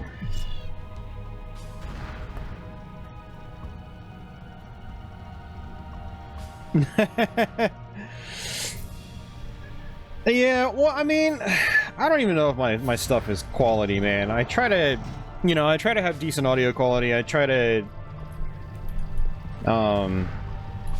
yeah, decent audio quality. You know, the video quality has become really important to me as well. It wasn't that important at one point in time, but when I started streaming, I realized that, okay, yeah, I really need to, I need to raise my video quality, and that's where the Frame Meister came into play. I mean, it's not like my Let's Plays are complex, it's just, I don't do any video editing, really. I mean, I don't do any cuts or anything in my Let's Plays. Like, technically I do video editing. You know, I have to edit the video that you see, but it's pretty easy. It's, you know, it's... You know, my content is not complex. But, like, commentary and things like that is just something you get better with over time, though. Like, you know, I started in 2009 doing basically kind of like what I am right now, except I wasn't doing Let's Plays at the time. I was just doing these off-the-cuff casual reviews. They'd last 5 or 10 minutes tops. Because when I started YouTube, you couldn't post a video over 10 minutes long. And you had to watch your camera like crazy to make sure you don't go over 10 minutes, otherwise YouTube would deny the video. You know, so I just did short videos, and man, were they total garbage. And I just shot my TV with the camcorder. The whole point is, it's just like, you gotta start somewhere, you know? Even if it just is gonna always remain a hobby, like a casual hobby, you are still gonna improve at it. You know, your speaking will get better.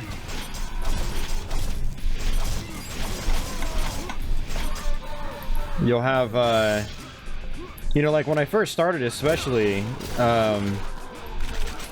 it was like scary to talk into the camera. It was weird. Like, and I wouldn't even be looking into the camera. I'd be behind the camera, you know, talking into the microphone on it, but, you know, you just get better at it.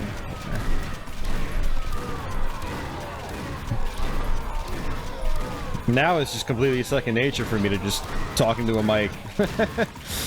It's kind of weird.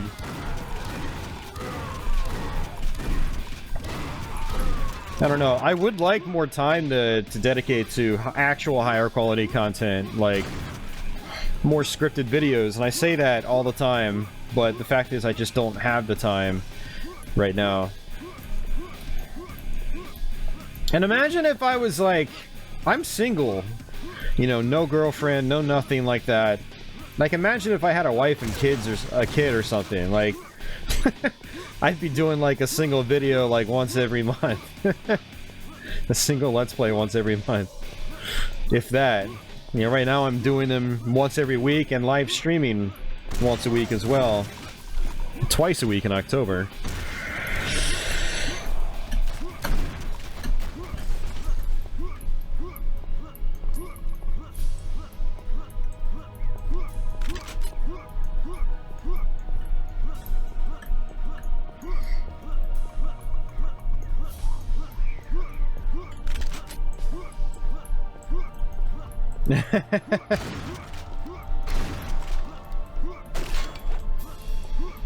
Well, see, the dilemma is, Red Dwarf, I also need to not be lonely, so...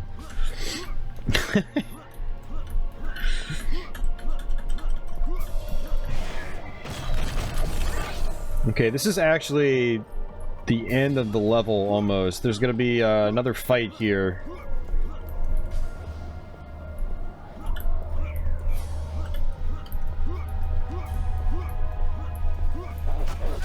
Oh, God. I don't remember that.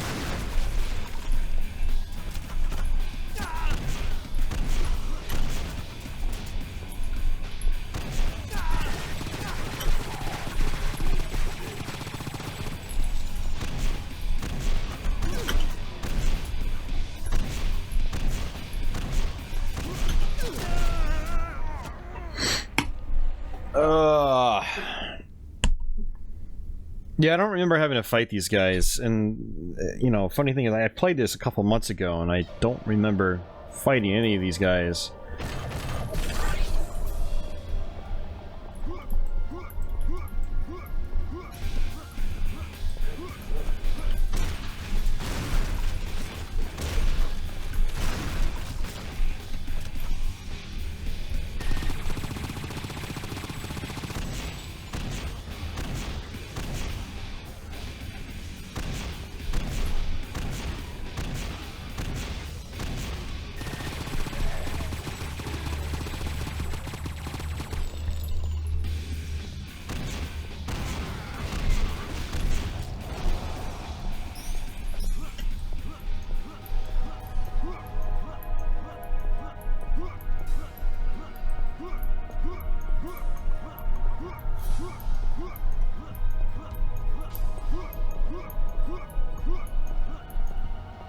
Huh, interesting. So those guys can appear on either side. I guess it just depends on which side you go. You know, that would be awesome, Red Dwarf. If I was able to find someone that was into games and was willing to come on and do some streams and, you know, Let's Plays every now and then. That would be awesome.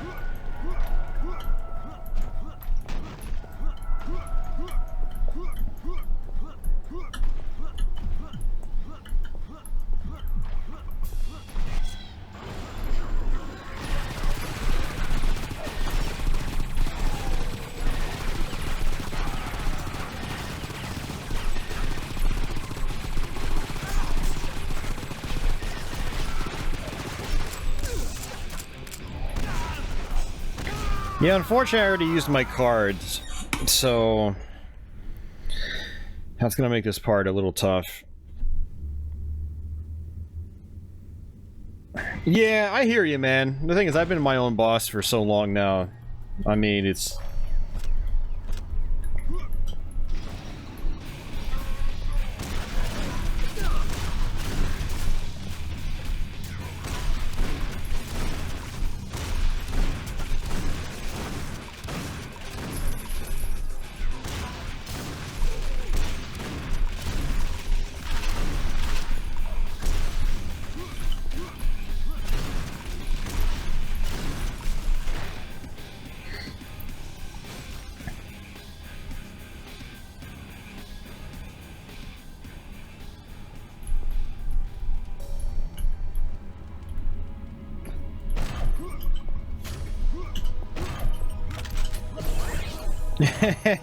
Yeah, I know, Cabal.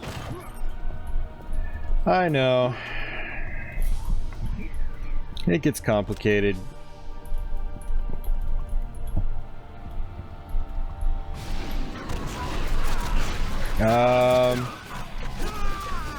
What I got? It's like I got stuck on something.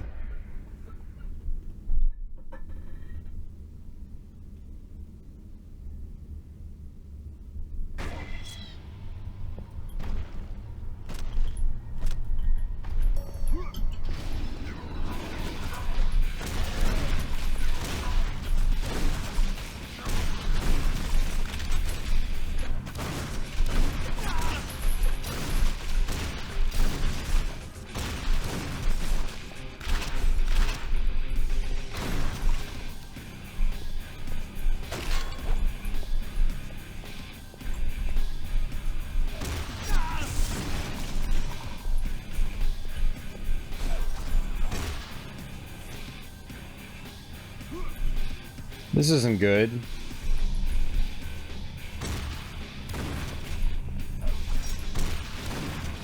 Oh, that's fine.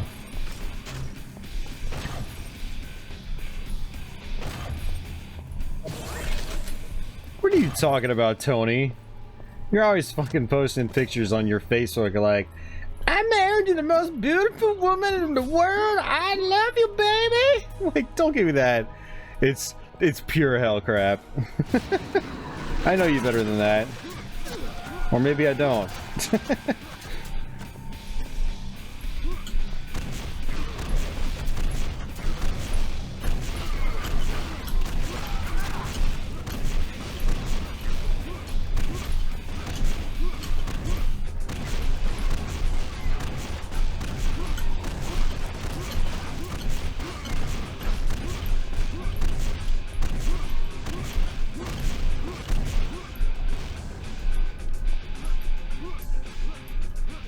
Hey, cat.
Oh man, what a pain.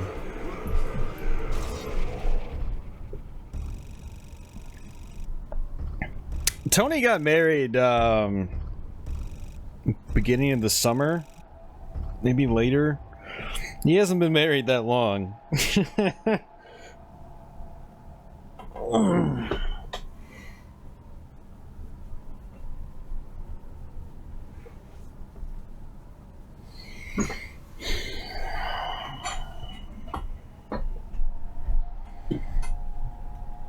I mean, maybe I'm just inexperienced, but I can't imagine why marriage would be that bad if you've already been living with said person for...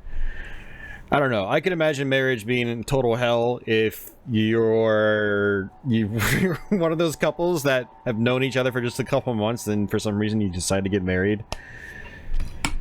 But if you've been living with each other for like 4 or 5 years already, I don't know, marriage just doesn't seem like it would be that much different to me.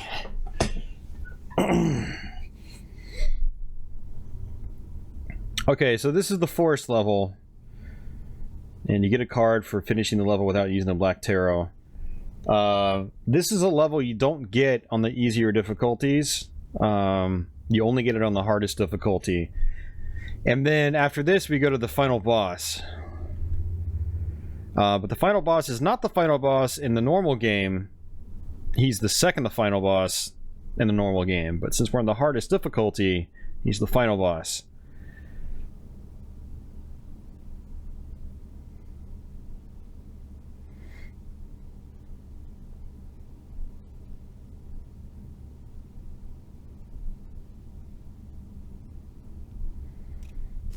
Well, there you go, Cabal. Sounds like that, you know, that aspect of your life's working out for you just fine. It's a pretty important one, honestly.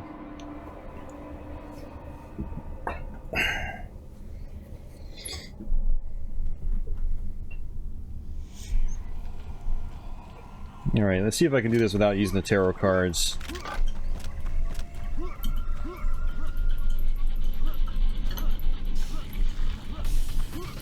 Actually, I might even just say screw it and just use the tarot cards anyway.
Alright, these witches fly by at light speed on this level.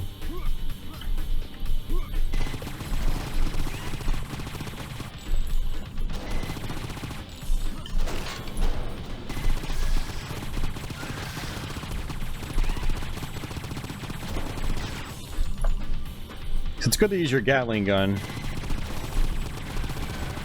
There's one.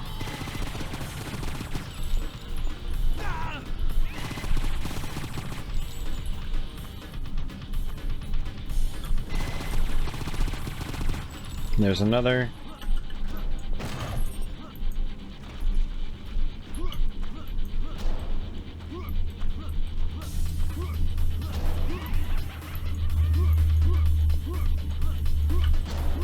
Yeah, well, the reason I say that is that I've known many couples that have gotten married, and I've known many couples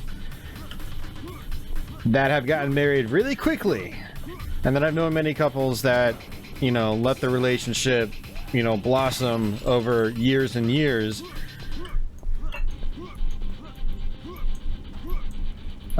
Which in those cases, you know, especially they've lived with each other for a long time before they even decided to get married.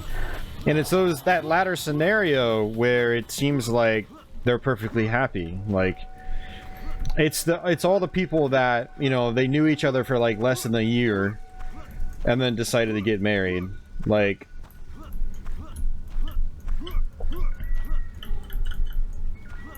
pretty much most if not all those relationships I've witnessed have pretty much bombed out.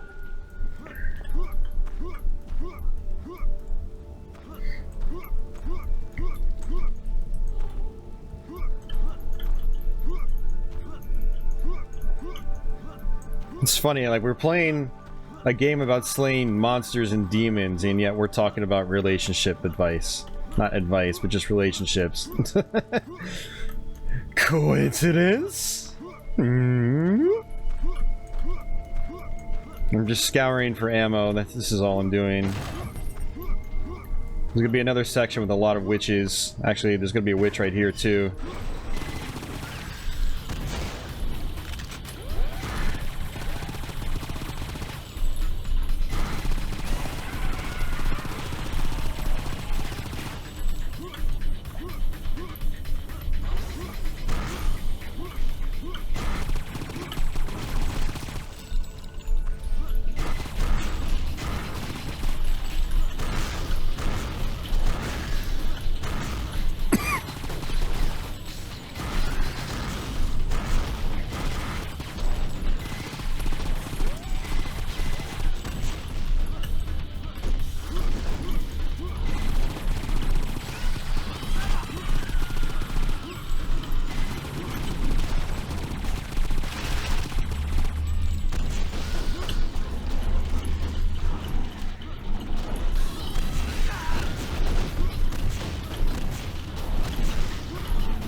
Oh, I'm stuck.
Yeah. Yeah, I totally took that as literal, Tony.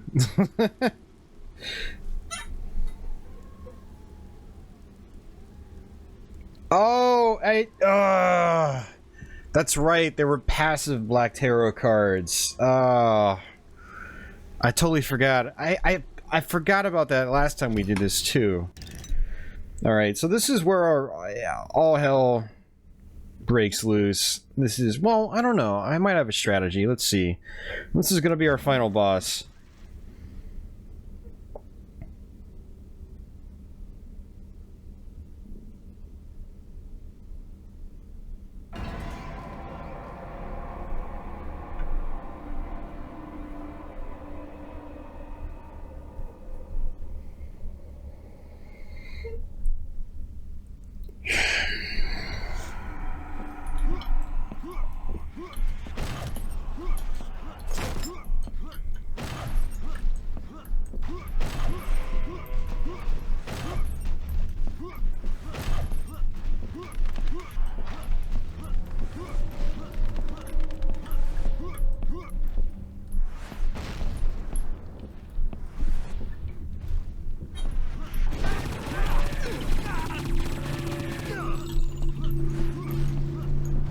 Alright, so this boss basically will smash through the center, and you have to fall multiple times.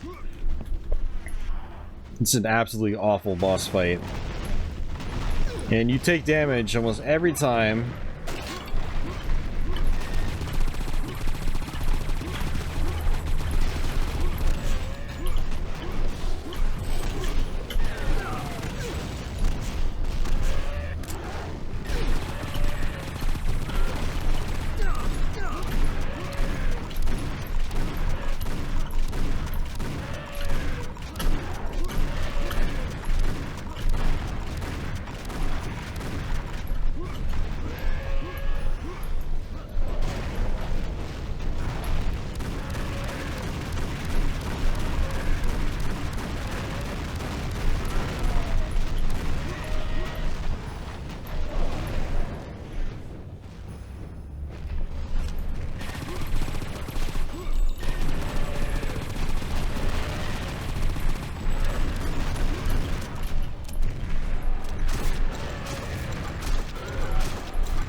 We have to destroy these pillars. They give him his health back.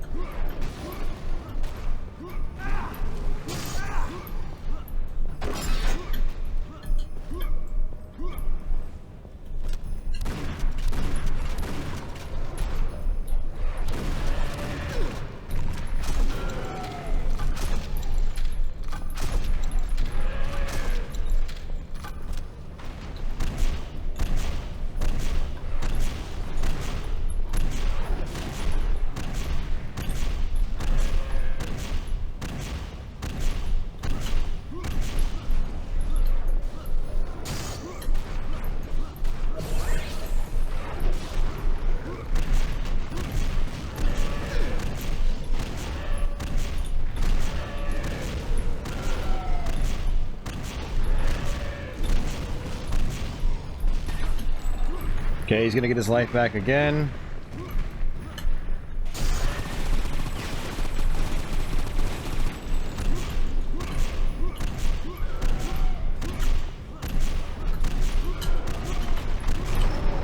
Wow, we did it first try.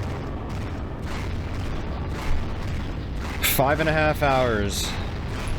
Granted, 30 to 40 minutes was that first boss fight.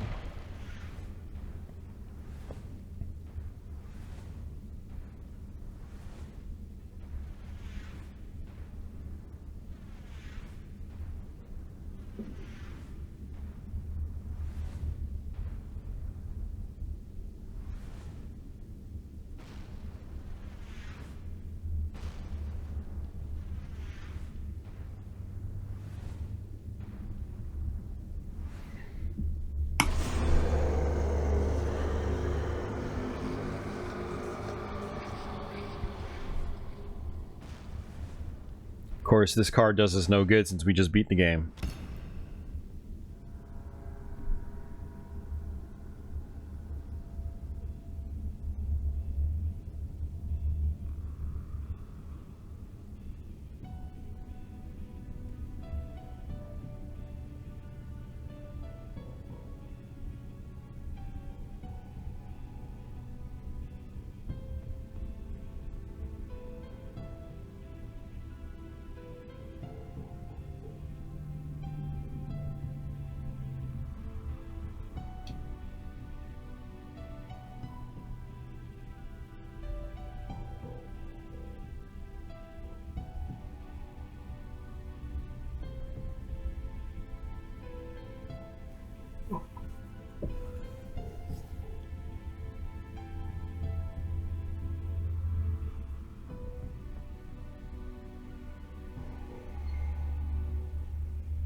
And that is the good ending that you get when you play on the hardest difficulty.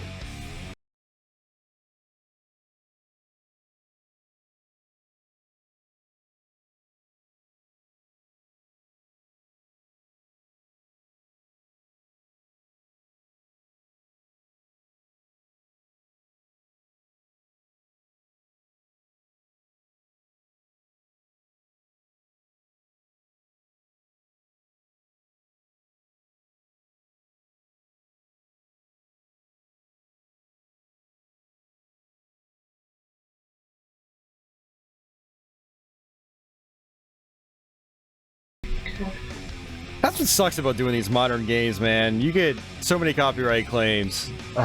Like, we did Splatterhouse, and I was like, yep, we got a copyright claim on, 2 parts of that video. It's just like, geez, man. Well, there you have it, guys. Painkiller. Start to finish.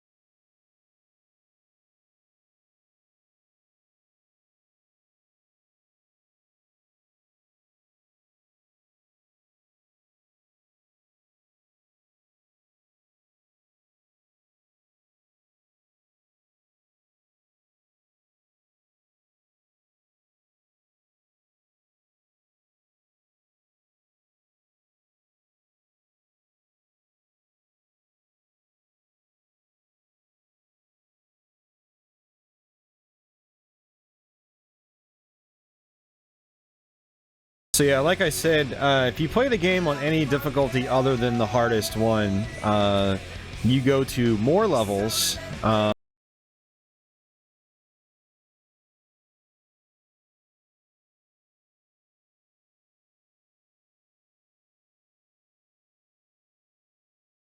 The expansion pack picks up. But if you beat the game on the hardest difficulty, you don't even fight Lucifer. And the game just ends here. You basically, Daniel goes to heaven and is with his wife. So that's a really cool alternate ending. I like that.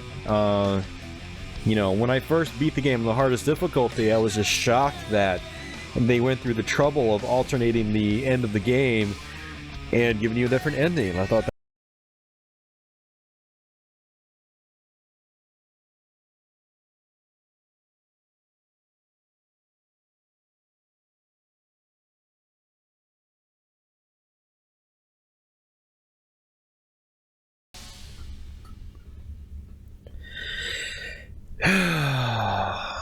so yeah, like I said, Painkiller is one of my favorite first-person shooters outside of like Doom and Quake, and yeah, it's great. If you like, classic run and gun FPSs, this is a must-play. So.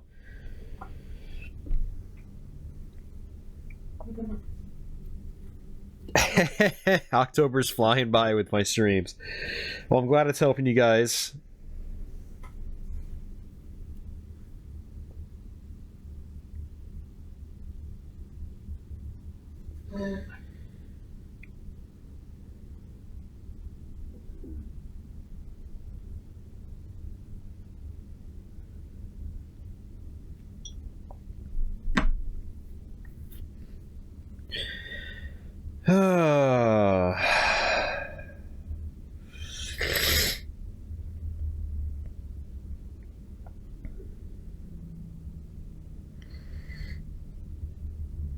Yeah, likewise. You guys all rock too. Thanks for hanging out. Thanks for sticking with me.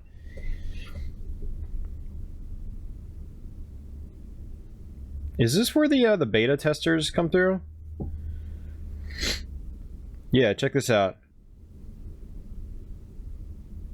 This is alphabetical, so look for Austin Mackert.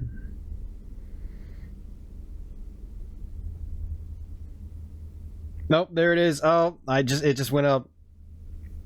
You guys will have to scroll back on the past broadcast. But I was in the multiplayer beta back in the day, and so my name is actually in the credits of Painkiller, which is pretty cool. Nothing special, but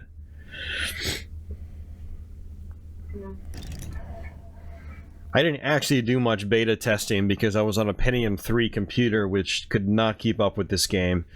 But I tried. Yes, Tony, I did hear about the Super NT. Yep, Red Dwarf, yep, totally serious. I always forget about that, too.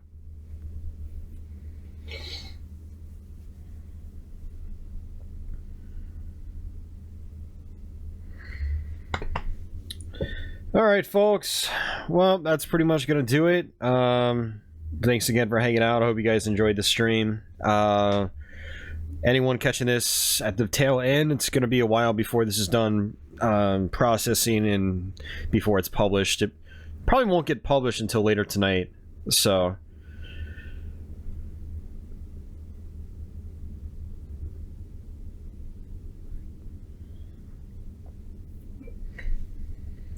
But, alright, take care, guys. Thursday night stream, 9 p.m. Eastern Time. And then I'll be back next Tuesday with another stream, Tuesday morning. I'm not sure what I'm going to do next Tuesday morning. I have to really think about it. And honestly, I have to think about the streams for the rest of the month, too, because I really don't know what I'm going to do. I guess we'll figure it out. We'll wing it. So take care, guys, and have yourselves a good day or good night.